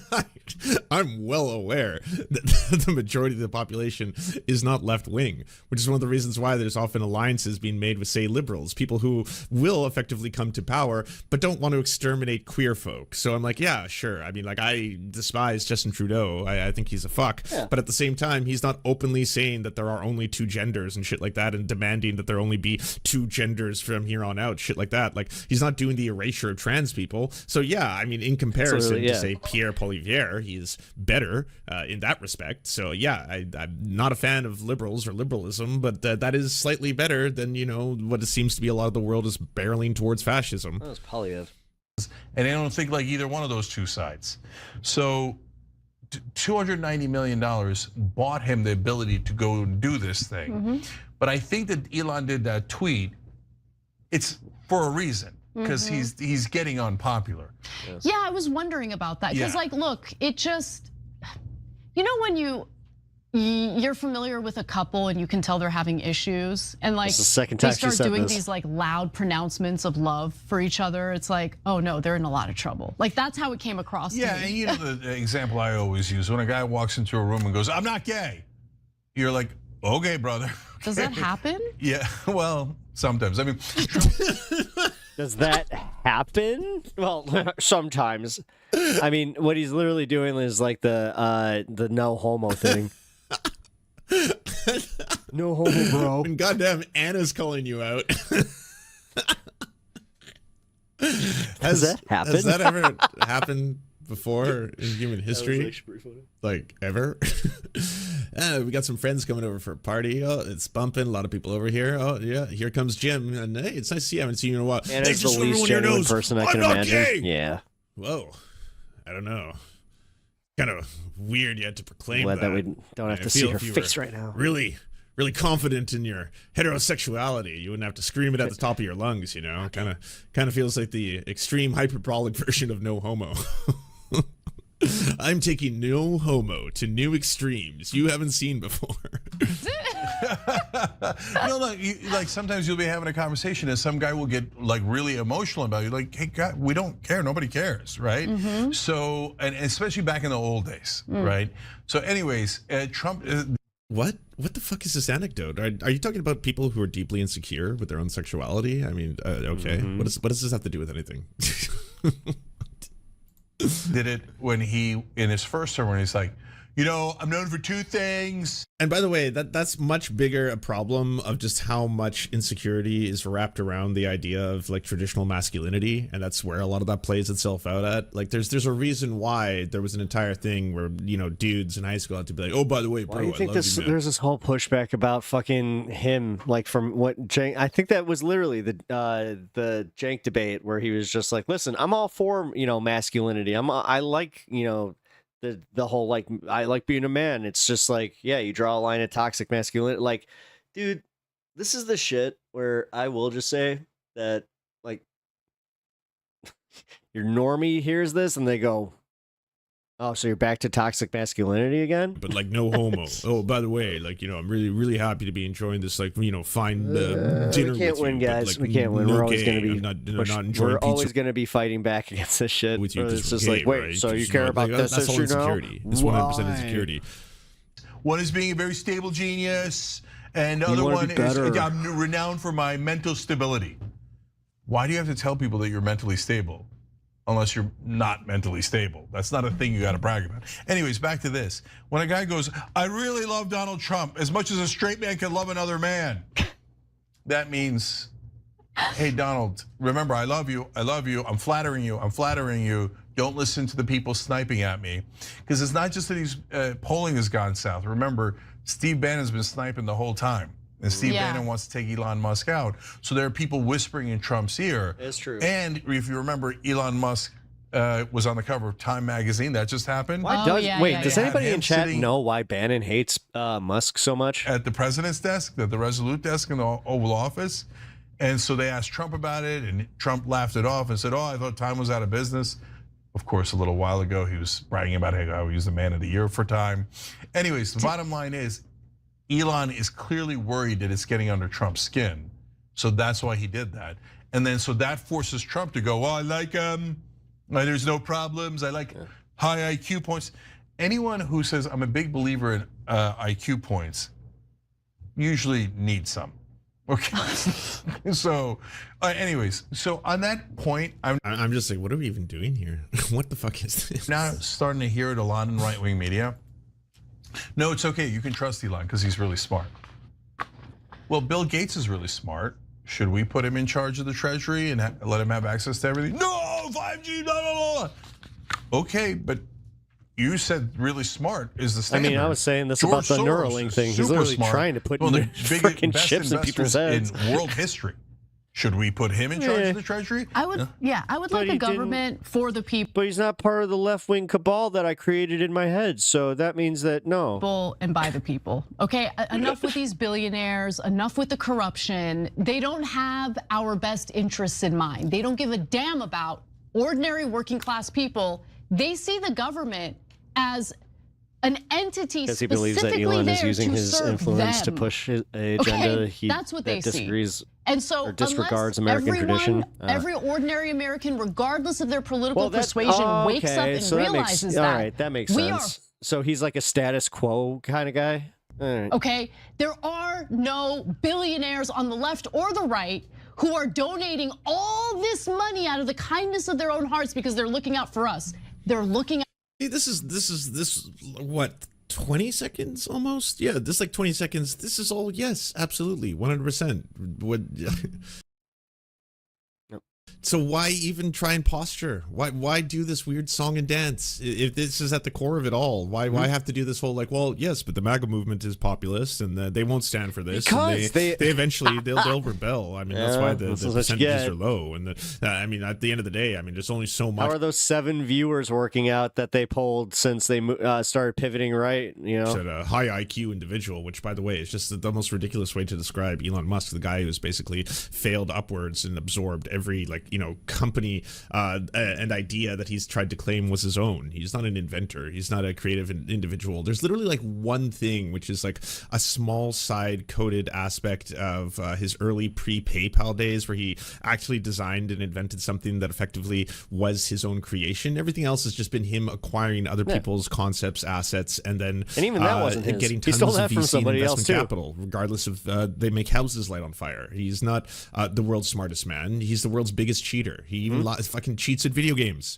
Yeah. Who the fuck needs to cheat at video games but then also wants adoration at the same time? Like that.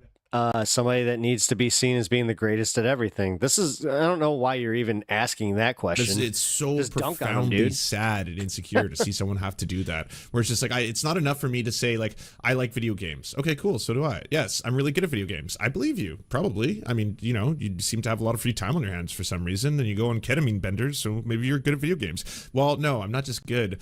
I'm the world's best. Okay, what? Why did you? Why does in what in one of the hardest video games to play ever? In one of the ones that just also heard that Bannon is upset because he got kicked out of the inner circle and is jealous that Elon bought his way in. requires again endless amounts of time. Yeah, but Path of Exile 2, you're going to see the world's greatest players putting hundreds and hundreds and hundreds of hours into it. But yes, I'm one of the world's top. Elon cheats at video games. Yes, this is actually well known. He's been caught twice. He got caught buying an account that was like a maxed out account. And then there was another one where he actually got caught cheating. And it's definitely real, and you definitely have to respect me. Same thing with Diablo 4. One of the world's greatest Diablo 4 players ever. You better respect it. And it's like, why do you need that? Why Diablo's is hard. It just not enough for someone to be like, you're good boy, very impressive. Out for themselves. period. And you know, we did that story So? earlier in the show about how some Silicon Valley admitted donors it were himself, complaining to Hakeem Jeffries. Well, yeah, because he got caught. They're like, oh, thing is, you yeah, know, the entire gaming community caught him. the other Silicon Valley CEOs went That was with the Donald Trump, funniest and now they're part. getting everything they. He said he was also the world's greatest player at Quake. Oh, I totally forgot about that. Yeah. I'm assuming that's fake too. Yeah, it's not an easy game, even if it's an older game. It's not an What's easy wrong with game to buying be accounts? competitive at. Oh my God, online. Talon, Again, just these are all shut up. games that require a huge amount of time. I did want to quickly talk about the U.S. Protection Honestly. Agency thing, though, because that's Shut fucked. The Trump administration has ordered the Consumer Financial Protection Bureau to stop nearly all its work, effectively shutting down an agency that was created to protect consumers after the 2008 financial crisis. My ex and used to subprime farm gold mortgage on lending Diablo for scandal. extra money. Nice. Russell Vaught, the newly installed director of the Office of Management and Budget, directed the CFPB in a Saturday night confirmed by the Association Stop Work proposed rules to suspend the effective dates on any rules that were finalized but not yet effective, and to stop investigative work and not begin any new investigations. The agency has been the target of conservatives since President Barack Obama pushed to include it in the 2010 financial reform legislation that followed the 2007-2008 financial crisis. There's not going to be any oversight on banks. It's not selling accounts that's the problem, Talon. It's the fact that he's the richest man in the world. He's making these ridiculous claims. The fact that you're even asking this makes me think that you're just being a dick. Now, that is just absolutely terrifying. If you truly don't understand this, then honestly, not don't know even how to help you. a half measure. Like this is just bare basic things. There needs to be financial protection We're 6 agencies minutes to prevent away banks from me, just doing like, whatever they finally want. 'Cause freeing clearly myself they've shown from this. themselves to be unable to be guided by the principle of maybe we should do things in the general interest and benefit to society and the people and citizens who are our own customers. That doesn't seem to be what they care about. It's just maximizing profit at all costs, even if it is highly predatory. By the way, if and you guys can haven't lead figured to out, we global are instability. now. So if that's the case, then yes, they need to be reined in, and 5 minutes away. There needs to be some body or government agency that's going to prevent them from doing the same calamitous effects that led to the 2008 financial crisis. Cheers.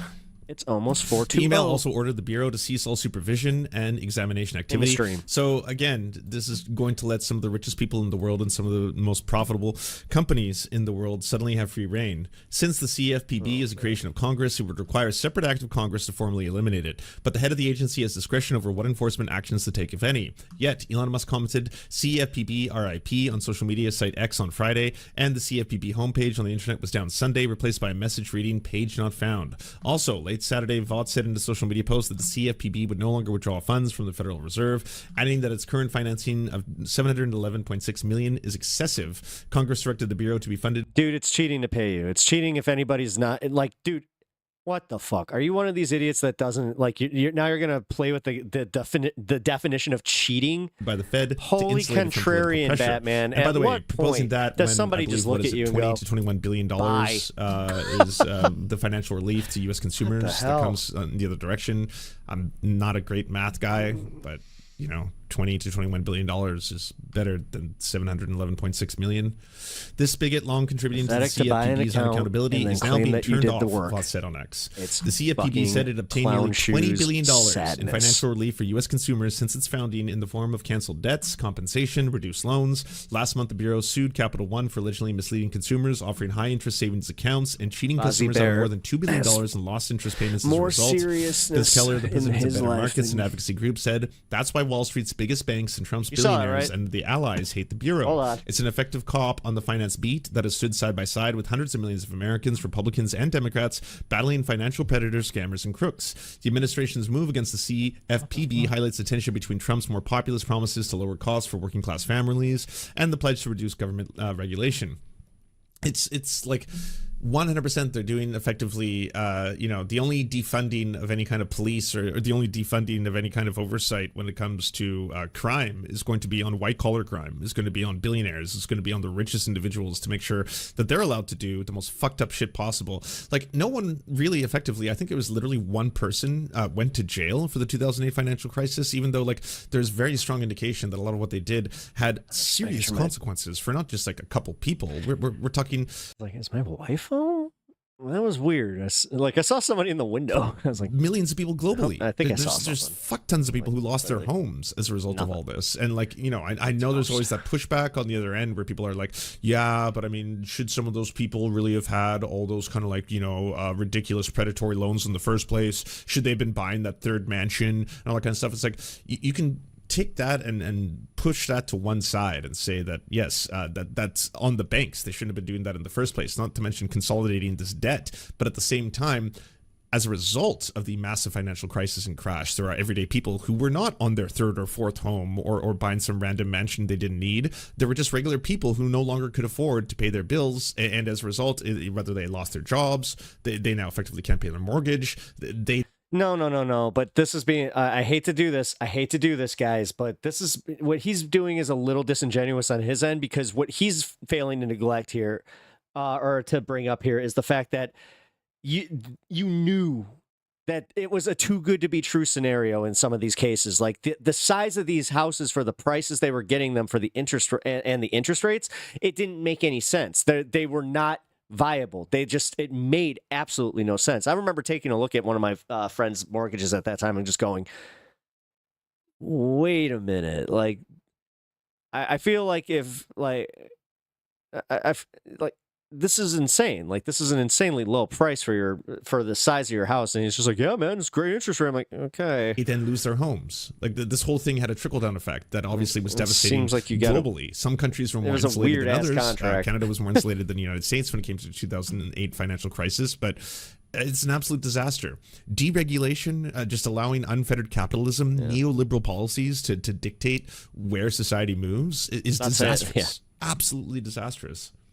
No, it would have been like the fact that they did those mass. Can still take complaints, but it can't conduct exams. Or but yeah, no, it would have been awesome had they actually like reevaluated the mortgages and then given them a chance to say, hey, I could pay this, or hey, I can't pay this. They didn't even do that. They just went and evicted everybody. That was the problem. Who insisted on anonymity to discuss the CFPB business. The memo was also interpreted as blocking it from communicating in companies it regulates, consumer advocates, and other outside groups. Musk's team would also have access to complaints, investigations, and regulatory oversight data. The access raises uncomfortable questions. If Musk company X launches a payment system of the CFPB, has data on competitors such as Cash App, this person said. Fox email follows a similar directive from the Treasury Secretary Scott Bessent on February 3rd, and is the latest move by the Trump administration to rapidly curtail the work of federal agencies that have deemed excessive. Vaught suggested that the CFPB is unaccountable in his social media post. Obama spearheaded the creation of the Bureau in the wake of the 2007-2008 housing bubble and financial crisis, which was caused in part by fraudulent mortgage lending. It was the brainchild of Massachusetts Democrat Senator Elizabeth Warren, and has attracted lawsuits from large banks and financial industry trade associations. Last week, Warren called on Trump to work with the Bureau to protect Americans from debanking, the practice of banks shutting down customer accounts because they believe they pose financial, legal, and reputational risks to the banks. I know the Consumer Financial Protection Bureau is the favorite whipping boy of Republicans on this committee, but the CFPB is the main agency in our government that is actively working to stop unfair debanking. Vaught's email said that President Donald Trump has made the acting director of the CFPB on Friday. Trump fired the previous director of the Bureau, Rohit Chopra, on February 1st. Vaught was an architect of Project 2025, a policy blueprint for the Trump White House that Trump tried to disavow during last year's campaign, but I mean, disavow it all you want. It's clearly being enacted in every possible way. Oh, man. Oh, Chico. Chico's a good dog. Oh. I don't have any like good videos like that of me and Stan. Should get some. I should also do that with my older pup. That one I actually do have a few though.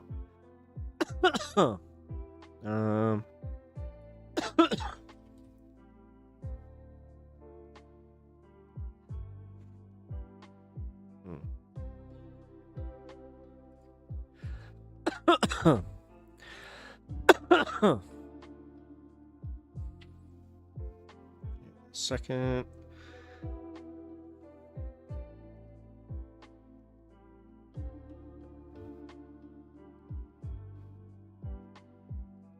Oh, by the way, Kirk, I'm not sure if you were there yesterday for your debut. It was, dude, that was awesome. I really liked your video. I always like a good lyrical video. Simple, but effective. I also like, you know.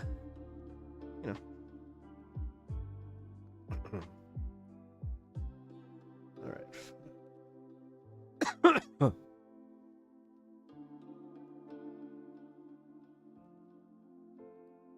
There we go.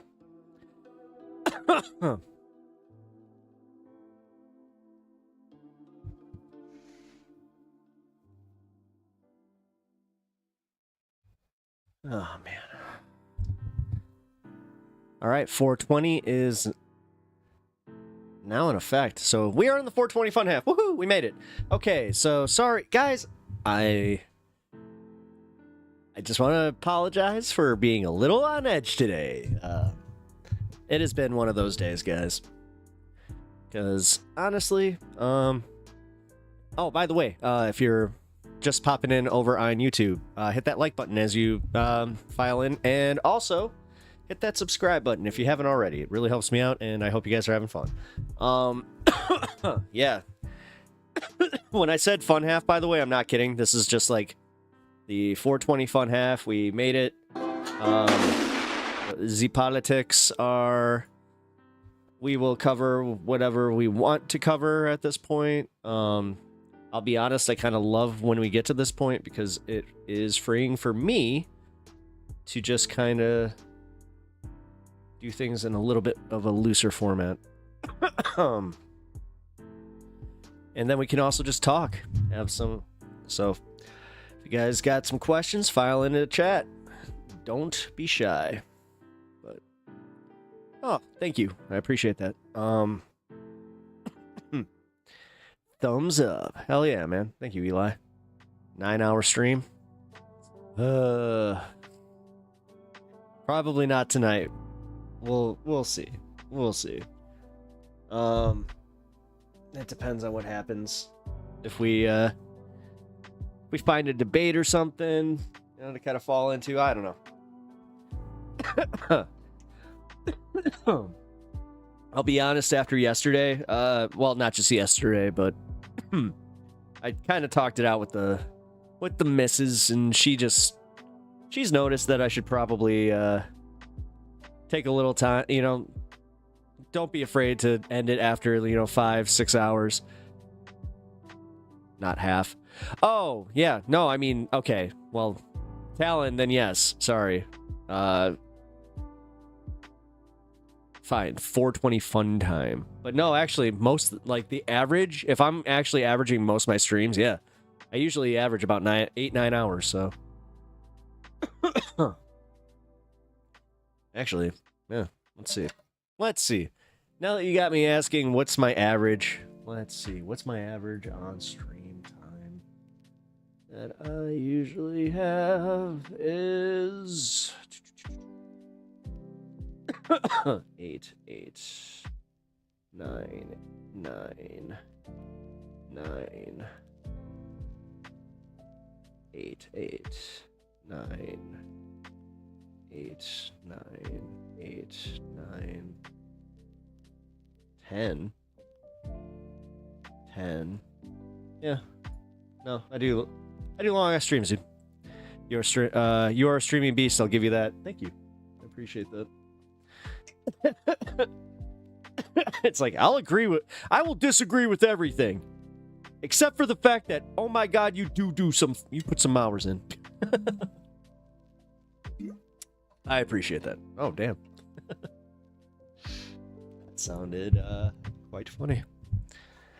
F that, I can play a video game that long. Oh, F that, I can't even play a video game that long. This doesn't even work for me, man. Like, I love doing this with you guys. I love, like, honestly, when I start to feel like this is becoming work or I get frustrated with you guys, that's usually what I call it. I will admit, like, if you see one that's under 6 hours, there's a good chance that I was either having a really, really bad day or I just was not, like, I was just kind of like, yeah, I'm done. But there's been very, very few of those. And any of the shorter ones than that, those are the ones where it's just like, yeah, sorry guys, I gotta go. You know, life persists, that pesky thing.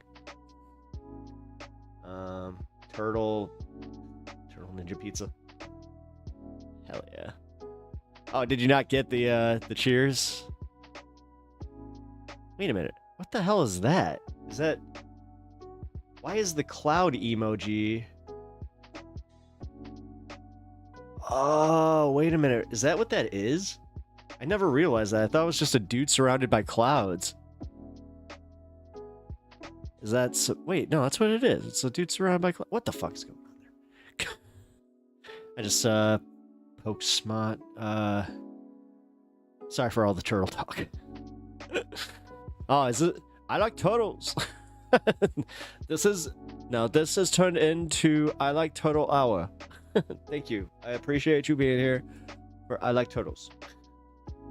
That was one of my favorite videos of like all time. Chocolate Rain was also. You have to just you gotta give it up to the classics. Chocolate Rain. My chat is making me insane. Chocolate Rain. This libertarian is at it again. Chocolate Rain. I can sail and sleep for that long, not much else. Oh God, I can't remember the last time I got 8 hours of uninterrupted sleep. Oh. That'd be nice. Yeah, unfortunately, my dog, the older she's gotten, the more, like, it used to just be 5 a.m. And this was like it was every morning, 5 a.m. Just a little, gotta go. I'm like, okay. So I would just like not even think about it. But now it's like, it's more sporadic. So it's like 2-3 times a night sometimes. And like, oh my God. Nothing is worse when you're going back to sleep and you're about to hit it. You know that feeling where you're about to go right back to REM and then you're just like, and then some. It's very, very frustrating. 8 is a cool looking number. 1 is probably the lamest looking number. I agree with this. I like that assessment. 8 is very cool. I like 9 though. 9 has an attitude. 9 is like the cool 6. Like, yeah. Out of the 6 and 9, 9 takes it. Out of a 69, I just figured out that I'm the 9. Like, wait a minute. Has anybody really put that much thought in their position in this?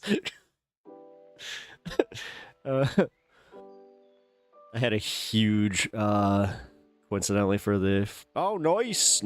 Yeah, dude, I just, I gotta say, a little that when they say a dab will do you, woo-wee, did it. Definitely hit me. 9 is the cool 6. Very Mitch Hedberg. Thank you. 9 is the cool 6. It's just like he knocked him over. He's like, I'm the cool one. Oh man, I love Mitch Hedberg, dude. He's one of my all-time favorites. No, I like an escalator because it can never break. It can only become stairs. It's like, this escalator is broken. Sorry for the convenience. Which is wrong, by the way, because I remember going to a mall and they closed it off and they're like, yeah, it's actually dangerous because if any of if it slips or anything like that, then yeah. But then I found out that was quickly bullshit because I went to another mall that totally did not lock it off and they were just like, no, it's just stairs now. I was just like, he was right. I knew it. One of my favorite jokes was actually like a true story that he told apparently on one of his comedy specials. His special. Thank you for being here for my special. Where he was just like, I got this neighbor who I got this neighbor, when we're getting loud, he likes to knock on the walls. And then I'm just like, man, go around. It's one of the dumber jokes, but the thing is, when you find out that it's actually true that he used to be Nick DiPaolo, a right-wing comedian, he used to be his neighbor, and he used to be loud all the time, so Nick DiPaolo would be like, bah, bah, bah. It's like, yeah, he actually did that to me once. Who the hell do you want to get stuck at? Wait, who the hell do you want to get stuck on an escalator? What? I saw Mitch perform. My belly hurt. Oh my god. You're lucky. You're lucky. I never got to see him. I got to see fucking Dane Cook. Took one of my ex-girlfriends to see him while he was on his God, it was at the United Center. Ugh. He had some funny jokes. That car crash joke, you have to admit, that was a banger. An escalator can never break. It can only become stairs. Yep. Yep. I'm dyslexic. Oh.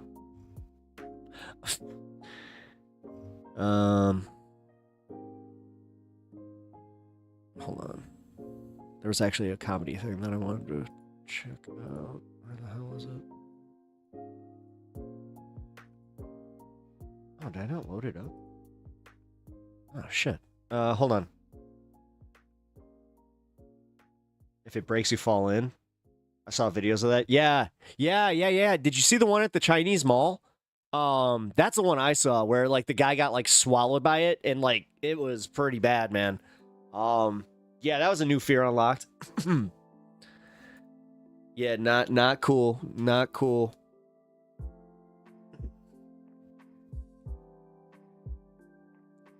Should call this my not so special. Oh my god. When you find out that he was just winging it too and he couldn't remember some of his jokes.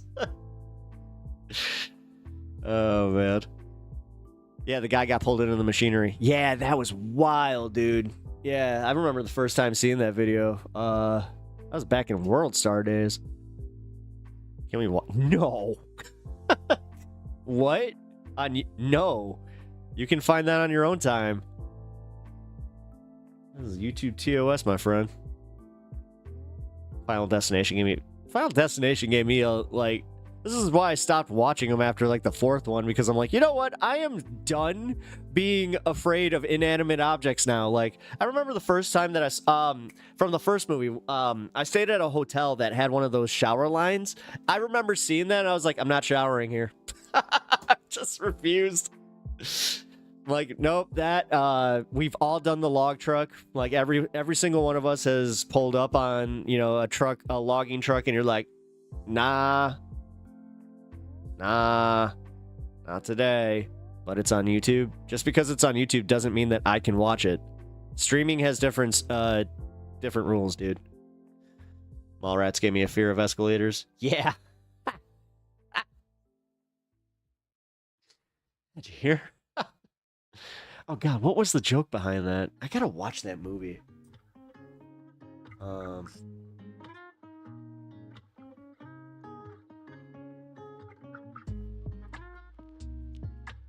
never follow a log truck. That's what I mean. Like, yeah. What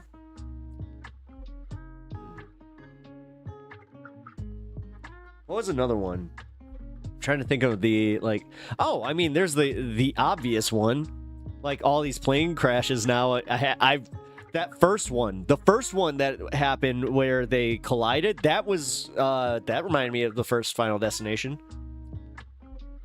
Early Kevin Smith films were good. Yeah. I can actually pinpoint exactly where, after Jersey Girl was where it started taking a little bit of a hit, but then he went back to his roots. He did Jay and Silent Bob Strike Back, which was still one of the funniest damn movies.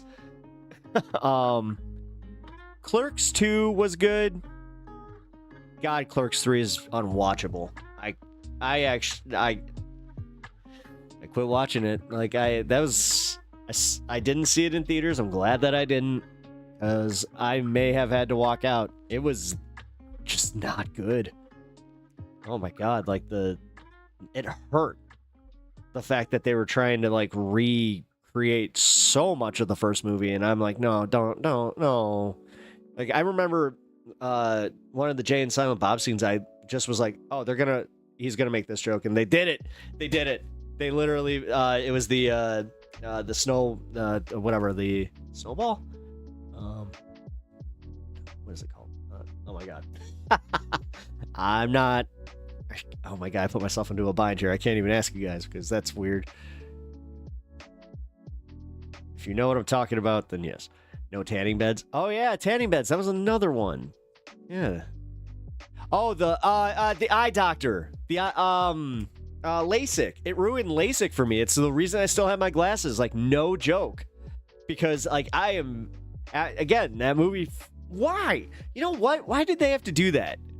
Why? And, like... God, why did it have to be in the marketing? Because I remember that's one that I didn't even... Wait, you know, I saw that one because that's the one where she gets crushed on the ice. That was crazy, too. Or the like that painted... Or, no, the painted glass is the guy in the street, which that was crazy too. Yeah, you know what? Those movies, whatever. They're entertaining. But like I was saying, it does give me like irrational fears. Like horror films don't scare me, but then like I was saying, the Final Destination ones, it's like, no, it's not the movies that are scary. It's then the aftermath of where you're just like, oh. And then you start seeing like chains where you're like, oh, that could happen. Oh, not today. Some of those got wacky though. Oh, damn. Oh, there's that rotator. Oh. I hope you guys never have to deal with that, like a separated rotator cuff. Oh. That hurt. That was one of the worst. Like, dude. That was one of the worst hockey injuries I ever had. All because I had to sped in for a puck. I may have gone in with a little too much angst. May have hit the guy a little hard, but I did more damage to myself than I did to him. So that's one of those situations where I was just like, oh, fuck. Holy fuck. Saw in Hypercube. You mean just Cube? Like the Cube series? Or is Hypercube a different series? I don't know. I like the Cube series. Cube is good. I like Clerks, Chasing Amy. Good. Mallrats. Come on. But I think I drop off after Dogma. I love Dogma. Can't get behind Jay and Silent Bob Strikes Back. Oh, come on. Really? No on Clerks 2 for me. I heard Clerks 3 is horrible. It is. Clerks 2 had one of the... No. I have to give Clerks 2 some credit. Clerks 2, because they put them in a different scenario at a movies, that worked. And also, it was just enough of, like, new material, specifically in... I mean, even Jay and Silent Bob had a different vibe in that movie. I actually liked it. But no, Eli, when they... like, when they're having the one ring to rule... like, you didn't see it, so you don't get it. But yeah, they have such a good discourse on the difference between Star Wars fans and Lord of the Rings fans. It's hilarious. I highly recommend at least watching that scene. Yeah, Cube's good. I meant Clerks, Mallrats, Chasing Amy. Oh, okay, yeah. I love Dogma. Dogma's a great movie.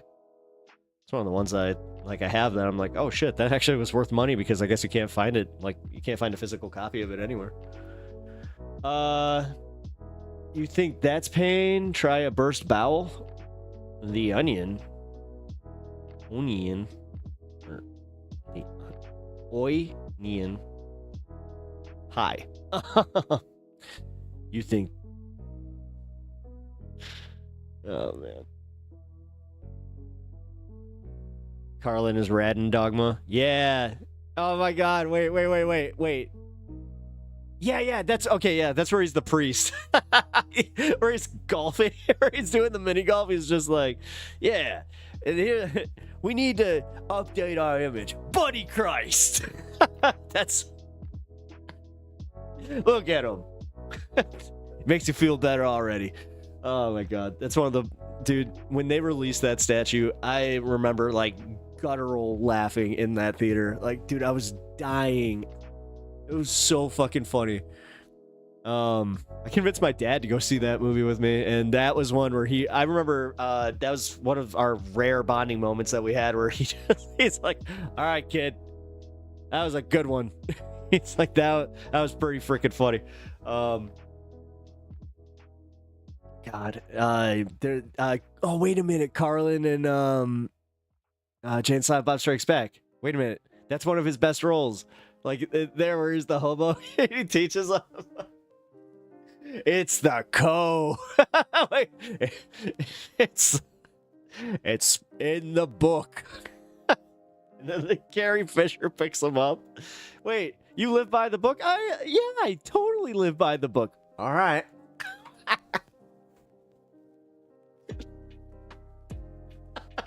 Dude. All right, guys. I'm sorry. If you guys don't like Kevin Smith films, I'm sorry. The old, like somebody said in chat here, the older ones definitely, like, they still hold up too. They're very, very funny. Chocolate covered pretzel. Oh man.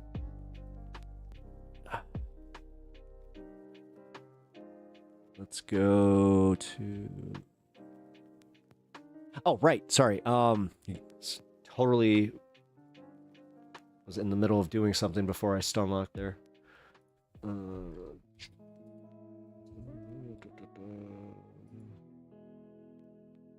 Oh no! Come on, he's doing it now.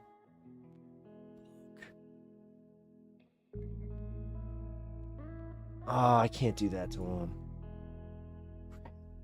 All right. Well, then I guess I'll have to wait for that. That sucks. Give me a sec. I gotta change of plans here. The video I was going to play is being live premiered right now, and yeah, that is not cool. As much as I'd be personally okay with somebody live streaming a live premiere of mine, although, you know, no, as a smaller content creator, that would annoy me. It's like, no, I definitely need those views. No. Well, I do not condone this. Do not condone this. Oh, okay. I guess we could just do that. Oh, it's copywritten. Damn it. All right, I got a little hopeful. I found a Clerks clip. That is that scene here. You know what I can do? I can just post it in Discord here. Cube is great. Yeah, Cube is good. Cube 1 is wait. Yeah, Cube 1's awesome. Cube 2 is good, I remember. Was it Cube 3? That was the one that was like, it was the origin story. I ended up liking it. And a lot of people were just like, yeah, I didn't end up, it was weird. I'm like, yeah, and then you figure out that it's the builders of Cube. I was like, oh, that's kind of crazy. Like, you didn't even realize, and then, yeah, don't, spoiler alert. I'm bad at the spoiler alert. The spoiler alert usually comes before the spoiler. My bad. How about spoiler alert for The Prestige? If you have not seen The Prestige, get out of here, because I ruined that movie for my old roommate. He was about to go see it, and I was just so high that I just blurted it out. I was like, "Ah, man, that's like," I just blurted out the big twist. Did you see the Japanese Cube? No, I did not. Wait. Here, hold on.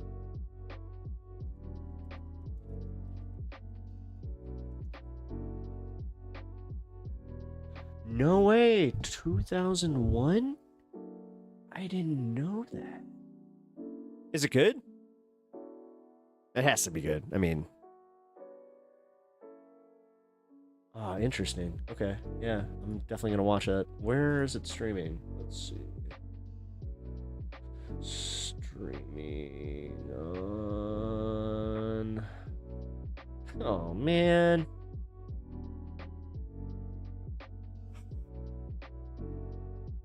One of those Shutter things.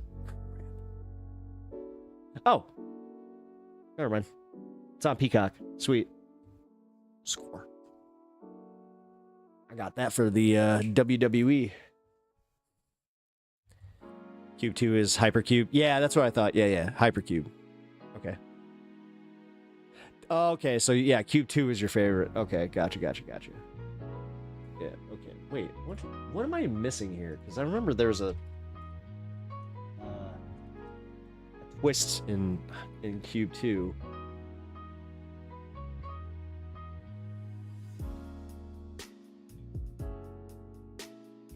Oh shit, I think this is the one I was thinking of.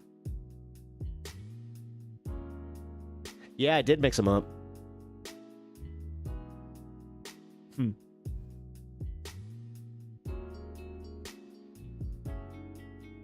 Either way, if you guys haven't seen the Cube franchise, it's actually really good. Definitely recommend checking it out. It's way different than the original from what I remember. Ah, man. Now I really want to see it. Damn it.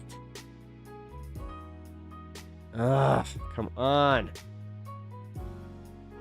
All right, guys, hold on. I gotta figure this out now. Andrew verse whatever remote appearance. He's just debuting, or he's just debating, like he's debuting, or he's debating air.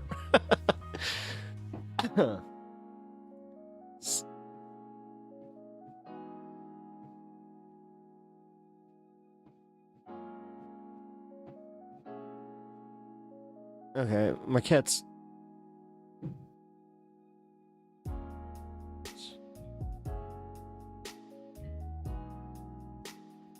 I gotta go see what the hell my cat is doing. He is making some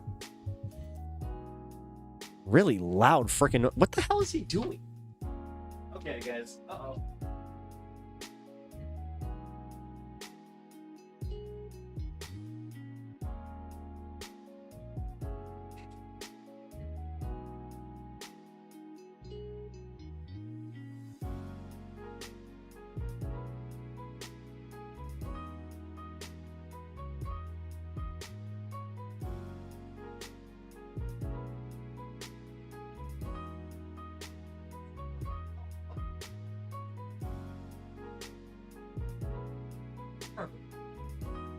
Okay, it was my cat. He's on I didn't realize he had a scratch pad that's like right above me. So he was just like gush, gush, gush, gush. Okay. That scared the crap out of me. Like second time this stream. Maybe I'm a little paranoid. Alright guys, we're good. I need to chill out because apparently I am a little like on edge. First I saw the reflection in that window and then, yeah.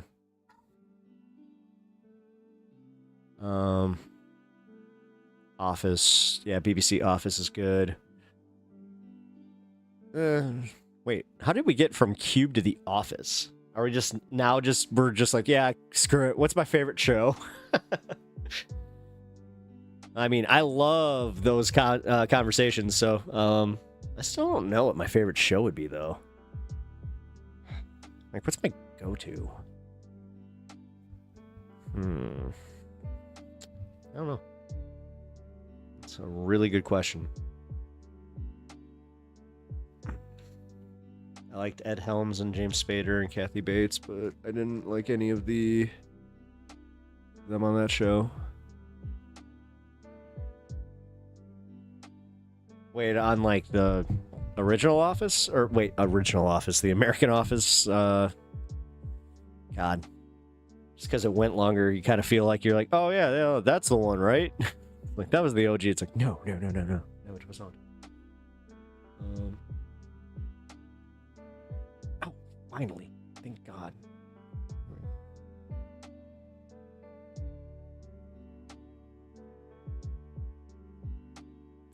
Or not. Okay, this is ridiculous, guys.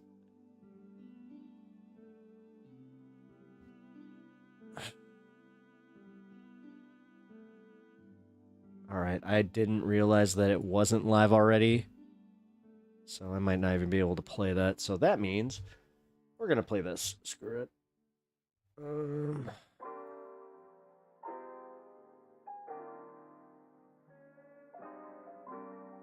1 second. Dan. Okay. Cheers, how old are you?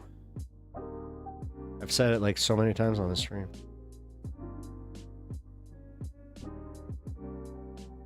Cheers forever has a place in my heart. Funny and 110.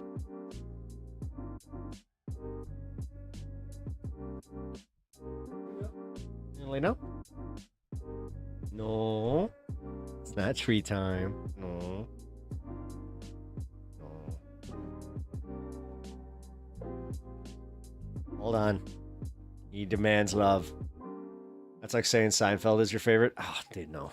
I mean, like certain Seinfeld episodes, even though I do not like Jerry Seinfeld at all, especially now, like, dude, he's one of those guys that, like, you can not watch the old art and just not think of the shit that he said on top of it. Like, some of it's just not funny. But some of the episodes, just, again, funny is funny, and I will not take that away. All right, we're going to, well, until he goes back up. Cam, we'll just put that there.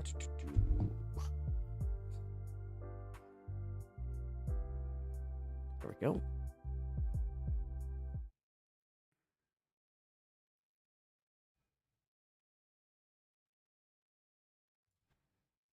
When was America great?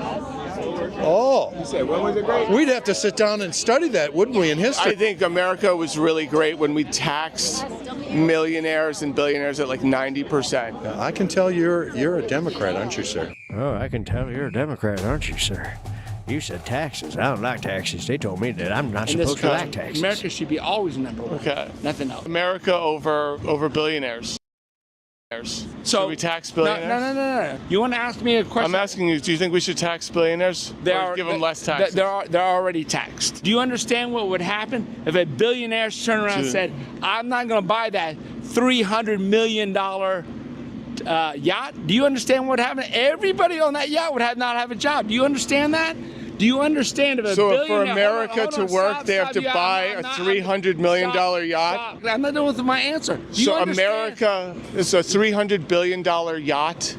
$300 million. Do you know what would happen to this country if a billionaire stopped donating to the hospitals? Do you know what would happen? This fucker would shut down. Do you understand? This is Trumper logic? This is why we can't have socialized medicine? That it takes a billionaire to incorporate a corporation to give you a job. The middle class, the working class. Without a billionaire, there is no middle class. There's nothing. Go back in history and look at the billionaires, and they are what developed this country. If you don't want to live in a developmental country, go south. Oh, this guy's making me want to log off in Minecraft real fast. Go east, go west. This is the baddest bitch that works in the world. Because of billionaires? Because of capitalism. Without a billionaire, middle class doesn't exist, period. You're right. The middle class is almost going to be extinct because of billionaires. No, you're wrong. You're absolutely wrong. The middle class... So you want to tell you why the middle class isn't going to exist? Billionaires This country gives money away to a country like, I don't know, Syria, to fucking... I feel like this guy's been dipping into the sauce a little bit. All these other countries, we shouldn't be giving any money away. Why should we give money away? We should stop giving money to Israel. No, you're wrong. Yeah, no, we should stop giving money to Israel. You're right. You know what would happen if we stopped giving money to them? They'd be desecrated. They'd kill No. You know what Palestinians are? So the ghetto. So this guy is advocating for more billionaires and more money to Israel. That's what's making this country. What? The working class. Tries to stop embarrassing himself on camera. Together. Yeah, absolutely. I'm pro working class. Me too. I mean, okay, we were talking about billionaires and paying taxes, and he says that they are the backbone of this country. I think the working class and the middle class is the backbone of this country. they are. Someone who works hard to be rewarded for their efforts. Because the CEO works 550 times more than their employees. They've worked very hard to get to where they are. Are you a member of the middle class? upper middle class. Me too. Yeah. I think But members of the middle. I didn't start there. I didn't start worked there my either. way there. Yes, the Yeah, middle class okay. should be bolstered And then- over the billionaire class. Yeah. But Yeah. thank you. You're welcome. Thank you. This is part You're of it. fucking This is voting literally for part is of it. socialism. And you know something? What's wrong with socialism? Everything. Everything. You want to know what's the build problem with this road. No, let me tell you something. Don't me tell tell you me something. Let me tell you libraries and roads are fucking social. Don't tell me that. That's bullshit. Venezuela. Venezuela. You want socialism? That's bar speak for we're about to have a political argument. Venezuela. Define socialism. Venezuela. Every time someone goes to define socialism, they always define capitalism. What's wrong? Cheers. It was Facebook when they He's fucking being turned stupid. around and censored me and every other motherfucker that spoke up. That's capitalism. Yeah, that's capitalism. You're fucking wrong. That's not capitalism. That's you just No, it's not. you just described Socialism, capitalism. You're wrong. You just described You're wrong. capitalism, And my it's dude, but- okay, socialism. cool. I asked him, give me an example for socialism, and he talks about Facebook. Yeah. What is happening? And he's like, the billionaires are the backbone of this country. And they should be able, if they can't buy a $300 million yacht, we're all doomed. Oh my God. Cool. And he My asked parents to be on hated Dukes of camera. Hazzard. It made me. We were try literally stupid having a stunts. private Never conversation. He forgot comes that. up and he's like, I want to be on camera. And I'm like, okay, here's your chance on camera. I love it. It's a wrap. And bro, the only reason we have those jobs is because they're making profit so they can keep expanding. That's true. If they weren't making profit, we literally have no jobs. So here's the problem with that. So We'd you're have nothing. conflating it with like a normal sized business. When the big businesses when the McDonald's and the Microsofts and the Amazons, when they get tax breaks, Ladies, they this do is the stock dating pool. buybacks. Are you familiar with stock buybacks? Yes. Yeah. It's when a company buys its own stock. So instead of United Airlines buying new planes, they buy their own stock. Yeah. So you have old planes and they have their own stock. When was America great? Oh. You said, when was it great? We'd have to sit down and study that, wouldn't we, in history? I think America was really great when we taxed millionaires and billionaires at like 90%. I can tell you're a Democrat, aren't you, sir? Why? Because I don't like billionaires? No. Do you know how many millionaires and billionaires there are in America? How many? There's not enough to support all of us, sir. We, the people, are the mid-America. The middle class spends 110% of their dumbest income. things that When you he make probably policies thought and give them sounded money, smart. it goes back into the What? economy. When you give the billionaires more money, they don't put it into the economy. They just they save it. Well, let me ask you this: who are these people that are millionaires and billionaires? Are there Oh my God! It's Trump Don Cherry. Guys. Anybody from Canada, come collect your hockey grandpa. I think he got confused and now he's down here. Dude's doubling up on hats. entrepreneurs? There you Are they entrepreneurs? And are they hiring people? He actually sounds like Don Cherry. What? No, but The wealth goes back to paying the wages of the people. guess what? In 2018, Guess what? when the We got wasted to come to this thing. It's a party. Woo! billionaires and corporations got huge tax cuts, Guys, literally, this is what's sad about the Trump movement is the fact that these people use it just for church and like football game bullshit. It's all about the community aspect and just going and having fun and being with like-minded people. That's it. money did not go to hiring more people. It went to stock buybacks. Microsoft did not use that money to hire more people. They bought. Yeah, so billionaires can buy frivolous things, but we need to stop buying avocados and coffee. Yeah, come on, Bloodstone. You're not responsible with your money. They used it for What? stock buybacks. Sir, are you aware? Do you know what stock socialist. buybacks are? Well, let me ask No. Seriously, this isn't a gotcha. Do you know what stock buybacks are? You have an agenda and you keep talking about, can I talk? Yes, I'm asking you a Okay. question. Well, yes. Okay. So entrepreneurs hire That's literally people. I'm not what's a stock concerned. This is the electorate. This is the American electorate. His vote matters just as much as mine. About stock, whatever that. It has been What am I proven over the doing? years when you lower the capital gains for businesses, it actually increases revenue because to a grocery business. store, For no one's buying business and Coca-Cola for in the middle of the In aisle. is full of them. 2018, when there was the corporate Okay. tax cut, all of those big corporations just bought their own stock. Was there a That's boycott? where I all the missed? money went. Stock buybacks went through the roof. I think that, but it also generated the highest number of real jobs. It did not. They did not put that into jobs. The middle class, the working class, spends 110% of their income. So if you give a tax cut to the middle class, I agree with you in that sense. Which is what he did. To the top dogs, they don't put that It's back not in the a economy. ta- They just, it's if you have not- $1 billion and you get another million, you're just saving it. You're just banking it. You're not. This is why they are so comfortable with that $400,000 a year number, is because most people who make that much money are not millennials. They are not Gen Xers even. They are mostly a bunch of boomers who are just hoarding. Like, I mean, here we're talking about billionaires hoarding wealth. Well, they're doing the same crap because, I mean, we see how much they love billionaires, so of course they're going to emulate them. It's not going anywhere near the economy. That's a By the way, nice Jeff, theory, welcome but to the they stream. also I just saw expand you, their businesses, got here. creating more jobs. But that's, you're thinking in terms Well, of Miss Alice? a small business or a medium size. Most I know of you've the been here for a businesses in while, the but- country are small business. We run on small Allie? businesses. Yes. And I just want to Small say, businesses should be Also say hello to Oblivion. subsidized and given tax breaks. Big corporate businesses, big VC firms, hedge funds, your big Microsoft.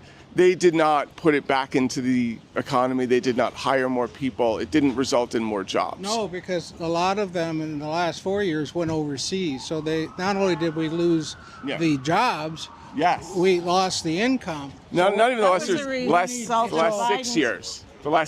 You're making a good point. So there's like a couple things here, right? I mean, first of all, you got to ask, and if you ask the average American, they will absolutely tell you they are struggling day to day because of the hidden taxes. So should we raise the minimum wage? No, absolutely not. Awesome. Every time I see like a couple like that, I really do just I go like, oh, you know what? I hope that our life expectancy kind of is at that. I hope you guys reach our life expectancy. Oh, we're already 75. Look up the American life expectancy and then tell me what I just meant. Well, that's fun. Isn't that fun? It's fun. Asheville, North. All right, guys. It's on. We're going at least for the 6 hours because oh man, I am so happy to watch this with you guys. I was waiting for it. I was waiting for the Josh Johnson breakdown of the Super Bowl, so time to go, Grandpa. Right? I mean, dude, seriously, that one guy at the beginning, I mean, dude, that was... No, let me tell you something. The billionaires, if we tax those billionaires, they're not going to be able to get their yachts, and they're not going to employ people on those yachts, man. Yeah. Guys, every time that I start thinking like, we gotta train, it's like training, like mentally, like, oh. And then I just realized, like, oh, this is it. Like, there's no talking to these people. There's no talking to that. There's no convincing them. There really is no convincing them. Which, hey, you know what? Whatever. Who cares? But anyway, before we go into this this little comedy segment that I am very, very excited to get to, which if you guys didn't get it from the description of the channel, yeah, I do a little bit of news, a little bit of politics, and then we do a little bit of comedy. I am definitely true to the brand. So I've been campaigning for Cascadia for years. Oh, wait, I want California to become, or combine with Washington or Oregon. Oh, that's what you guys call it. Okay. I mean, whatever. How much of it is just me trying to protect some status quo because I've known it my whole life? I don't know anymore. I don't know anymore. I think that's also where I'm kind of trying to be careful because it's like, I can start just kind of getting a little... I saw a guy... Oh, wait. There's no reason with... there's no reasoning with MAGAs. It can't be done. It seems to be getting farther and farther apart, man. I do kind of feel that way, so... But anyway, if you guys have not already, hit like on the stream. Let me get my water. And then we're going to watch it.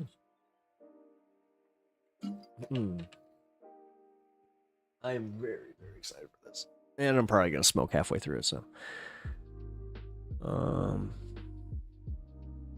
I suspect three of my friends from college make that. Whatever, dude. It's all anecdotal. Sorry, Talon. You're not going to be right about everything. Asheville, North Carolina. Make it loud for Josh Johnson!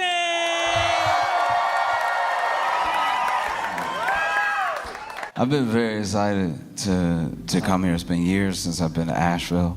And I like being here because y'all have it all. You know, you have like street crime and woods crime. You know what I mean?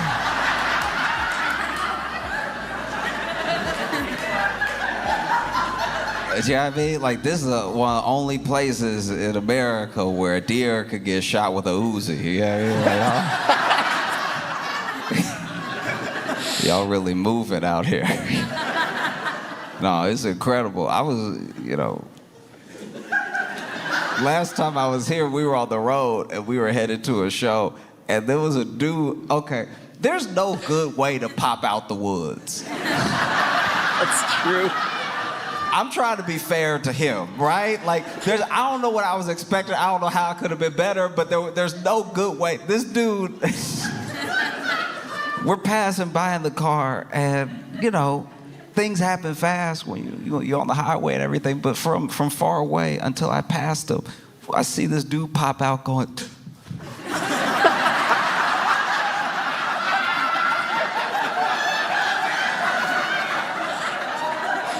And it's so hard to tell if he needed help or if someone else needed help. Do you know what I mean? Like, you either the victim or the assailant, but you looking like you could be equal parts right now. You know what I mean? Because it wasn't like his head, like it wasn't like he had an injury or something. He's like, oh, what happened? He looked surprised that there wasn't more woods to run through. This dude popped out of the woods like there was supposed to be more trees. This man popped out of the woods and froze. And my friends and I were just looking at him in the car as we passed. One pointed, and okay. He ran out of the woods as if to be like, oh, I made it, I'm free. Or, damn, they got away. I can't tell which one it was. That's... No, because he was dressed. It wasn't like he was a naked man, but okay, even if you're wearing clothes, there's a certain amount of legs open that make you feel naked to other people. Yeah, I mean, the fact that he ran out it doesn't matter that I have pants on right now. This is a very naked stance to take. This doesn't look, these are regular clothes stances. And so the fact that he ran out of the woods and stopped and was looking around, it's like, you might as well be naked because you're making us a naked amount of uncomfortable, It's hard to laugh. My man these busted days. out of the this woods. shit's really starting to hit close and, to home. I wasn't next. Yeah, honestly, but that's why I'm finding it. This is important because I actually had the same thing, man. I'll be honest, simply. That's why I do think that doing this segment and watching some stand up with you guys, we need to laugh. We need to loosen up. I was in a car. Thank God I was in a car. But you could just tell from looking at him, he breathing heavy, which means he was running in the woods for quite a while. looking around all low. Why? Just stand up. Like, do you know what I mean? There's nothing to hide behind now. So being this low, legs open, looking around, this is a much more comfortable position to look around in. This man ran out, and we saw him. Okay, so we saw when he busted out of the woods, we were pulling up. You know, so we saw him bust out of the woods, and then one of my friends pointed, and I know he couldn't hear us. I know he couldn't hear us. Like you should know I know that. I know he couldn't hear us, and the windows were up. He couldn't hear us, right? But my friend was like, "Do you see that guy?" And right when he said, "Do you see that guy?" This man, I turned, I looked, and he looked at me. Now I know I'm in a moving car. He probably just looking in my direction. But I screamed like he was in the car.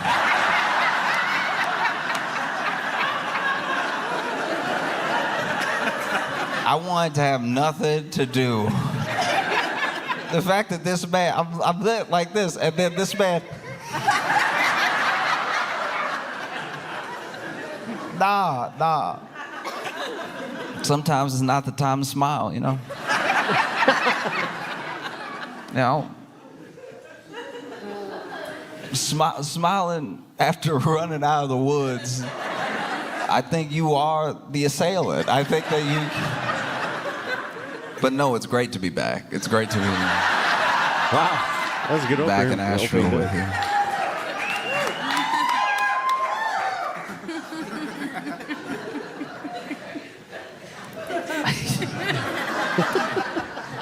You could tell that was real. I love Can I tell you a story? Oh God. I mean, when I was a kid, I was walking down the street, and it's funny, man. Art can save your life. It really can. Cause I was walking down the street, and there was this dude right in front of me, right?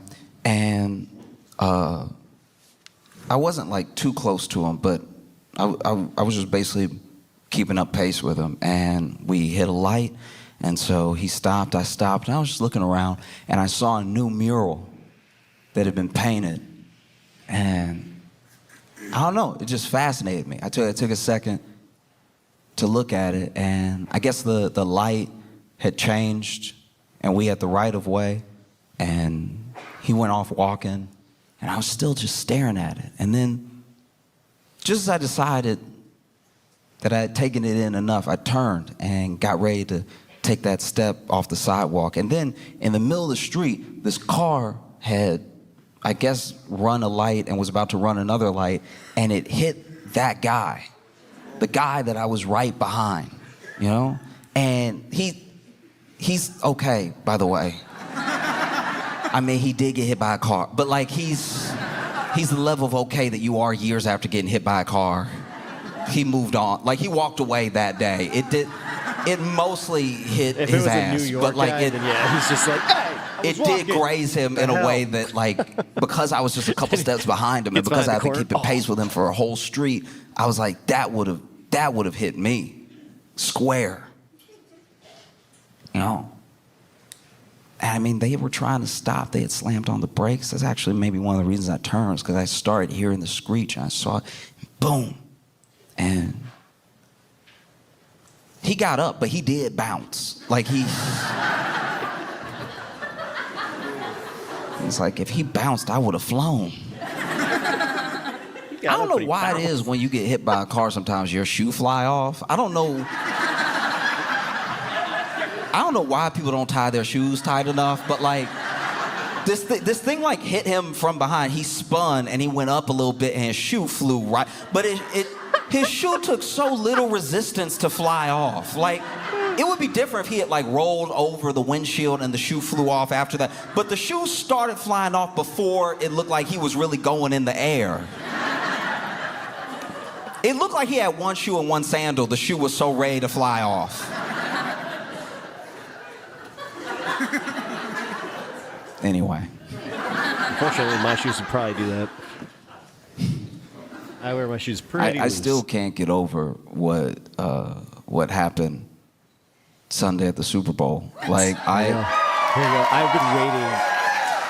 Like I want to be clear about something, right? I watched the Super Bowl not really rooting for any one team, just sort of watching to watch. This is a big event and everything. And the Chiefs lost harder than the Eagles won. I don't know if that sentence makes enough sense, but it, like, at a certain point, I was just like, maybe I could play. Do you know what I mean? Like, I'm not good either. I could get tackled too. Oh. That was rough. That was hard. There was one point where I was watching it and I was like, guys, you want to watch a good game. Like, in my mind, you want to watch a good game, especially when you don't have any loyalty to any team. You just want to watch like a really fun, wow, that's crazy type game. And it was such a thrashing that I was like, y'all, not in front of Taylor.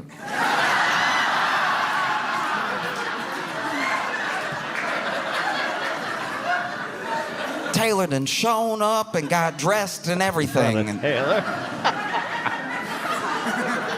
there was one point that they went to Taylor on the camera and they booed Taylor. I was like, what did she do? Do you know what I mean? There's nothing America hates more, apparently, than a woman minding her business.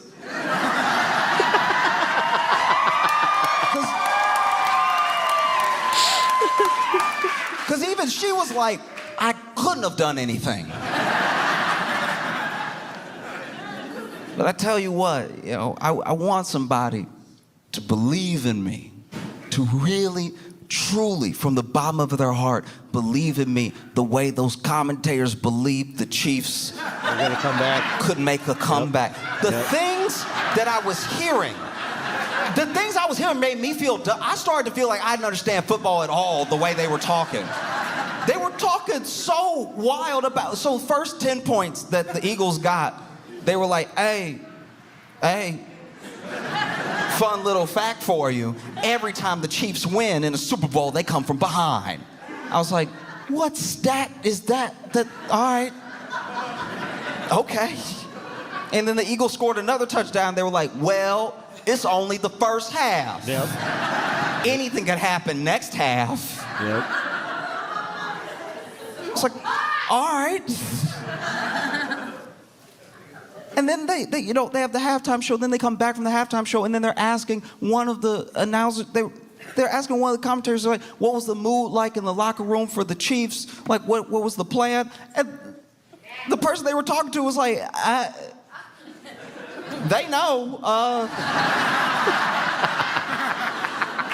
No, they know they like 34, 39, whatever points behind. They were mostly talking about that. They were like, oh, we got to go out there and correct that. How you doing, dude? That doesn't feel good at all. We got to do the opposite of that next time. We're in the comedy section of the program. I'm very happy to be here. Was the general mood in there was to just be different than they were before. I think there was a little prayer. Yeah, they were in, they were in... Dude, he's nailing the commentators. They were... tough spirits, but they're going to try to make a comeback in this next... And then, like, 5 minutes until the end, they're like, oh, look, they're coming back. Because, Taylor's here. We got to do it. Just vibing. Good time to pop in then. I think it was... This is fun. Third quarter. Eagles scored again. Yeah. And the announcers came on. They're like, look, you never want to celebrate too early if you're the Eagles, right? Because you have no idea what these Chiefs could do. You can tell they're just trying to like save the ratings as hard as possible to make it seem like there could be this 10-second comeback of 59 points or whatever they need. It was the most insane. I was like, no one has ever believed in me the way that they're like, you never know though. Even when it was the last 5 minutes, they were like, you never want to celebrate too early because that's how you can lose the game. game, even when you are 99 points ahead. Home threw 2 picks, and it was just like, oh yeah, see, he's on the way, and it was literally like 26 seconds left in the game. Okay, it's the hubris that loses games. I'm sitting there like, do I not know how to count? Like, it's too many sevens away. I think they got it. It's too many sevens away. That's what I was doing. Like, I'm not the best at math, right? I'm not the best at math. I needed a math tutor, and my math, okay, I was an algebra, okay. Math is... Guys, hold on. I do that here. You guys know that look where I'm about to admit something kind of embarrassing about myself. Okay. It's like one of the only things that I really struggle with genuinely, and not like basic math, but math once it gets like conceptual, right? Yeah. And so I had to take Algebra 1 twice. It's the only class in my life, I think, or maybe there's one other, but like it's one of the only classes I've ever failed and had to take again, right? Same. And so I'd take Algebra 1 twice, and I was so thankful when I finally got like a C after the second time, and then they made me take Algebra 2, and I was like, last I checked, 1 + 1 is 2. I don't know what y'all are trying to do to me, okay? But I was at Algebra 1, okay, I had 2 math tutors, and one tutor quit. One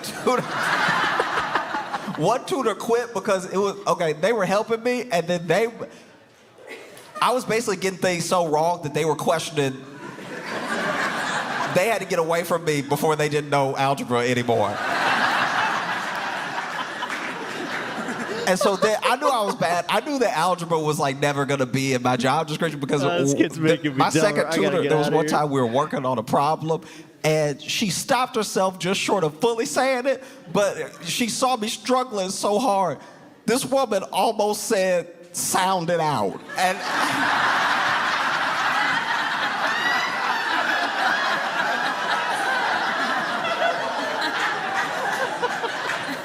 and she stopped herself, but you could tell, like, beneath the surface, there was this thing of like, I don't even know how to help right now.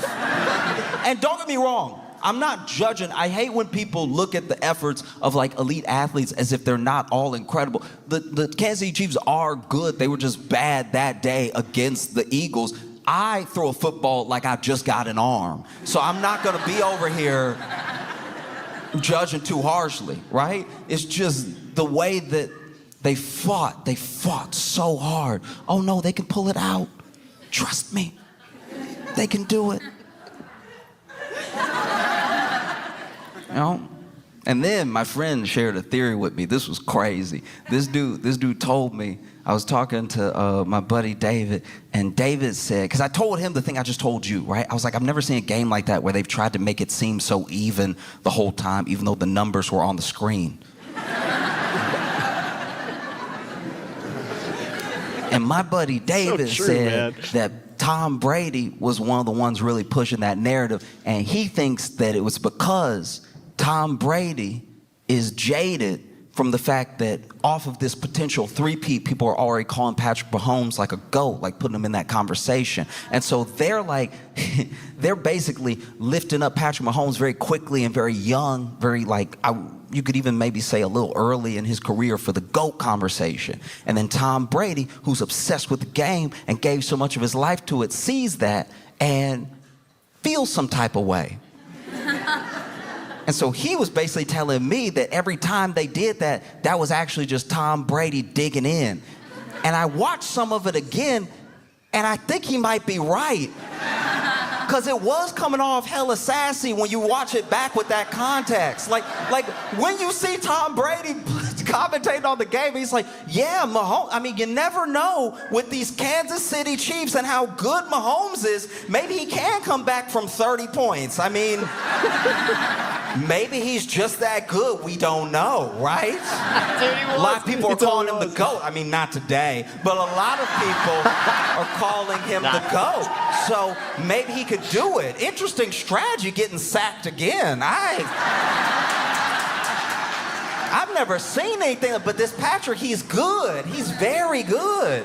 He's probably used this as a strategy to lose by so many points in the first half that he really comes back in the second half. Because he can, because he's Patrick Mahomes. You know, back when I was playing, I tried to not get sacked, but I guess if I had been sacked more and then won after that, people would be more impressed, but it's...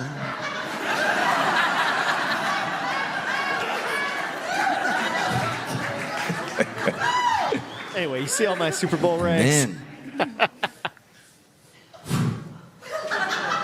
And then you had the Super Bowl halftime show.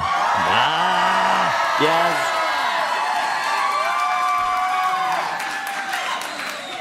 By Kendrick Lamar. This was awesome. This was crazy because, okay, everyone has their opinions about it, right? But I know when I was watching it and it started, and I saw Samuel L. Jackson. I saw Samuel L. Jackson, camera goes over to Samuel Jackson, he's like, it's your uncle, Sam. And I was like, oh, we had already started. No. Yep. That was dope. That was dope to have Samuel Jackson. Yeah. No, it was awesome. As Uncle Sam was dope because one thing is obviously the little like wink wink, cute thing, right? But one thing that Kendrick is incredible at doing, something I haven't seen people really be able to do, whether it's through music or imagery, is layers to a story. And there's multiple layers to everything that happened, right? Samuel Jackson is playing Uncle Sam in Body of America, welcoming us to the Great American Game. The Great American Game is in the game of Kendrick's life that's about to play out, right? That's why we see the PlayStation controller on the football field, the game as in football, and the game as in the thing that we're all in, the thing that we all play. Whether you feel like you're playing it or not, you're a part of it. You know? And one thing you have to watch out, because Kendrick leaves these Easter eggs and stuff like that, you also can read so deep into it, you go off on a deep end where if you were able to talk to Kendrick, he would be like, nah. That's true. The internet is full of them. The internet is full of like, yeah, so then he had these dancers come out in red, white, and blue because Drake, because he beat Drake blue, and then you gonna see red because we beat him so much that the red comes out and Drake is white. Like, I think that's a very misguided take. That's a very misguided. But you can get there. It's very easy to get there. You start searching, hunting, trying to read into every little thing, and if you're not careful, yeah, you go off on some deep end. That's not what anybody intended, you know? And this dude says it because that's the other thing. He sets you up with some pretty fire lines that make you start digging. He specifically says, you wouldn't get the picture if I sat you for hours in front of the Louvre. So now even I'm digging. I'm like, oh, okay, yeah, the Louvre. All right. Drake is Canadian, French Canadian, the Louvre.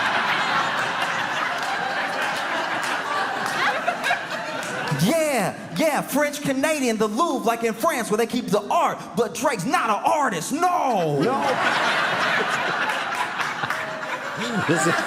right, this is a good summary of like how wacky No, it that might gets. not be it. That might be, that was dumb, my bad. And so he does the snippet, some people are calling it bodies, and then he does Squabble Up, and out of nowhere, after Squabble Up, Samuel Jackson comes out again, no. Too loud, too reckless, too ghetto. One of the things that if you've been black in America at any point you've heard about yourself, whether you overheard it from people talking behind your back or was told to your face, too loud, too reckless, too ghetto, there's something wrong with you just being yourself. You know? And it's delivered by Uncle Sam. Right? I don't know, when I go to like a new place, one time my friend was asking me, because I travel so much, he's like, how do you know how racist a place is when you go there? You know, don't you think about it? I was like, yeah, I think about it. You know, if you're black and you travel in America, you think about it a little bit. And I was like, you know, this is the way that I know. I'll just go to like a West Elm or a Patagonia or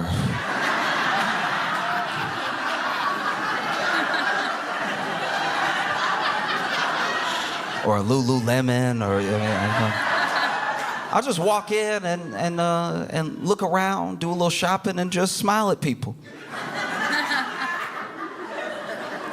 And however long it takes them to smile back is probably how much danger I'm in. You know, you go into Patagonia, you smiling at everybody. Hey, hey, hey, hey. And you get a couple smiles back quick. You're like, all right. We're safe.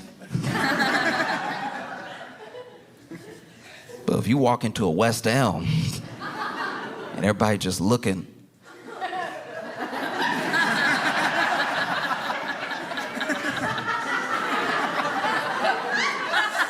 looking at each other too.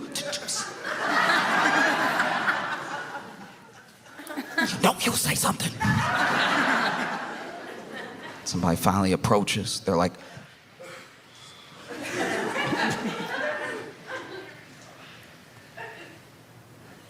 can I help you?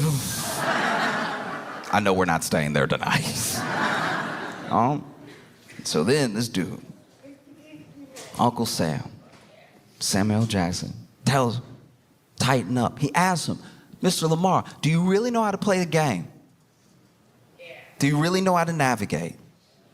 Do you really know what's expected of you? Do you really know what to do next? Then tighten up. And that's a wild conversation to have with someone who maybe even thinks they're helping you, right?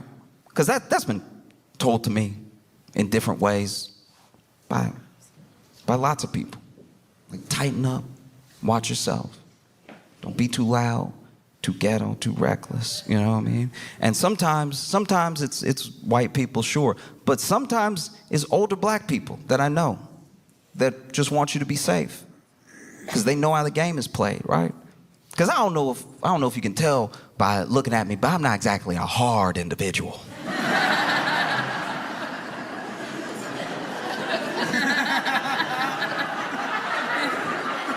Do you know what I mean? Like, I'm not.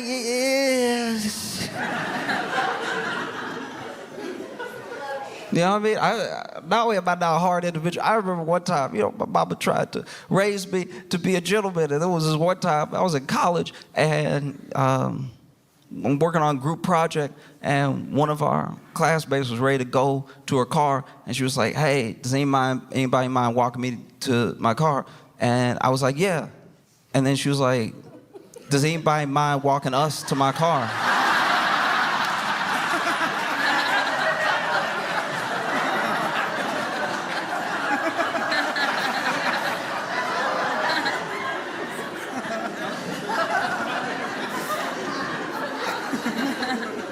I'm not a hard individual. You know, I'm smiling at everybody. Literally, I use the smile test. That's how I know if a place is safe or not. I smile. I make myself open, right? I show. I'm no threat. And I even got in trouble with my friends one time because we were walking down the street in Chicago and made eye contact with this cop, and he was like mourning, just a little passing mourning. And then I didn't realize it came out like this, but apparently I was like, officer. I've been there. Yes, sir, how are you? I don't remember it like that, but apparently that's how I sounded. My friends were very upset with me. One of them said I said it like I was welcoming him home. I thought I just said, officer. Apparently I was like, officer? So once again, I'm not a hard individual. So if I've got the speech, if I've got that speech, tighten up. That's too loud, that's too reckless, that's too ghetto. If I got it, damn. There's no end to the game that you can try to play with respectability politics.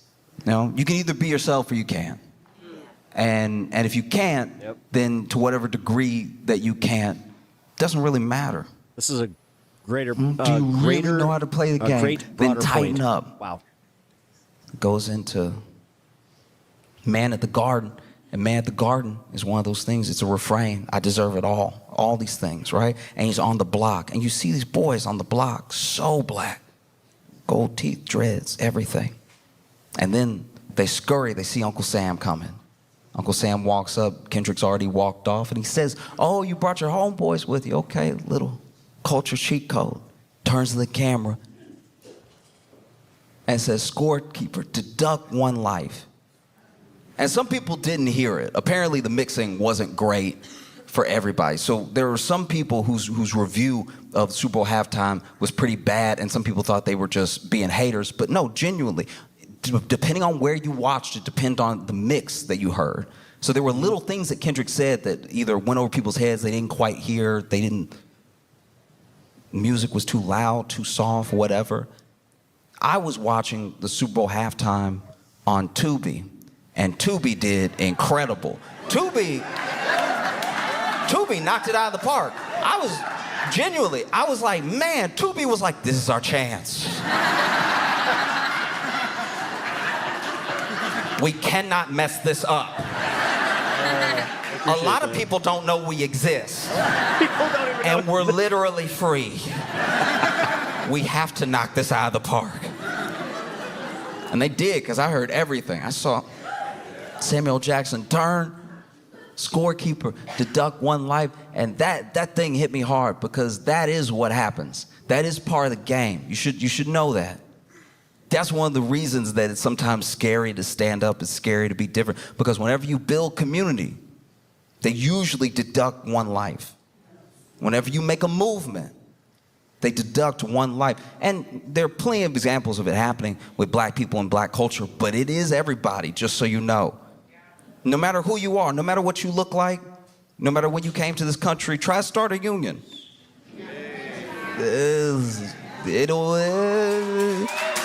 And look, it might not be you. They might miss. But it is what happens. Deduct 1 life. And it's wild to hear Samuel Jackson deliver that line, because Samuel Jackson was an usher at Martin Luther King's funeral. Right? Like, Samuel Jackson used to be way more militant. And I'm not saying he's not now. I'm just saying, like, back in the day, he was about that action. He'd lock you in a room and wait till you came to your senses. So then they go to Peekaboo. I don't know, it's just funny to me what Kendrick just played Peekaboo.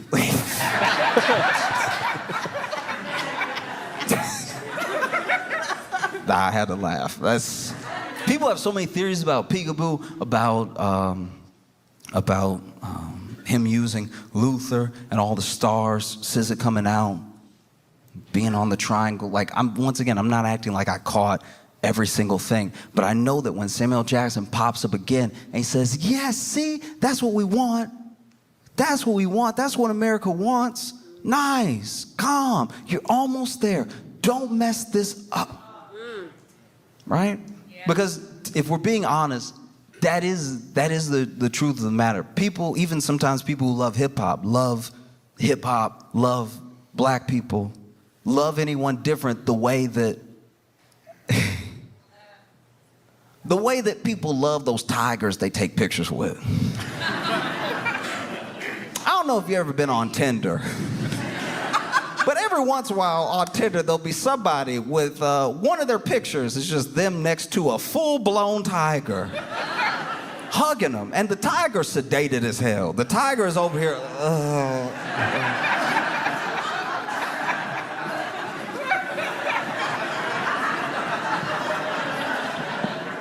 And they're over there hugging its neck like they're in the Jungle Book.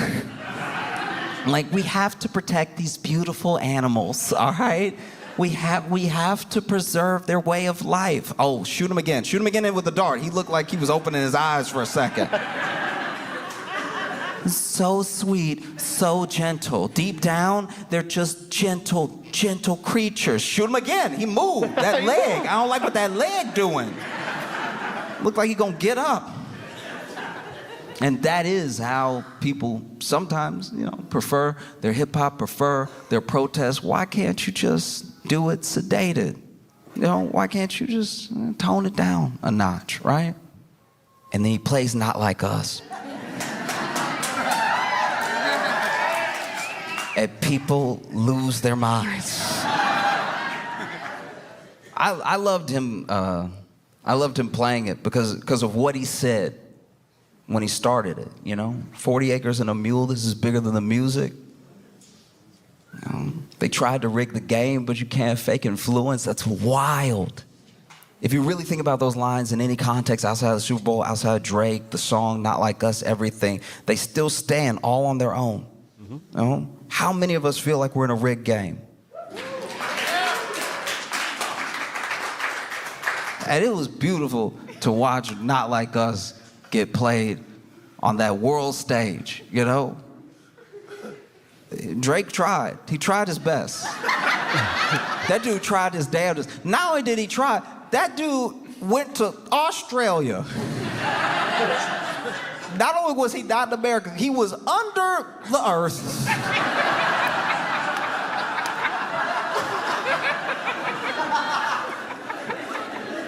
This man went under earth to do, to his credit, I'm not acting like he's not a big artist. I'm not acting like he doesn't have an album dropping this weekend. I'm saying like this dude went under the earth to do an arena show just to make sure at least these people aren't watching the Super Bowl.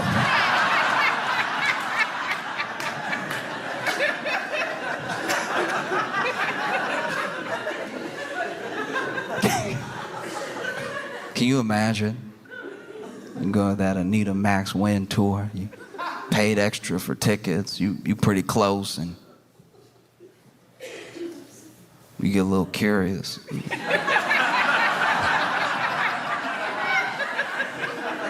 Drake on stage, what is that?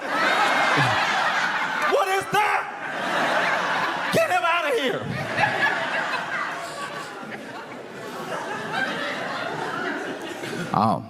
Then, you had that dude. That dude performed Not Like Us. When I was what was it, like 2 years ago? I went to visit my friend. Now my friend had a baby years before that. By the time I met his kid was 5 because we hadn't seen each other a really long time. And cutest kid.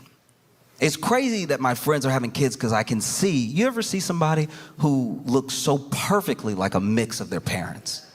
You see perfectly both of those people in this new person. And we were supposed to hang out all day, and he went and we were in the kitchen and he grabbed something for us to drink. And so he had poured himself an almond milk, poured kid something, was like, "Will you want anything?" I was like, "Oh, I'll just take that." And then poured me something. He's like, "I'm gonna just go ahead and get changed. I'll be right back." He goes upstairs and now it's just me and his kid. And I'm like, "How you doing?" He's like, "I'm good." And it's crazy because he even had I'm just meeting this kid, but he already had my buddy's mannerism. Just that shoulder thing. "I'm good." It's exactly like his dad. "I'm good." And it's like, "Oh, okay. You having a good day?" He's like, "Yeah." It's like, "You excited? I think we're gonna go to the zoo or something." He's like, "Yeah, sure, I'm excited. Be fun, And then he turned around and he knocked my milk over.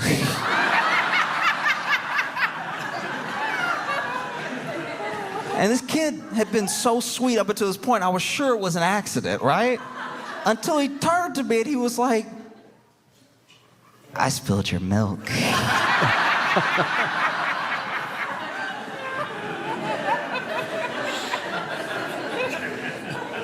And when I tell you that thing was imprinted on my memory, I had actually forgotten about it for these 2 years.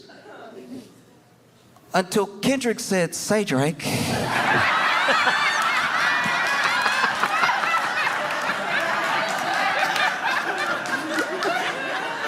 Kendrick Lamar has an incredible smile. But he always seems to use it for dastardly deeds. This man said, "Say Drake." I haven't been that scared. I know he was talking to Drake, but even I was at home like, ooh. Like, that man whipped around and said, "Say Drake," like he just ran out of the woods.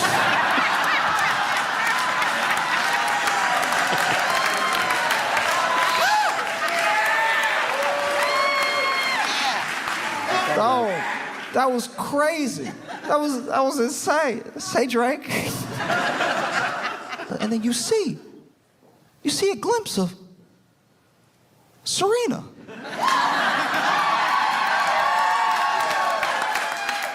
I couldn't believe I saw Serena dance. I was like, "Is that Serena?" And Kendrick and Dave Free must have known we wouldn't believe it was Serena, because then they showed her again. I was like, "Well, that is Serena!" That's Serena over there, crip walking. Which, if you pay attention to the layers, you pay attention to the storytelling, one of the most beautiful things about Serena being on stage, crip walking, dancing, right, is not just as a sort of FU to Drake, right? Because it is. Because her and Drake, you know.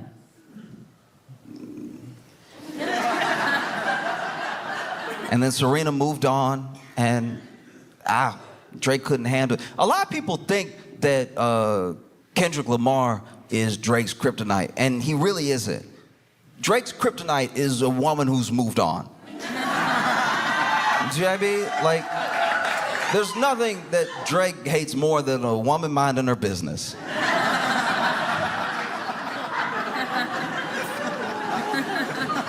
And so he would make songs, little sneak disses at Serena, little sneak disses at Rihanna, all this stuff, right? He loves beefing with women who have moved on.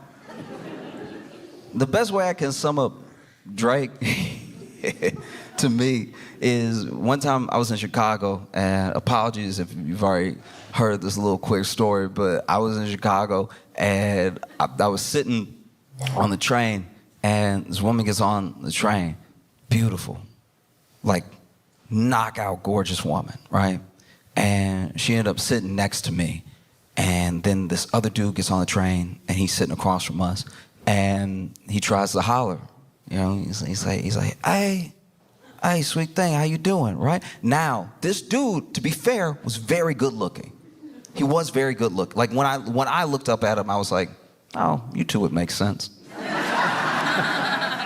Very good looking dude, put together, everything. And he's like, hey, sweet thing, how you doing? What you doing? Where you going? How's your night? You know? And then she looks up from her phone and she goes, oh, nah.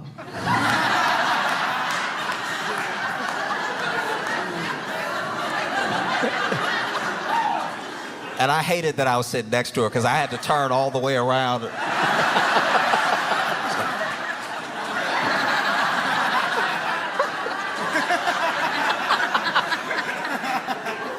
But she goes, oh, nah.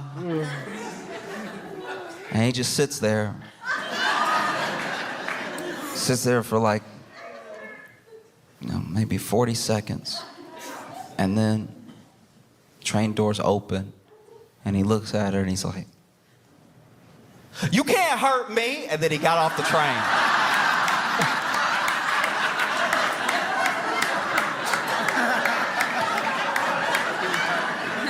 And that's what a lot of Drake beefs with women feel like to me.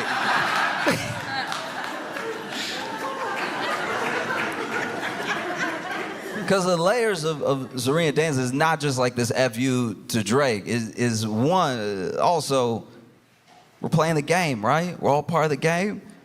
And it's a black woman having a good time. Was also pre-revolutionary. You know? And if you follow Serena, and if you follow tennis, you'll know that when she did the same dance at Wimbledon, they came for her hard. They said it was too loud, too reckless, too ghetto. And now she's doing it in front of the world.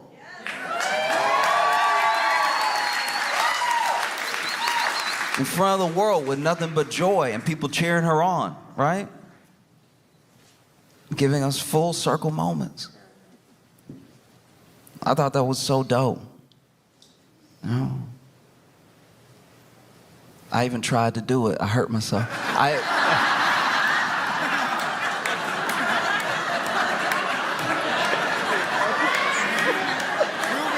Nah, I popped right up. I was like, oh, Serena!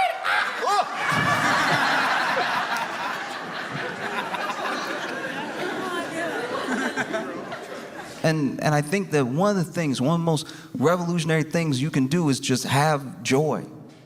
Just have a good time. I watch so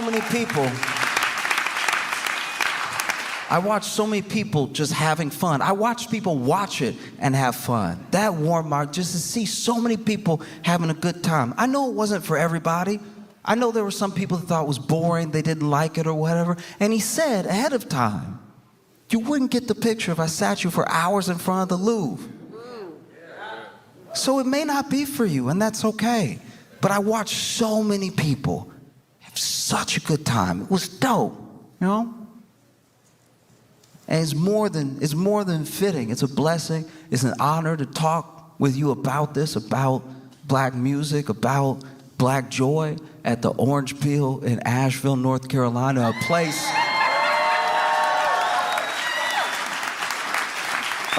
that in the 60s and 70s had incredible black acts, you know, was sometimes one of the few places that they could get booked, where black-owned radio stations had DJs do party nights. Like, it was great to be here, and I appreciate you having me, you know?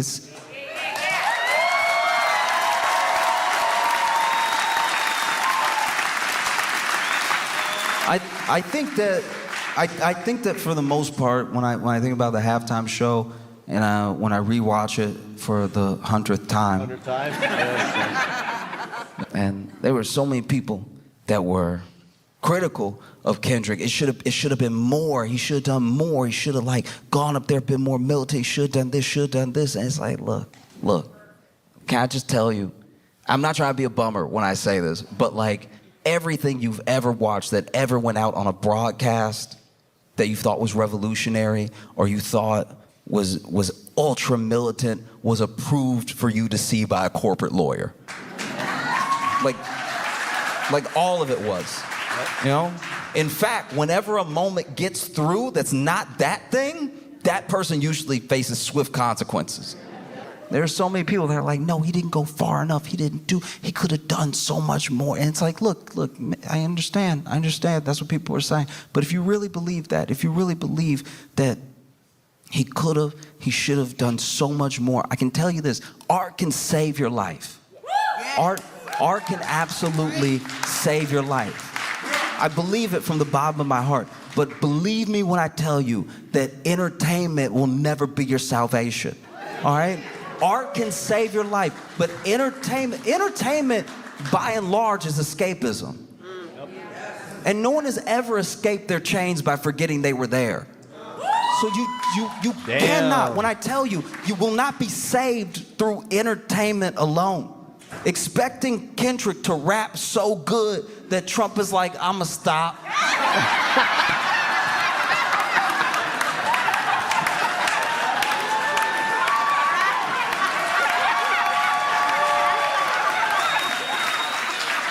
Be serious. If you really believe that, if you really believe he didn't go far enough, he didn't do enough, there was so much more he could have done, forget the symbolism, forget the double entendres. He should have spoke plainly. He should have put it all out there. I have great news for you. There are these things called books, right? There's these things called books, and every revolutionary that the government was scared enough to murder, almost all of them wrote one before they died. And they're so confident that you won't read it, they have it for free at the library.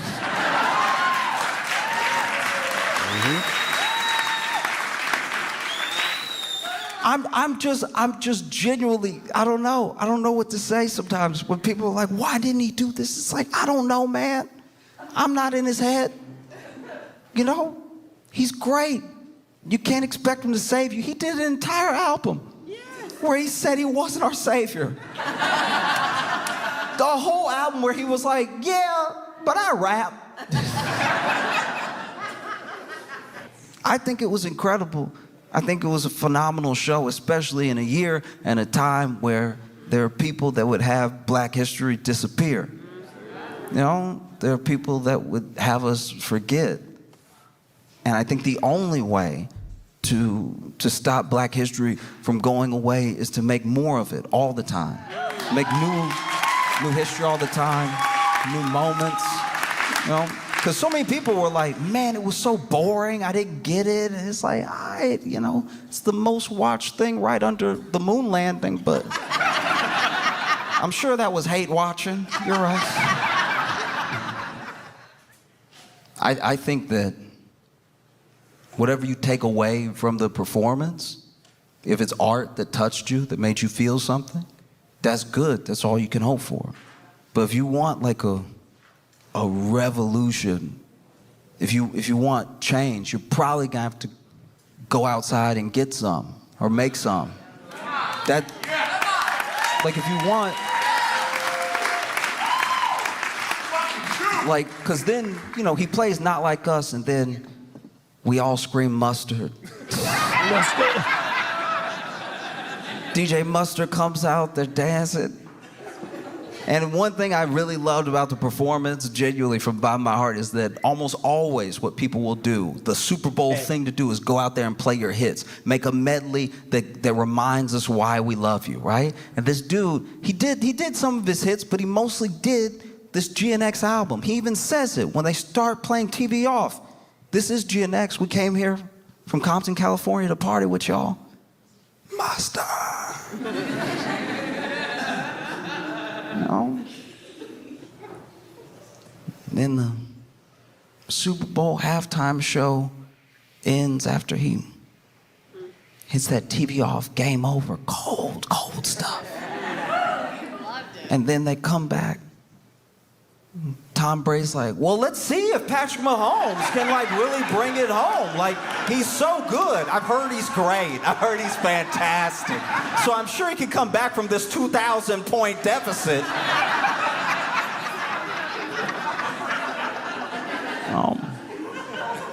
No, for real though. If you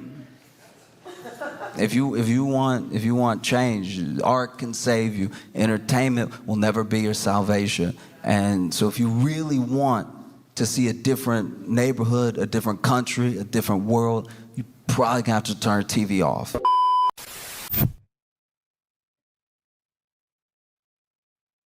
Man. Oh. That was actually way funnier and fucking dude, damn. That ending was solid, dude. Man, Josh Johnson, he really is one of the best. He's one of the best working comedians out there, guys. Like, you can catch him on the Daily Show, like as a contributor.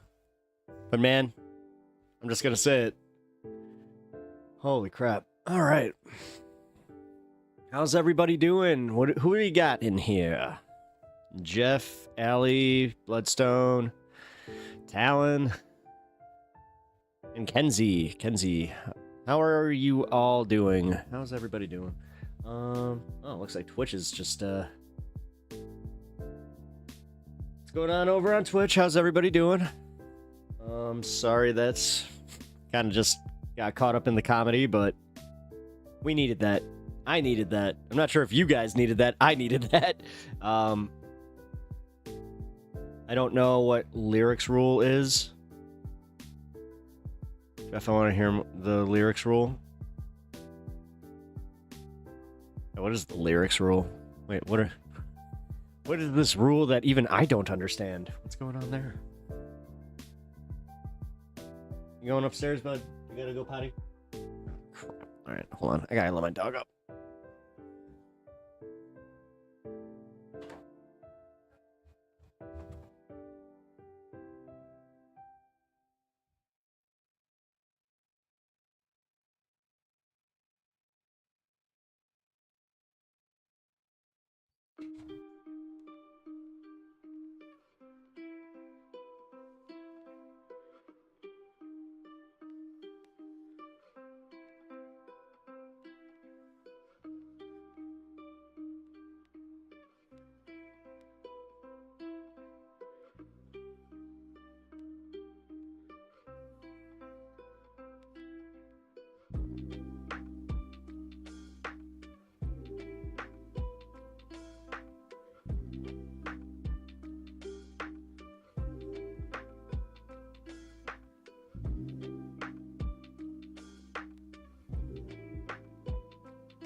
Oh, better.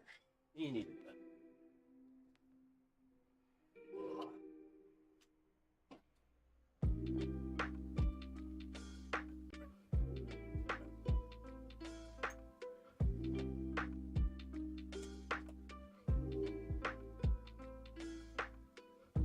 Squish is okay? All right. Hey, Squish. How you doing? I haven't really seen you much this stream. I'm glad that you're here. How have you been? Are you modding? How many streams are you currently modding? Are you over on Skid? Is that what I call him? Because, like, I don't know. I thought it was Squid for a minute there, but then, yeah. I do not know how to say his name. So. Jeff knows. Sorry, Pep. That is a good-looking dog. Isn't he? He is a good-looking pooch. He is, God, I just remember one time I took him for a walk, and this really nice lady, like, she was just having a walk by herself, no dog, nothing, just, she turns and she's just like, your dog is very handsome. And I was just like, oh, you hear that? And, like, I kind of felt better for him getting the compliment where I was like, oh, you hear that? Did you like, I got really excited about it. I love when people compliment the dog. He's a good boy. Well, he's being very loud with that bone right now. Hey, man, careful. It sounds like you're going a little too ham on that thing. Whoa, look at the baby. It's kind of how I'm just like, oh, he's the best. Yeah, man, that was actually really cool. He went right out, did his business, came back in, and he's just like, all right, let's go. It's just like, oh shit, okay, you ready? Let's do this. Thank you for watching that with me, because honestly, guys, I needed that. I really did. After everything going on, everything that's going on currently in the world, everything that's kind of going on even just like privately with me, it's just like, ugh.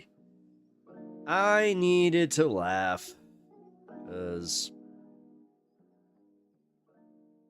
Okay, cool. Oh, by the way, guys, over on Discord, I did update the Discord link. If one of you over there can check that, that would be great.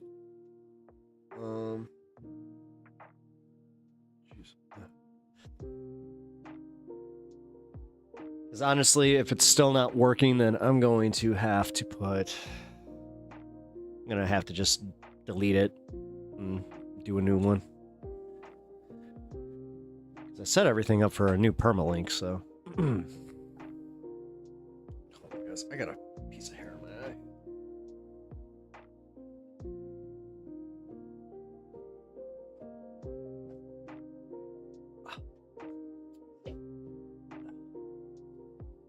Whoa, I can barely see. Oh, I'm so blind. I used to dog sit a beagle and a pit bull. They were so much fun. Oh, Yeah, I actually thought he was when I first got him. They marked him as possibly a beagle or a bloodhound. Like they thought he was actually like a bloodhound, which he is definitely not. And honestly, it is kind of like I feel like that was a mischaracterization on their end, but whatever. I got this cutie. He went through a tornado when he was a baby. Him and his litter mates. And they also, after they went through the tornado, they got attacked by a coyote, and unfortunately his mother died. So he came to me as a trauma pup. That was not fun, but at the same time, it was one of those things where like the rest of his litter mates got adopted and he was just kind of hyper, you know? But I saw one picture of him and I fell in love. And like the second that, I don't know, man. One look in the eyes of that dog, and it sounds corny as hell, but it really was. Like, I knew that was my dog. I knew that was my dog. The shelter said it was a beagle and a pit bull mix. Oh, it did. That's okay, cool. Yeah, I just remember he was so cute. Dude, he had his like big ass paws, but he also like his ears were too big for his face. He was so damn cute. And he used to roll. Like, he would run so fast that he would just, like, to stop, he would have to roll. It was so cute, man. God, I miss those days. Don't take those for granted, you know? It's like those it's like parents say, you know? Don't take those little youngin days for granted, because, man, damn, you do. I mean, every parent knows this, but I'm talking dog parents even. Or I hate that term, but I am a dog parent, whatever. Last Saturday, I watched a little lady's dog for my mom, and it was a mini poodle with no teeth, so her tongue would hang outside her mouth at all times. It was so adorable. Oh my god, she was like the dog from Deadpool and Wolverine. I actually think that was a poodle too, like an older poodle. Aw. I don't know, dude. I got a special thing with dogs. I love dogs. I saw a video earlier today, which it was just a guy. It was actually a really sad story because apparently he had an older dog that had passed away, and he had a bunch of like treats still left over from his dog, and he was just like, he went to the park and he was just asking every owner like, hey, can I, like, and I know it's like, you know, some people in the comments were just like, I would never trust my dogs getting handed a random treat from a stranger. It's like, no, dude, come on, you got to feel the vibes. Like, honestly, if it's just an old dude, you know, sitting in the park, like, and especially after hearing his story where he's just like, hey, I just lost my dog. Like, my dog passed away, and I just want to give, you know, I want to make sure that his treats don't go to waste. And it's just, I'm almost crying talking about it, man. It was very beautiful. Either way, I'm a severe dog lover, and this is also why, like, anytime a natural disaster happens, immediately my first thought is, no, not all these dogs that get left behind. No, Plant Boy 28, what up? How are you? Welcome to the stream. Nice little wave emote there. Hope you're doing well. Hope your name insinuates that you are into the, the 420 aspect of the program, which we are well past that. God, what are we, 6 hours? Yeah, nice. But yeah. Haha, Talon. I might actually pull it off. Nah, we'll see. But yeah, we're in the back end, well, the fun half of the show, so I hope you guys are having a good time. I'm going to load this up. Hold on, I gotta, there we go.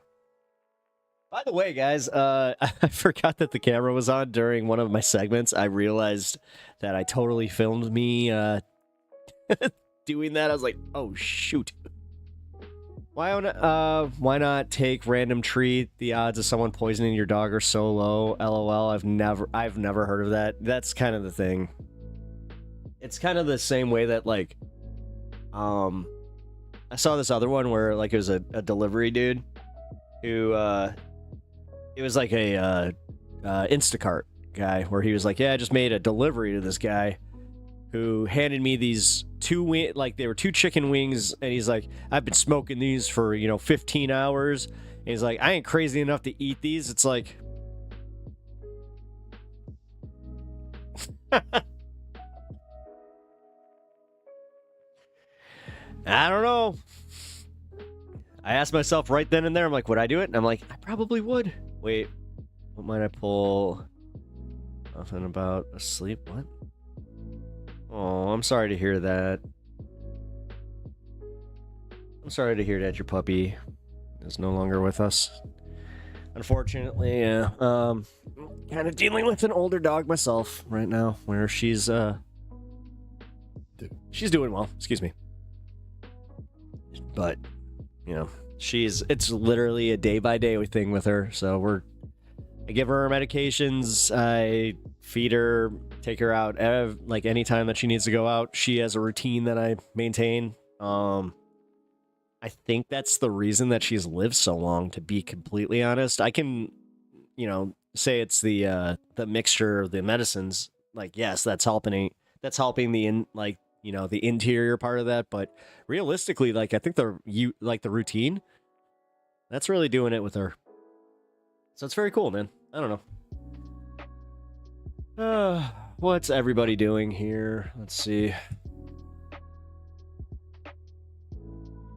Uh-oh. I just saw that somebody's doing politics. Let's see. Oh, God. Donald Trump just screwed Mark Carney. What the hell is Mark Carney? Humiliates woke reporters. Oh, God. Yep. Okay. We'll see how that goes.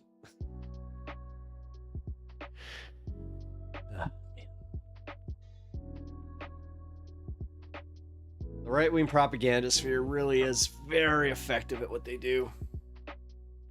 My male beagle was almost 21 years. Wow. No kidding.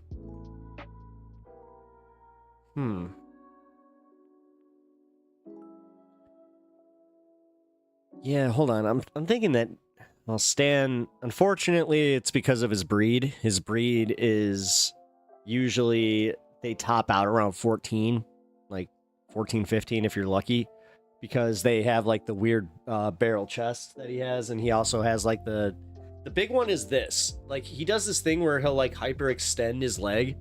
And I know that like his joints are starting to hurt him a little bit. So I've been doing the workouts with him, taking him on a little bit more, can't really go on many walks right now because I have one of those fun dogs that, number one, he already doesn't like the walks, but then he really hates them when there's any, ice or, salt, that's got to hurt their paws. So I'll be generous on that one.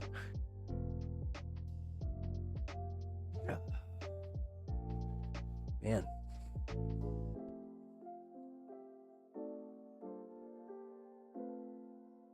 Hold on, guys. Is this working? Again. What is up with Twitch today, dude? Twitch is froze again. You gotta be kidding me.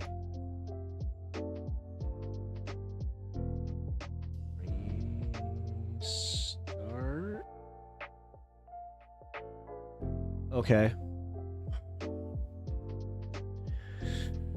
Sorry, guys. Over on Twitch, if you guys are experiencing any problems with my stream, I have had to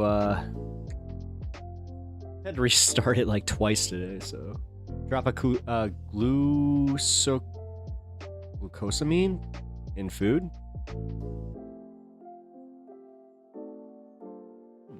Wait a second.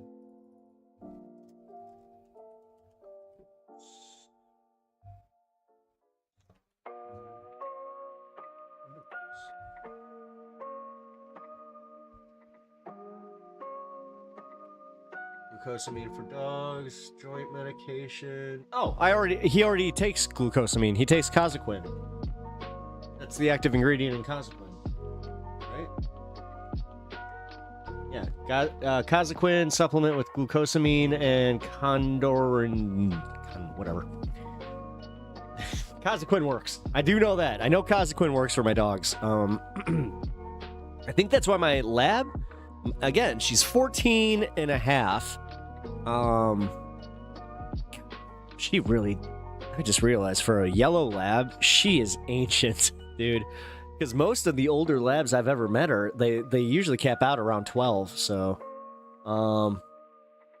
yeah, man. So she's 14. God, she like barely weighs anything though. Like I would bet that she weighs about 65 pounds. Like 60, like, yeah, she's like pretty much skin and bones right now. But that's the thing is, she looks a lot worse than she actually is because, yeah, like her demeanor completely fine, her joints completely fine. As far as like, if she's still, like, my whole barometer is like, if she's still making it up the stairs and like if I wake up and she's right next to me on the bed, it's like, okay guys, like, yeah, she's still feeling okay. But as I said, guys, I'm at that point of taking it day by day, and it's not easy. It's not easy, because one thing about having a really old dog is, like, I've already had the one scare. Like, she was given, I think a few weeks, if not even a few days, when, oh, it was 10 days. Yeah, they gave her 10 days when I took her to the vet in September. And they were just like, yeah, in 10 days, you know, if she gets worse, then you got to bring her back, and we're going to have to make the hard decision there. Now I'm like, well, it sounds like you're making that for me. And sure as shit, in that 10 days, she made a complete turnaround. It turned out she just had a bad UTI, which she gets. She gets UTIs. Like, they're very, very common, especially with Cushing's disease. So it's one of those ones where it was just like, okay, this is going to be, you know, this is just one she has to pass. And then, yeah, she's, what day is it today? Tuesday, the 18th of February. So don't always listen. I mean, a lot of people. How many people actually do, like, get a life expectancy thing from a doctor or a vet, and they're just like, you know what? No, nah, that's not fair. I could see a lot of people. I could see a lot of people at that moment just making the choice just so they don't have to make it later. Jeez.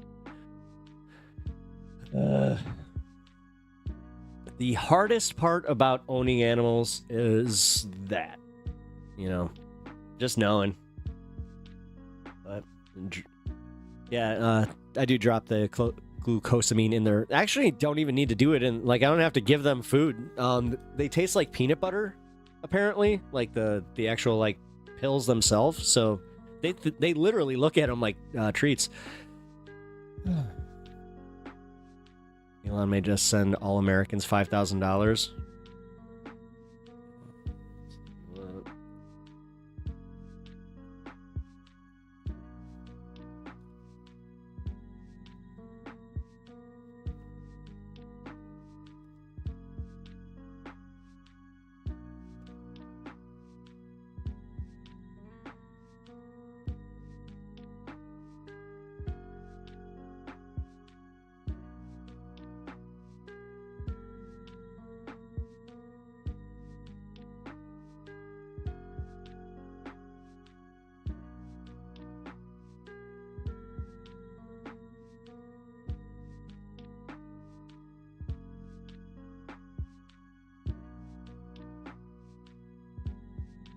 $79 million tax-paying households. That seems a bit off there for 300 million Americans there.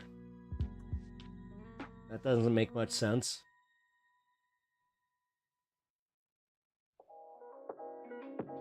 We'll check with the president.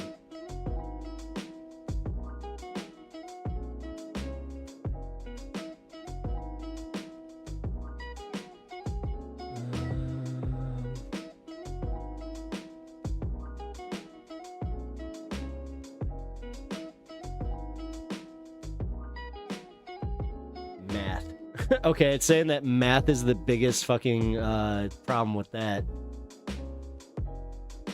Even if it was just the 79. Okay, so yeah, if it was 70, if it's for them, then yeah, that's $5,000. But that's only 79 tax-paying American, or 79 million tax-paying Americans. It's falling a little bit short there, guy. No, I just read the Forbes article. He's saying it on. Oh my god, you guys are so susceptible to this fucking propaganda right now that it's actually kind of scaring me a little bit. Where it's just like, wow, dude. He said it on Twitter. This is the sad part, is he can say a lot on Twitter, and now he can just move markets with it. Don't see any problem with that either. Come on, guys. Jesus. Whatever. As I said, I don't care. I seen a roach run.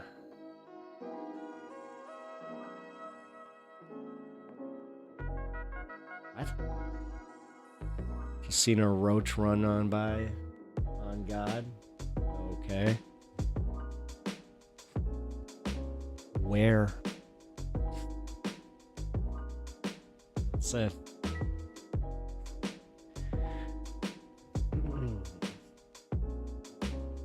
That's why I put all my money into a Vanguard account. God, you're the new era of, that's why I just keep all my money under my mattress. I just keep it all at home.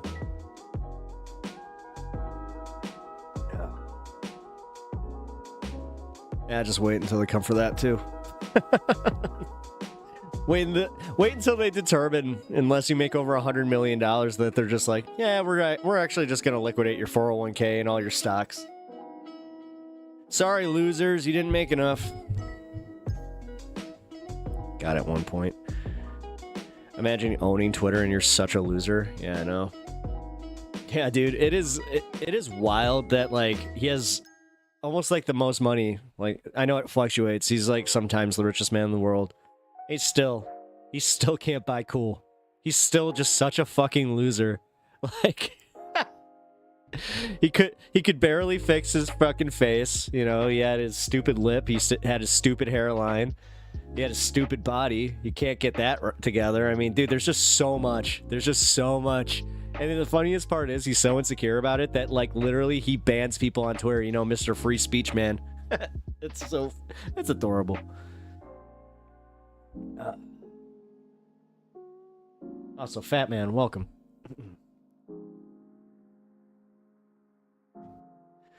If they do, I have a lot of guns, and I mean a lot of them.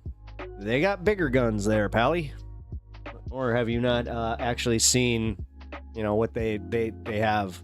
You do know that all it takes is one Boston Dynamics robot and you're fucked, right? Keep up with your American fantasy, though. It's fun. I mean, it is fun. Trust me, I like guns.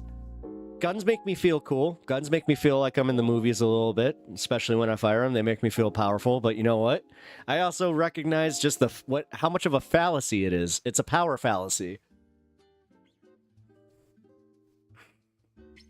It's fun. It's fun just knowing how much you actually don't impact any of it. Like, dude, you could have a full-blown militia and they will they will literally wipe you out in a matter of minutes. Like, it's adorable that you guys are just like, come and take them. All right. The funniest part is the ones who are probably going to end up coming for your guns are going to be it's going to be the billionaire class, because think about it. You can't have a bunch of pissed off revolutionaries with frickin' weapons, right? And then they're going to somehow try and package it like, look, the left. It's the left doing it again. No. The way he talks, feels like his skeleton is trying to escape. Elon is trying to so hard to lock in, but can't. Yeah.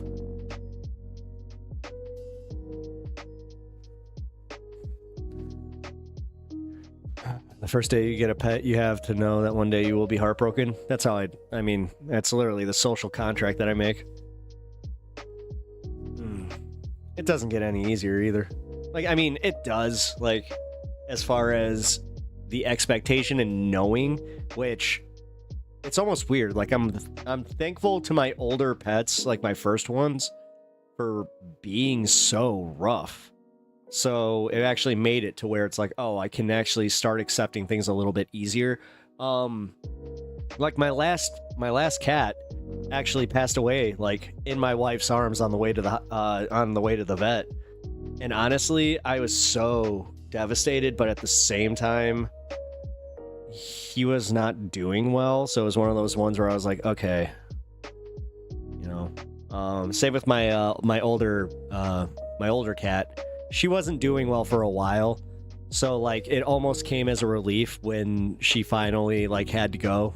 I was just like, okay, like she's in pain kind of thing. So sorry guys, I'm not trying to be a bummer. This is just something that's real that you have to deal with. But appreciate it. You can't have a bunch of Luigis running around. Wahoo! Wah-ha!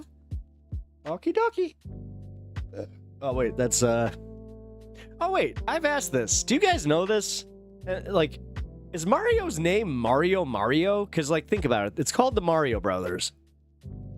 So that would have to mean that Mario is Mario, and Luigi is Luigi Mario. Or am I wrong? I don't know. Yeah, I had that talk with my dad. You really think the arms in your house are going to work against tanks, ICBMs, bless your heart? Again, it's not even going to be it's so much lamer than that. Like, their fantasy is going to, like, you're going to get taken out by a dog. Actually, hold on. You ever seen the movie Maximum Overdrive, where, like, randomly a golf cart just pops up and it's got a turret on it? That's essentially how that's going to go. Yes, he's Mario. Yes, Mario Jumpman Mario. That's crazy. I didn't know that. Damn. I just learned something today. That's cool. All right. Only real canon in the live action movie Mario. Oh, that's right. That's where I've heard that. No. It's the live action movie with John Leguizamo. Wait, is your name Mario? Yeah. Yeah, and he's Luigi Mario. Okay, yeah. Okay, thank you. Mario Jumpman Mario. Cool. Are you staring at your shadow?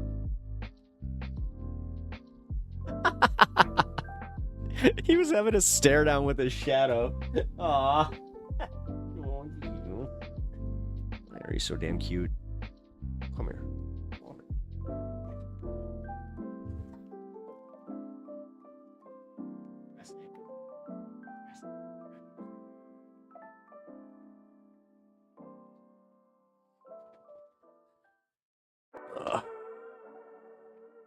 I actually like that movie.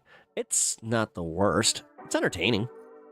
It's just, I thought it was weird, and I could never get over the fact that they named her Daisy. And like they tried to be like, it's Daisy Peach. It's like, no.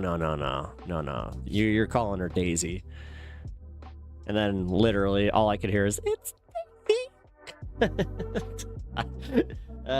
She's the only one that always pisses me off, because it's like, whoever plays Daisy, for some reason, like if I'm playing Mario Party, they're the ones who always like whoop my ass for some reason. So I have like Daisy PTSD. My favorite song is Breaking Through. I had to shoot a deer that was walking around dragging its bloody leg because it had a broken back. Life happens. The best thing we can do for animals is to stop their suffering. Yeah. The whole thing with they have bigger guns is this: would you rather become a slave or at least put up a fight? I can tell which one I'd prefer. You ever heard that live to fight another day kind of scenario? And so you guys really do think everything's a fucking movie.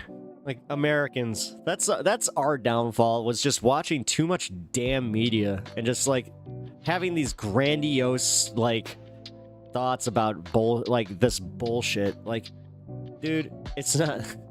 I learned the first time I ever got in a fight that nothing is like you see in the movies, and that was probably the best thing I ever had happen to me was getting and like I lost bad. Trust me, I was way overconfident. Thought that it's like, oh man, I took Taekwondo, I play hockey, I'm not afraid of getting hit.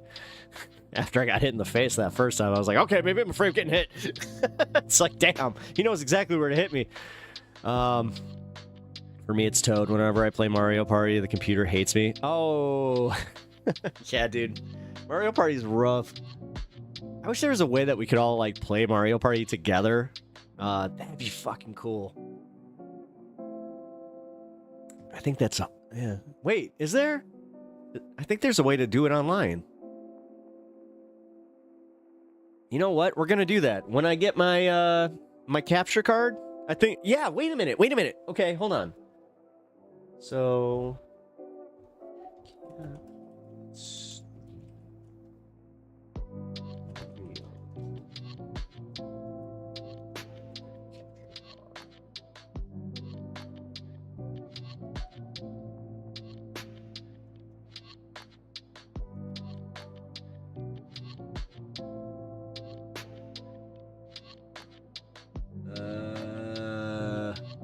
Required before starting remote play. Nintendo switching to dock. Get into your card. Oh, yeah. Yeah, I'll be fine. Could have just said yes. What the hell was that? It was just like, here. Here's a lot of instructions on how you would probably do. What is going on my camera? Sorry about that, guys. I have my auto set up. Hold on. There it goes. Okay. Marnino. I had to swim out to into a lake to get my first deer. My daughter shot when she was 12. I was sick for weeks, but she got her deer. Oh man, that's got to be a little embarrassing where you're just like, ah, oh no. You're just like, ah, crap. I like New Hampshire's motto, live free or die. Yeah, right. I got news for you, pal. You ain't free. You're literally already a slave to the capital. You're already a slave to capitalist society. Sorry, dude. Like, the fact is, they put you in. They got you with your little comfort zone. They got you thinking that you got more power with your little guns. But realistically, bro, it's doing its own little light show. Pep's camera. I mean, it is like legit. I've noticed that twice now, where it's just like, hey, it's pink, it's blue, it's pink, it's blue, and then it's like Pep's yellow. Yeah, you gotta love the. Wait. Oh, wait a minute. I never turned that off, did I? Hold on. Oh, I'm an idiot. When I set up my camera, I didn't turn off the auto filter. There it goes. It should be off now. Yeah. All right. Sorry about that. I say that too much. I really do. Apologies for the technical difficulty. If I keep saying that, then we're never going to get through the stream. Allie, I was sitting with him eating when he pointed out and explained to me his favorite idea for a song. I have to put a lot of thought into what it takes to internally resist the U.S. armed conflict, and none of these people are prepared to hide in holes and pack 30 miles a day with 100 pounds on their back. Nope. No. Oh, you think frickin', yeah, you know, Jimbo and Tomboy are gonna, yeah, all right. Meanwhile, these guys can't do 10 minutes on a treadmill. You make a good point. No, dude, they really... Too much Call of Duty or something. I don't know what it is. but there's a specific type of brain rot that like you have to think that you're in any way, shape, or form you have any ability to fight against the government of the United States of America at this point. That's the one thing I'll say Alex Jones got right. You know. And it's like you said there, fat man, like fat man Fatgetson. All right, your name's pretty fucking funny. But no, I mean I agree with you to a degree. Where it's like, all right, want to fight? Fine, you're gonna fight. But as I said, you're not actually gonna like. It's this movie idea of where you're just like, yeah, waiting for you, and then it's just gonna be, you know, as I said, Boston Dynamics dog blows through your front door, and then you're just like, oh.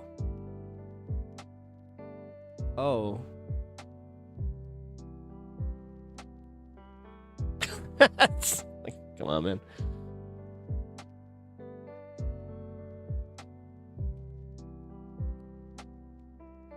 Oh, cool. Look into Vietnam, you can't win. You can only survive and make it not worth it for them. There's a benefit to U.S. citizens being so armed if we can't be occupied otherwise, unless...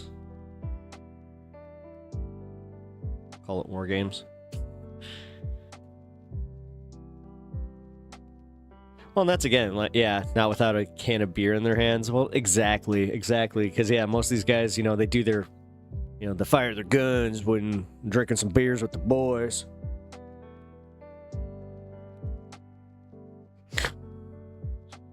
Every once in a while, we got to worry about Dale. You know, Dale gets a little sad sometimes, starts waxing about his ex-wife, and then we got to take the guns away from Dale. She left me again. All right, here, Dale. Hand over the AK. You know how it goes. You get it back once you stop crying about Rachel, we'll give you back your AK. I named the AK Rachel. I miss her so much. I just got her tattoo her name tattooed on my chest. At least my gun's named Rachel, though. Oh, wait a minute. Silver linings.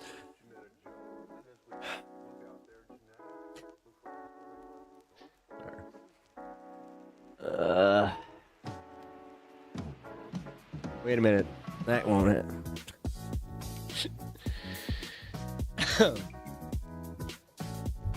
Rachel and Dale. Oh, God. Listen to the grip. I'll tell you what it means. What? What are you talking about, Jeff? Now I'm confused. I have no idea what you're talking about. Are you talking about music? Oh, okay. Jackbox party games. Okay. No, you had already mentioned that. Yeah, we need to do those. Okay, so here, let me look at something real quick. Where's my stuff? Honestly, in a conflict like that, a good old pair of boots, utility shovel, and other survival gear is more useful than a gun. Yep.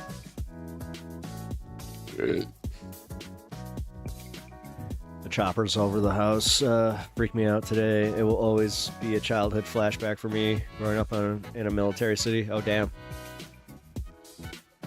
Nam is always there. Damn.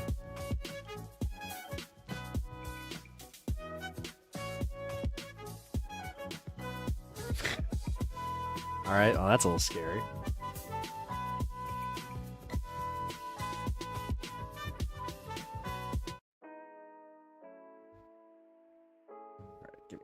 Sec. Let's take a look-see here.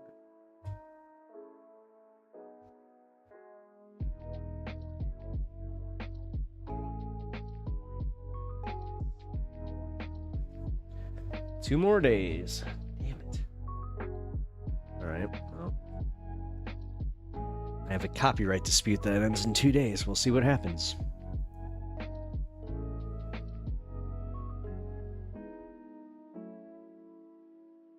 Yeah, actually, Allie, we have like a small airport kind of near us.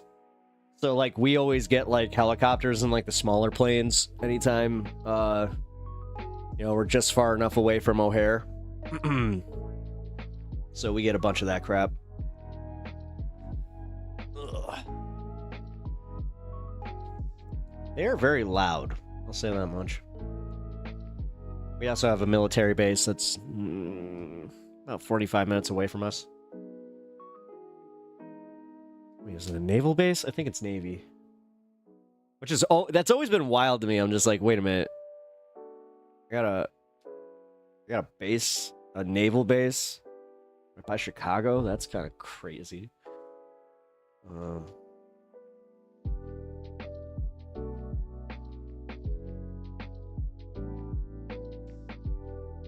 cool. Got a new sub today. Ooh. Thank you for that. Appreciate it.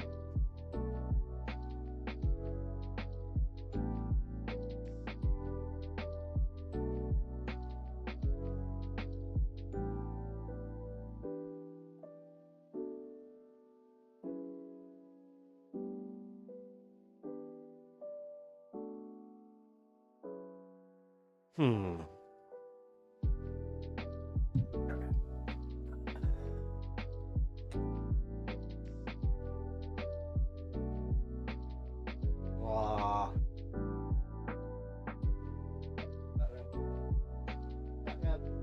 You're so cute. What's that?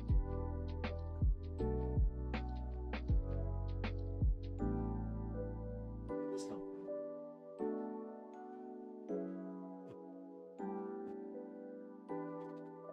Where'd that come from, huh? Yep. He's laying on a blanket. Yeah, like a big old chunk of something on him.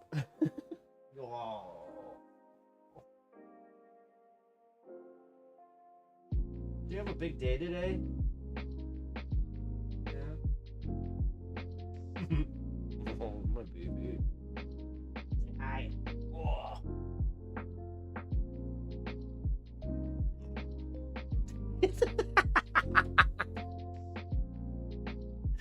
Okay, that was funny. The more I was scratching his, like I was scratching his ear, he was just like, ah! Ah! Had no idea what to do with his head. You baby. You are a handsome dog. Oh, guys, just so you guys know, check this out. Siggy time. Oof.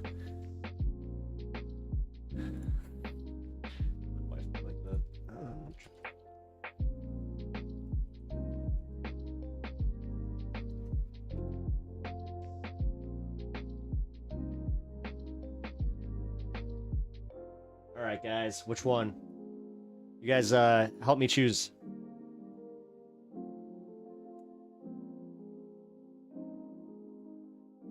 Oh, shit.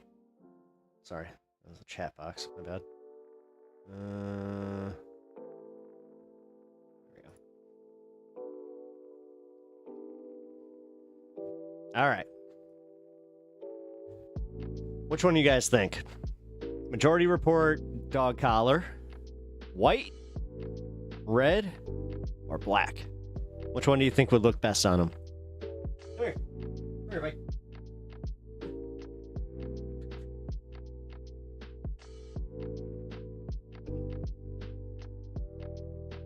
What you guys think? I have no pants on. Oh, I mean, as a streamer, I could play that game, but I get up way too often.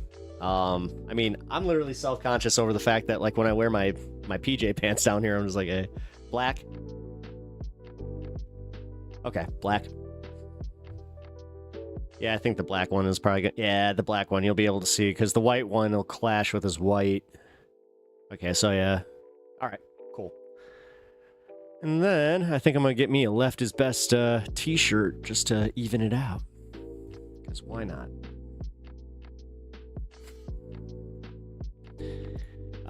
Red could also work. White will get really dirty. Oh, yeah. Oh, yeah, I didn't think about that. Yeah, you're right about that. All right, so we will get black.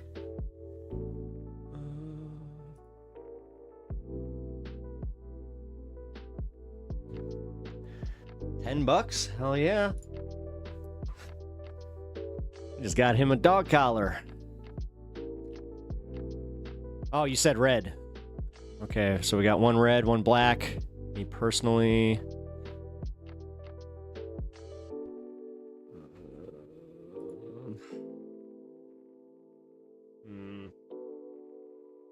Pause it. I just realized it says pause it. Nice. Oh, but it should be pause it. Get it? Like pause? Oh. Missed opportunity. It's alright. Yeah, I think I hate... Shit, for $10 though, I might just get both.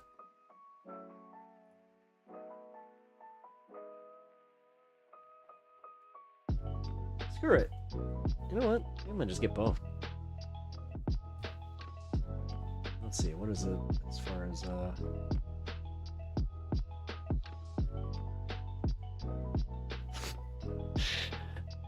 I don't usually shop online with with my chat, but you know what? Screw it. This one I figured was like, I have the MR shirt that says what a fucking dork on the front and left is best on the back. Oh, nice, nice, nice. Really? Ah, that's, yeah, that must have been a special edition. I like it. Nice, dude. See, this is inspiring me with some of my, like, my ideas for the merch. We'll see. Like, not gonna go crazy or anything. I do think that having at least one shirt up here is warranted. Especially because, dude, cannot wait. Like, the design looks so cool. Soon, soon, soon, I will be debuting that.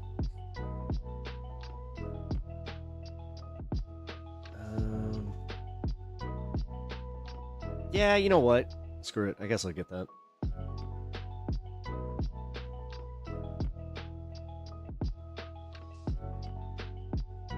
Wait. U.S. judge blocks Trump from removing Democrat from government workplace. Judge reinstates federal worker. Appeals board chair fired by Trump. Nice. See how long that goes.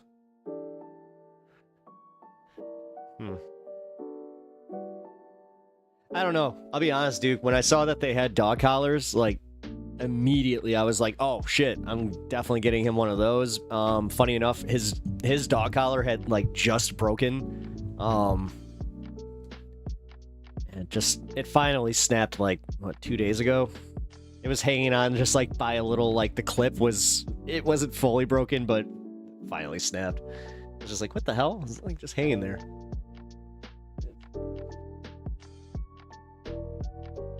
Have you laid on that bed yet today? Or are you just gonna like essentially use it as like a table, just He's so cute.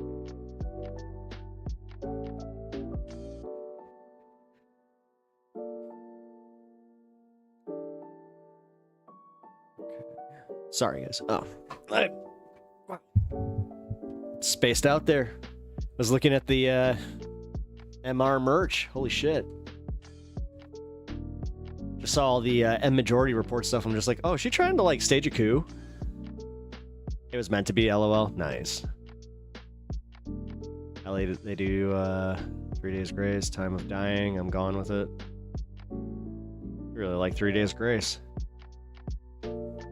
That band was okay. He's like, what do you want? You're bothering me, son. What's up, Chicago? How you doing? Should just call you Deke, but I call you Chicago, even though you're Chi-Town. Either way, how you doing, dude? It's good to see you.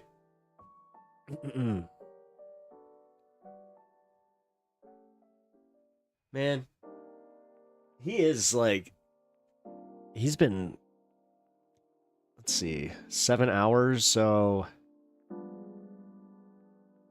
what, about 6.5? Like, you've been just up and about and just doing shit for about 6 hours at least.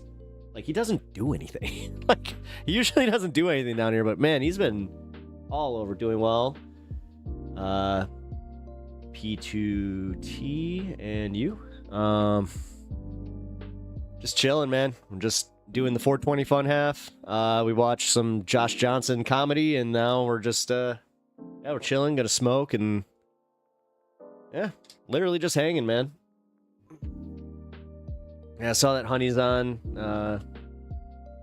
Is her mic broken or some shit? Like, I saw that this is like the second thing that she's doing where it said no mic. Or is that just something she does? So I was actually debating rating her, but well, we'll see. We'll see. Because honestly, I'm worried that if I do, then I'll end up getting caught up in some of the content, and I just I gotta go to bed. Wait, P2T. Is that Persona 2? Oh. By the way, guys, just, I don't know why this came up, but I started playing Need for Speed, Hot Pursuit on PS5.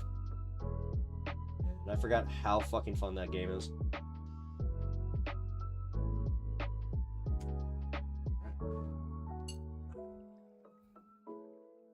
Since you did not tell me what P2T is. P2T, what is that?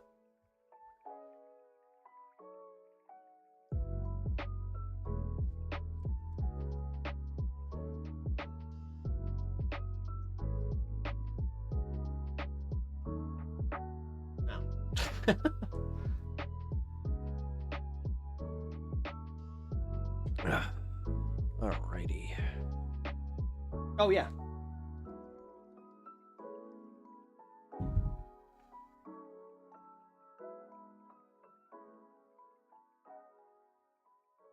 Oh, shit. Okay. You know us from Shy with the nicknames. P2T, Pep Talks TV, LOL. Dude, we really are. We're the worst with that. Did you catch me? Somebody had made an LSD joke where they were talking about, you know, like the Timothy McVeigh stuff. And immediately I looked up and I was just like, oh, who's on Lakeshore Drive? And then I just, it hit me where I was like, oh, I don't see that the way that most people do. That was one of my moments. I think that was like the moment that I had where I was like, that might be one of the most Chicago things in my head. Where I'm just like, oh yeah, most people, they have a totally different meaning for that. Aha! I'm sure you had that too, where somebody was talking about it. You're like, oh yeah, you've been. Oh, fuck. And I love the people that aren't from here. So when you do say it, it's like, yeah, you gotta hop on LSD. They're like, we gotta hop on what now? Hey. That's one of the better parts of of our acronyms. I'm an extreme couponer. Oh, what? Dispensary Saturday, I got 3 bags of gummies for $23. Wait, you got coupons for your dispensary? Wait, dude, you just broke my brain. Hold on. Like, I've gotten, I got like a thing in the mailer. I guess they were coupons, now that I think about it. Because, like, yeah, they were like little, yeah, they were essentially coupons. 2 for $5, or like, yeah, you buy one, get one for a penny kind of thing. Okay, never mind. I just realized that. I was like, oh, shit. I just thought it was part of the loyalty program. I just thought they really liked me. Turns out they did. That's actually a wait, 3 bag. Jeff, how many individual pieces in the bags? Munchie Mondays. We could do Munchie Mondays. That's where I order something really good from DoorDash, and then I just surprise you guys. It's like, look what I got. Even though I get the renaming of LSD to Disable Drive, some things will never change. Like, I will never call Willis Tower the Sears Tower. No. And I hate it. Disable? What? Like, listen, I know that, like, I know it for if I have to give instructions to somebody, but if I'm, like, my brain? No. Dude. Yeah, and the Sears Tower. Dude, wait a minute. Did you hear about that? That weren't they gonna rename it again? Like, I heard somebody was, like, buying it out or some shit. I was just like, Wouldn't matter. I mean, it's not like we ever called it, you know, Willis Tower anyway. God, I actually had to think about that. I'm like, what's it called? 30% off select edibles. Damn, dude. So no Gulf of America, or so the Gulf of America is a no-go. Haha. I just don't care. The thing is, I don't care. It's kind of like Pluto. You know, how many times in my lifetime since I learned that Pluto was a planet did it go from being a planet to not being a planet to just, I don't know. Somebody made a joke. I think it was Josh Johnson, but I don't want to credit him wrongly. But somebody made the joke about this where they're just like, calling it the Gulf of America is fine, I guess. But you know who I feel bad for? Us, who grew up with it as the Gulf of Mexico. So it's just like, you know, when you, like, if you're helping your kids out and then this is now on a test, they fucked up the answer. So I kind of found that funny. Yeah, whatever. It's all performative, dude. Like, that's what bothers me about Trump is it's all performative with him. Like, it's all for the optics. Like, even the immigration raids. Like, he's mad that he's not getting as many numbers as far as immigrants out of this country, and like that's why people are starting to expose. It's like, yeah, because you know those violent immigrants you're going after, turns out that they don't even have criminal records in either place. So don't know how you got that. And then literally their borders are is like, actually they were just by the merit of them being illegal immigrants that they're not, that's part of that's where they're illegal. That's all that matters. They're illegal. And then he got really mad at AOC for like telling them their rights, and he's like, how dare they? She's harboring them. Whatever. God. Nobody turns into like a bigger baby than a Republican getting told no. It's so funny to me. Like, dude, say what you will about the left, like, and the crybaby left, Honestly, it's kind of hard to call them crybabies after, like, we're always the bad guys, dude. That's my favorite part, is like, at least with everything, at least I'm not gonna be the bootlicker. At least I still get to continue to be fucking punk rock with this bitch, so. Some things are not worth the squeeze. Besides, Trump is just trolling. Just ignore it. It's whatever. Again, it's kind of what it is. It's just, it's getting easier, but at the same time, I'm not ignoring, like, everything. But that was, like, the front end of my program here, man. Like, was me just saying, yeah, you know, I think it's kind of ridiculous that, like, the shock and awe thing, we are just responding to it the way that they expected us to, where it's either we're all just so dejected and just, where do we go from here? I don't know. And then, like I was saying, that we have no tentative ideas for who could even lead this party. That's a problem. You know, but whatever. We'll figure it out. I think that's why they're trying to push their agenda so quickly, is because they understand just how popular or how unpopular a lot of this stuff could end up making them. Although, if Elon pulls it off and he actually sends the American taxpayer $5,000, which that's not going to happen because they already said it's a tax rebate, which talk to your average American about how much they understand about claiming tax rebates. And also how that tax rebate, if we do claim it, will fuck us in the following year. That's usually how that goes, by the way. And then also the whole adding, like, it's very convenient that they found this, like I said it at the beginning, 4.7 trillion when they just happen to need 4.5 trillion to justify their tax cuts. Like, dude, come on. The fact that, like, they have cheerleaders now. Like, the fact that these billionaire oligarchical fucking dipshit assholes that, like, are now the powers that be, they're the government. And now they have, like, people are like, yeah, fuck the government, but woohoo, Trump! It's just like, okay. Okay.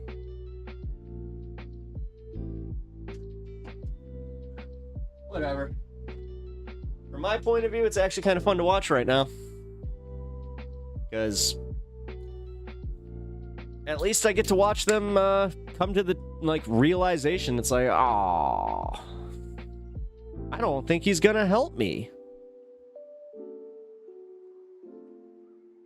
Reactionary politics is an infantile disorder. Like, not even joking. If you study history and politics, the core of their beliefs really are child brain, great man theory, mythologized history, etc. Yeah. Fake numbers. That's another one. You could just tell them numbers and they're just like, yeah.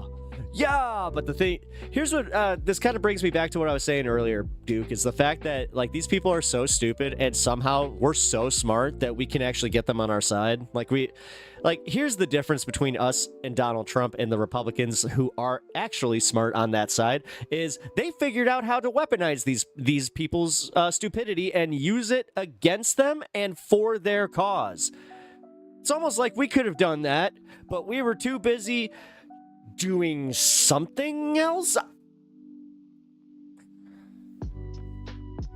I mean, I get the jobs firing since a lot of Fed workers said they were going to do the same thing they did the last time, just ignore President Trump's orders. Then they bragged about it when he left. While they didn't kill the king, so instead of him working with them, he's firing their asses. It's a shame, but elections have consequences, for good or for ill. Yeah, exactly. That's what I've been saying. I have the unpopular, position that, yeah, you know what? The people that are kind of like feeling the fuck around and find out, like, and they are finding out. I'm not here for the whole, like, oh, come here. We're sorry.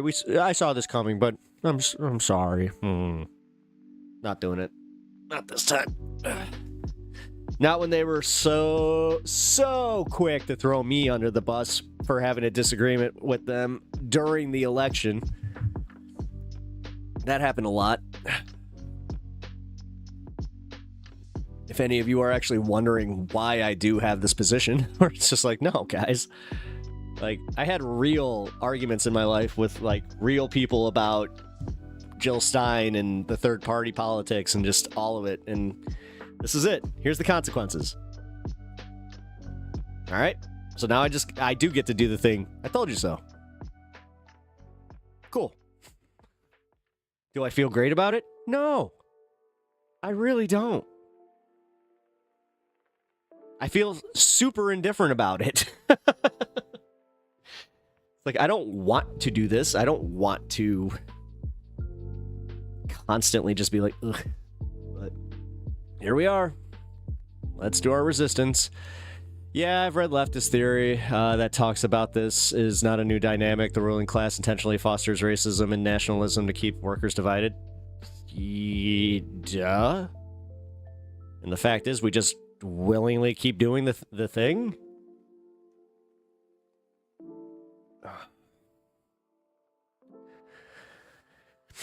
Like, dude, we do it willingly, man. Like, so often. God. It really is just... It's sad, but whatever, man.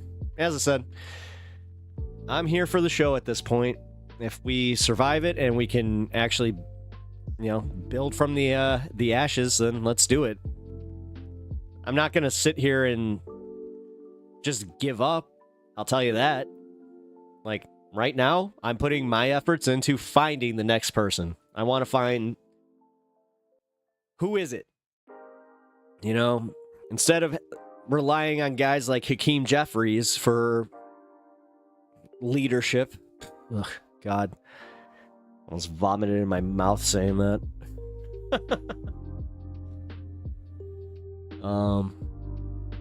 Wait, life's hard for those who have no power.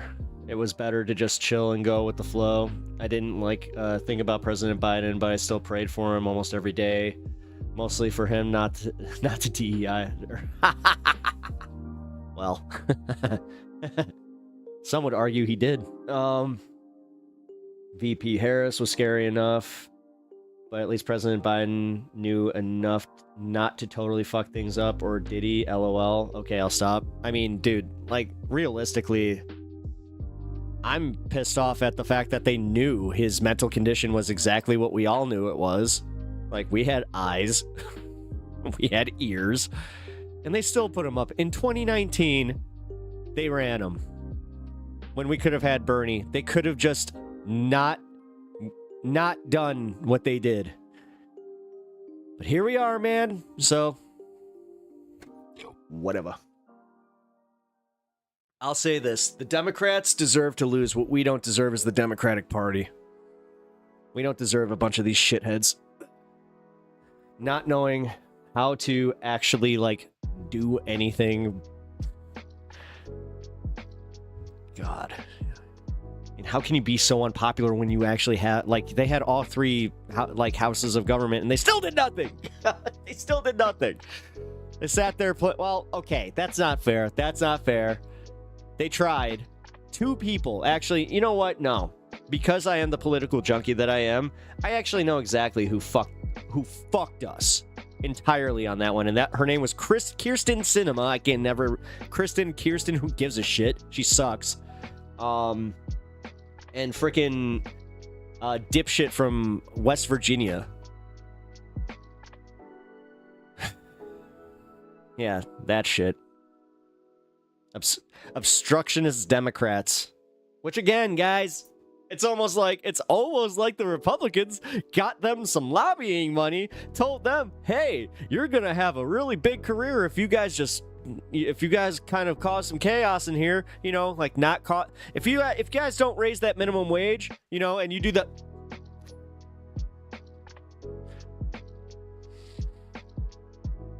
If there's anybody that deserves to be like just completely showered with paint, it's her. Yeah, they should have an exit plan already in play. The GOP honestly are shitting their pants for winning the lotto, with folks being totally peeved with being lied to about the Pres Biden. There was some of the out of control spending and the border issues. Well, again, they were trying to, like, dude, again, the border issues. It was so disingenuous to continue that, like, the narrative of the border issue when it wasn't, like, dude, it was pretty much being solved, even without the legislation. It was open borders. We had this many fucking immigrants. Stop it. Stop it. I know damn well an immigrant didn't come and take your fucking job, so just stop it. I'm so sick of anybody pretending that some immigrant did something to them. Dude, enough. It's the same way that they disingenuously use that Laken Riley pick. Like, come the fuck on.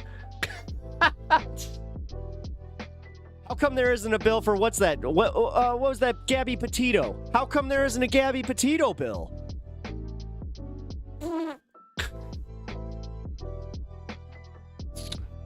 It's almost like they're doing that thing. Well, it was a Mexican and they murdered one of our lily whites. We can't have them out there murdering white women. Meanwhile, white guy kills white woman. We don't call that white on white crime. What the fuck ever. Just a bunch of unserious assholes in this country. I can't take it. Like, I'm done playing nice. I'm done. I'm done even trying to mince words with it. I'm done. Like, I know me. I know my heart. I know my politics. But you know what I do also know? I know how to just throw my hands up and kind of go, oh, this is the boundary, where I just go, let's see what happens.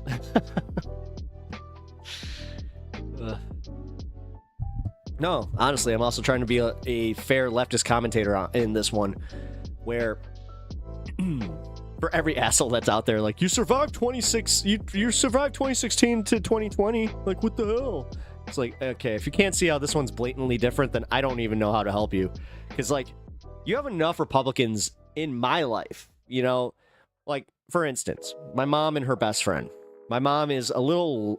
She doesn't like Trump, but she's a Republican classic, and her best friend is, like, a hardcore Trumper. So... my mom is just like, I'm just so sick of being called a rhino, you know? She also calls me a liberal because I also don't agree with all these things. And, you know, I ended up just sucking it up and voting for Kamala. And it's just like, okay. And she's just like, but, you know, my friend is also... she's also saying that she didn't elect Elon and that, you know, she's trusting Trump, but she's kind of getting a little worried. I'm like, okay, well... that tells me, again, anecdotally, that at least they're kind of recognizing what's going on. So, we'll see. Yeah, this is way different already. Yeah, no kidding.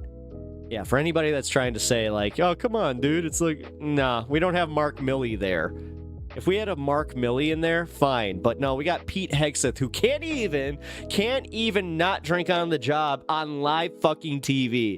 That dumbass brought a glass of scotch out to a interview, not even an interview, it was a press conference at 1 p.m.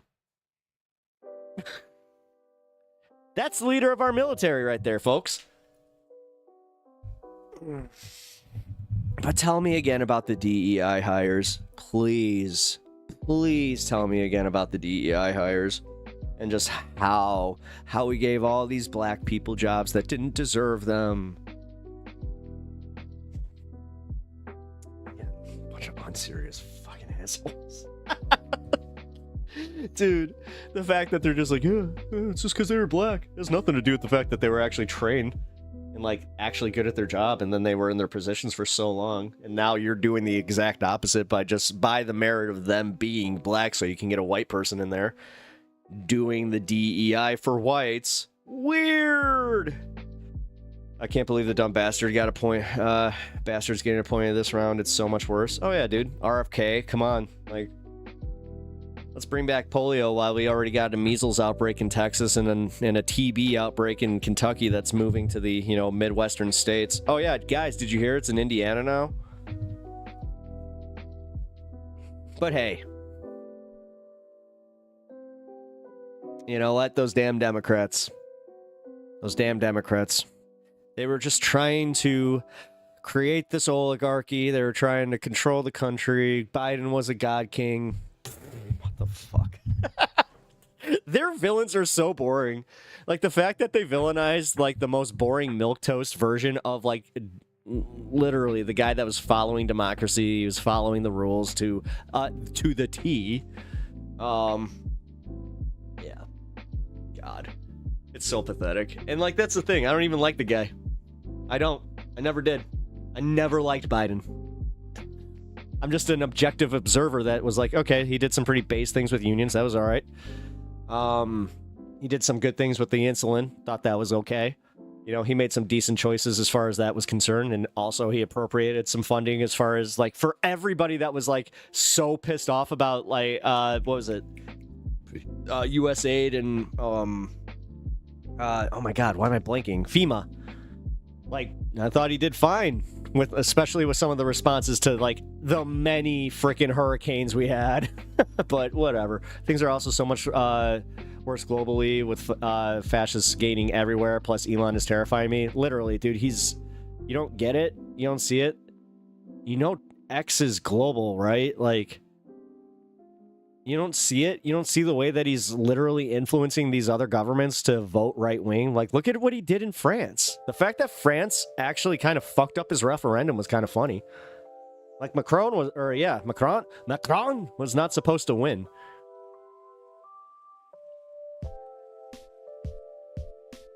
But hey,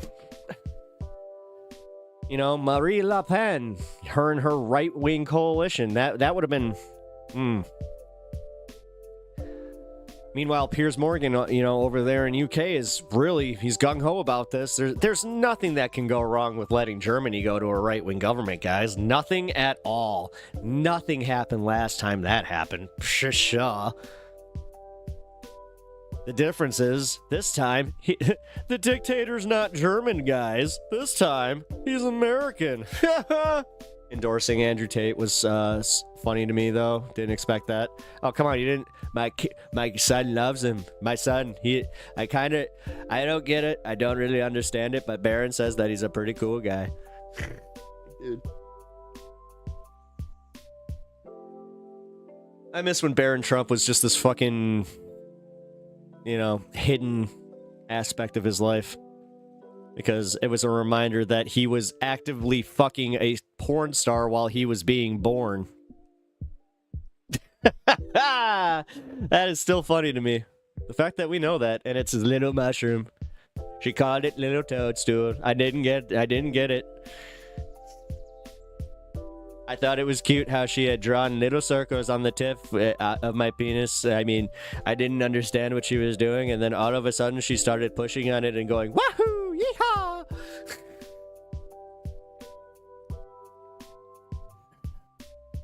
Gotta be honest, it kind of turned me on. She had the mustache and everything.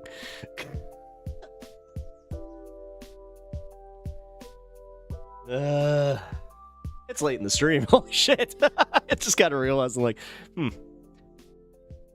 let that one go. Allie, this is no lie. My dad called me today. This is how it went. Hello, he said. Hey, it's Dad. Are you staying warm? Yes, he said. Okay, well, I'll let you go then.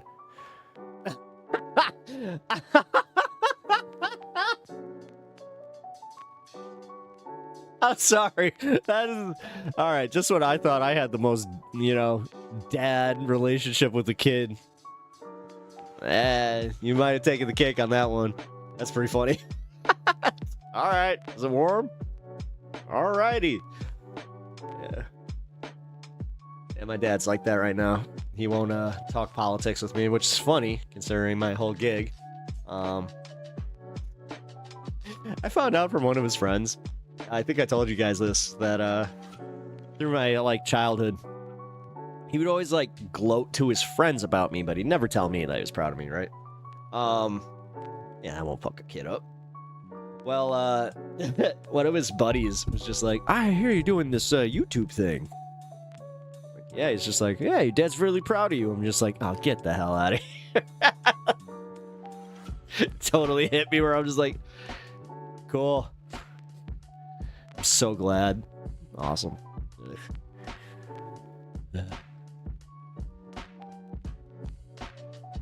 It's just so weird that he's not even political.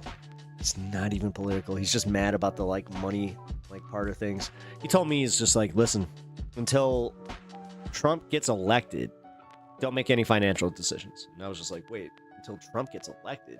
And this is way before the actual outcome of the election. He's just like, well, yeah, if Trump gets elected, then you need to make some you need to start making some financial moves. I'm like, what do you mean? He's just like, oh, take advantage of the tax situation and all this stuff. It's like, what do you know that I don't? And turns out nothing. It turns out that he was just speculating, oh, he said he was going to do all this stuff for, with the taxes and stuff and his executive orders. Again, no tax on tips is a big one. That I'm not going to stop, guys. Literally, until he actually does it, I'm gonna continually be like, where's that tax on tips? Huh? It's one of the main campaign issues that I got a lot of centrist people going, no, I think that's a good idea.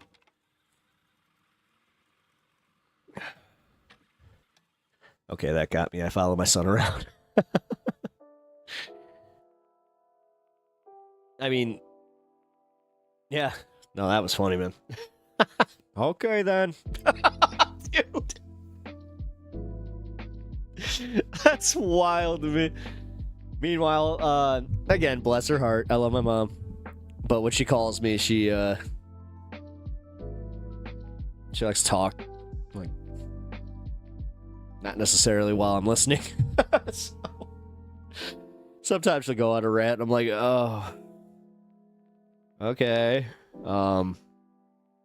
Actually, a little part of her last rant was, it's kind of sad. Like she found a lump on her cat's leg, right? But, oh shit.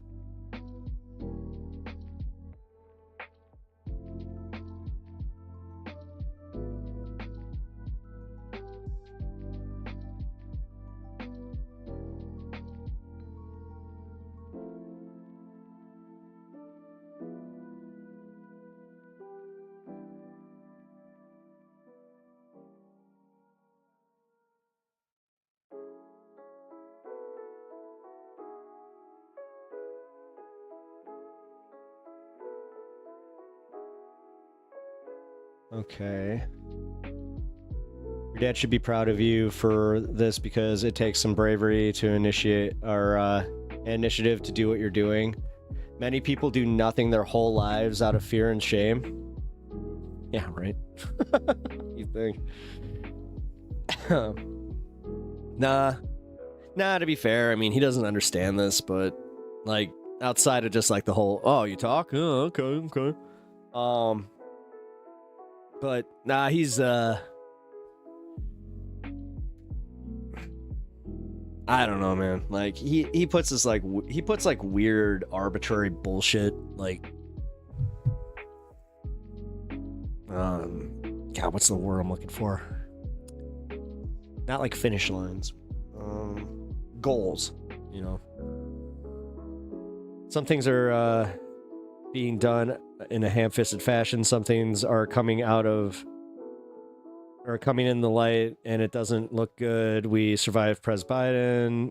I mean, I'm not saying that we're not going to survive this. It's more so like this is the first time that I've actually had to think like, oh God, what if they do come for leftist content creators and they freeze my assets and like, dude, if they come after me, you do realize that that's it. Like, I hope you guys are at least that like awake enough to be like, oh, if one of your favorite streamers gets, picked up or audited, then maybe, just maybe, is time to actually be afraid. It would be cool to see. Yeah, right. Valiant Thor. Yeah, that'd be nice if they actually did it. It's almost like they almost accidentally did it. Why do you think you're not hearing about the 4.7 trillion anymore? Because all of a sudden, those idiots in DOGE, they got told to shut the fuck up real fast because they were just like, guys, what you just found was the black budget for the Pentagon. Why do you think it was not marked for anything, you fucking dipshits? Sure as shit.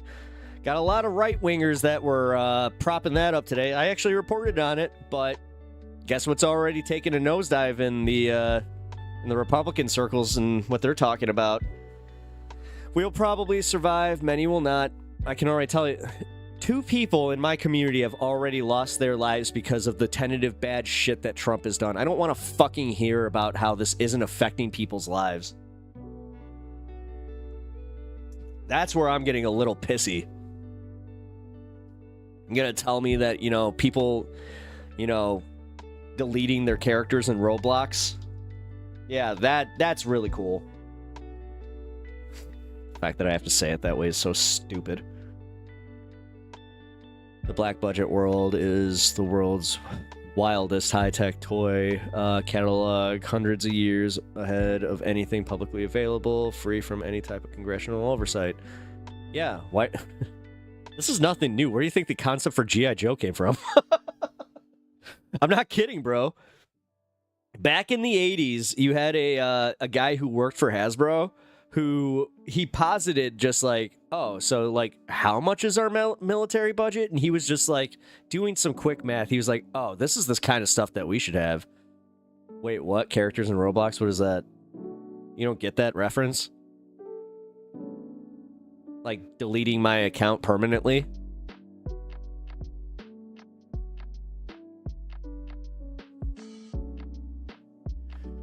Do I have to spell this out for you?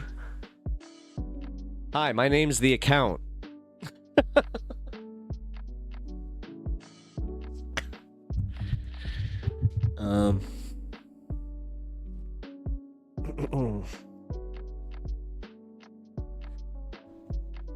Like, you get it, right?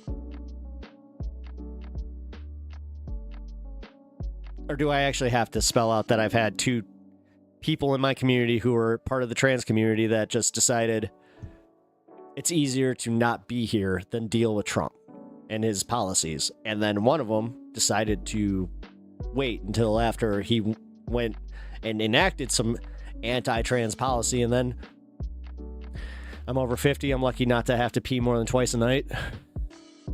Twice a night? Wait, that's a thing? That happens? I already go once a night and that's a pain in the ass. Are you're fucking with me, right? Wait a minute, that's the more important thing. Tell me that my bladder does not change that much to where it's just like, no, no, not 2 times. I'm never gonna get 8 hours of sleep.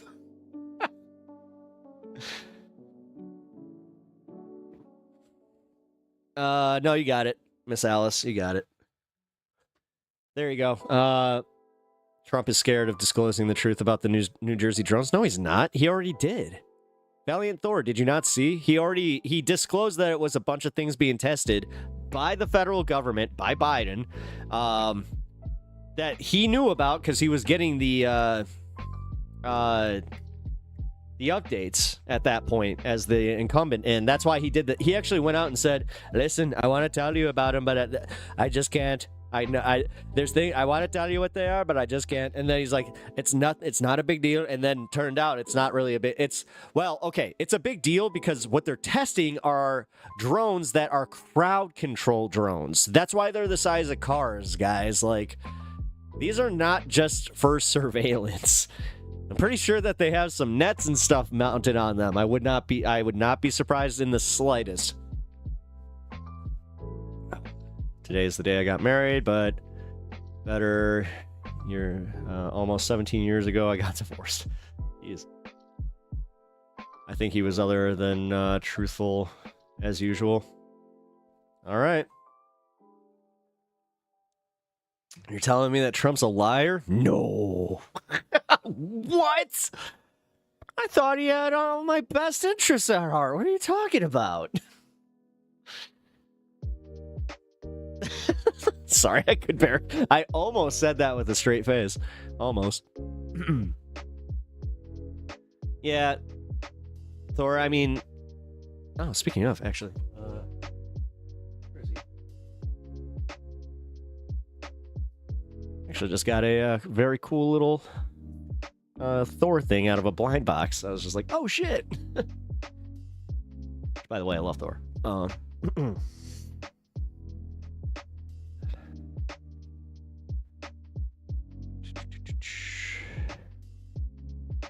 Jeff, when you got divorced,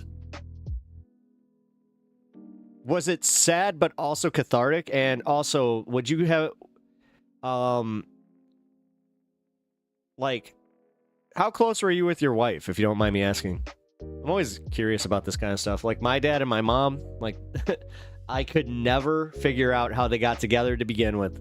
Like, they were 2 totally opposite people. So when they got divorced, it was almost like relieving, where I was like, oh, okay, well, finally you guys can actually go, like, find happiness, because my lord, you guys hated each other.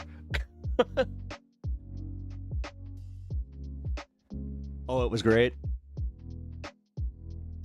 Uh-oh, I feel like there's more coming after this.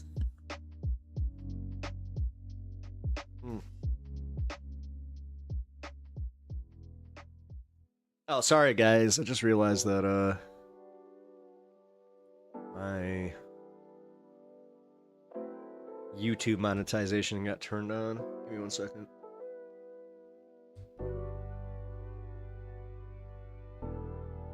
Okay, cool. But yeah. Deke, unfortunately, yeah, I've already had it. Like, in my community,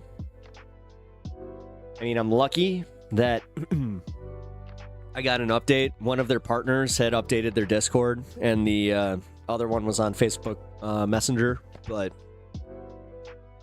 yeah, man, This is why I'm an advocate for the trans community too. If nobody else is going to actually stand up for them because they are just people that want to live their best lives, I don't care if you agree or disagree with the getting it. It's not for you to get, it's for them to get and for them to live their lives. I don't have to get what you're doing. I don't get cars, but you don't see me going around to every person that's working on their car going, you shouldn't do that because I believe that cars are stupid. You see my mindset here? I wish more people could think like that.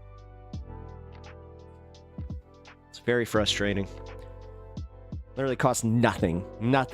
But for some reason, they have something so wrong in their own lives that they need to scapegoat other people, make them feel bad about themselves just so they can feel superior or whatever the hell it is. But honestly, man, that's why I have such hatred for people that are so hateful towards trans people. I have a genuine hatred for that. I guess I dare say I have an intolerance for intolerance. But oh wait. Okay, let's take a look-see. Let's see.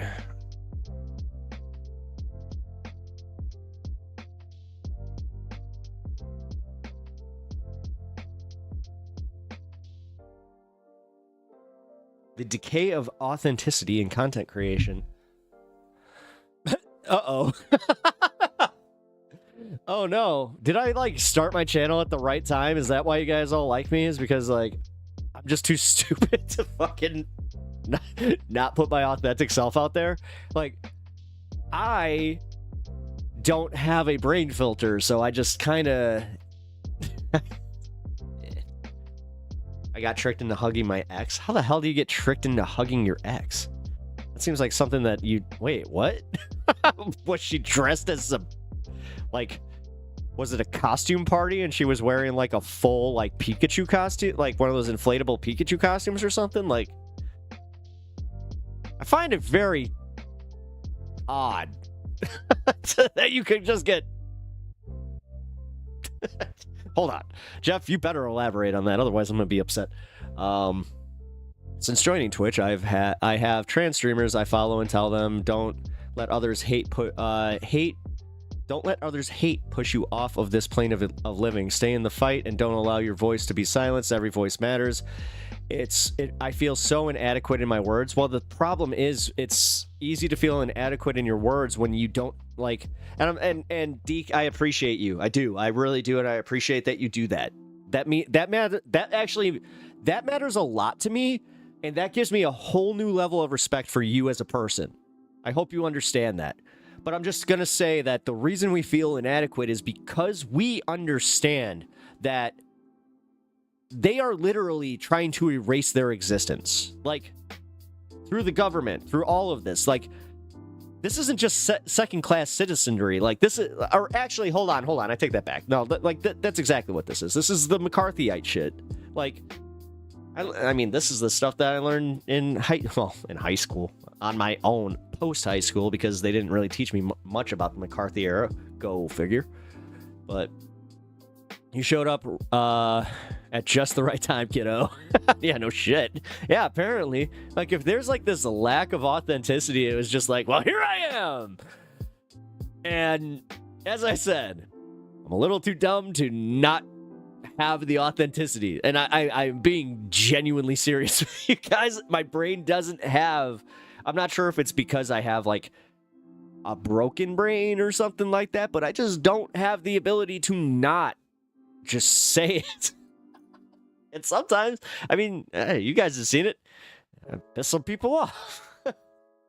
And then I also have to walk things back, you know? Like, that's why, honestly, I do try to, like, do this thing with a little bit of the, guys, chill the fuck out. Like, I remember one of my first streams I had to do that, where I was just like, guys, you are trying to already lump me into like leftist content creation and like this like leftist space, and then you're like doing purity testing. I'm like, no, I don't know. First show his mom had ever attended. He made us hug. I didn't make my mom and dad hug at my wedding, but they were talking, and that was weird enough. Actually, no, it was weird when my dad made my mom laugh. That was weird. Like, and also, I gotta be completely honest with you guys. The little 7-year-old in me was like, "Oh, my mommy and daddy are laughing," and yeah, the little boy in me was back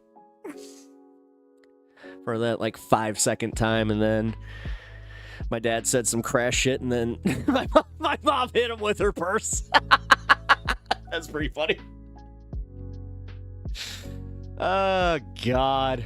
As a black man, I know firsthand about being marginalized based upon other people's bigotry. I don't take that shit lightly. Hell yeah, dude. Hell yeah, man. Like, that's... And also, again, I'm a fucking white boy, you know. But that's why I'm just saying, guys, like, I'm not trying to do virtue signaling crap. I honest to God, like, if I can help if I can help protect people from, like, my position of privilege, then that's what I want to do. Like, for real. I don't care what the hell that gets me. If it gets me... Oh, okay, that's not entirely true. Occasionally I'm just like, okay. Am I gonna get hit in the face? Just don't hit me in the nose. It's so bad that every time I'm like, ah. No, but I'm actually being for real, guys. Like, not enough, like, especially in Trump America, man. It's just so easy to just put on the red hat and just go, man, fuck it, I got mine. I got mine. Why can't you get yours, you lazy piece of shit? Being authentic is important in art and media. If you're not authentic, people won't like you and they won't know why. It actually makes a lot of sense, dude. Like, I think back to a lot of, like, the radio programs I used to listen to. That's why I liked Howard Stern. It's also why I liked Opie and Anthony for a while, until it did get inauthentic and I started sensing that they hated each other. Good night, guys. Thanks for the stream. Oh, thank you, Bloodstone. I really appreciate that. I will see you hopefully tomorrow. I will be on it too. Speaking of which, what time is it? It's almost midnight. I should probably hop off here in about 20 minutes or so. Yeah, I'll go 8 hours today. Almost. I'll almost make the 9 hours. But Anthony Cumia is a POS? Fuck yeah, he is. Are you kidding me? Fuck yeah, he is. Listen, I liked Anthony before I knew he was a racist piece of shit. Can I just, like, say? Although, there was one specific day I will never forget when Patrice O'Neal was in studio. Dude, this is how wild this is. I remember exactly where I was. I was in Pennsylvania on the turnpike, and I was listening to Anthony and Patrice arguing. And dude, it was wild. It was the first time that I saw that it wasn't a bit, because Patrice had brought up something about how Anthony was just, like, he had always been racist against Obama, but he brought up something specifically. He's just like, yeah, tell me again, you know, what you think, like, what do you think that is going to happen to you during this, you know, the black presidency? And he was just like, dude, he went in on, he did like the reparations impression, and Patrice hammered him. Dude, it was almost embarrassing for Anthony, where it was like, oh, damn, dude. You're good people. Oh,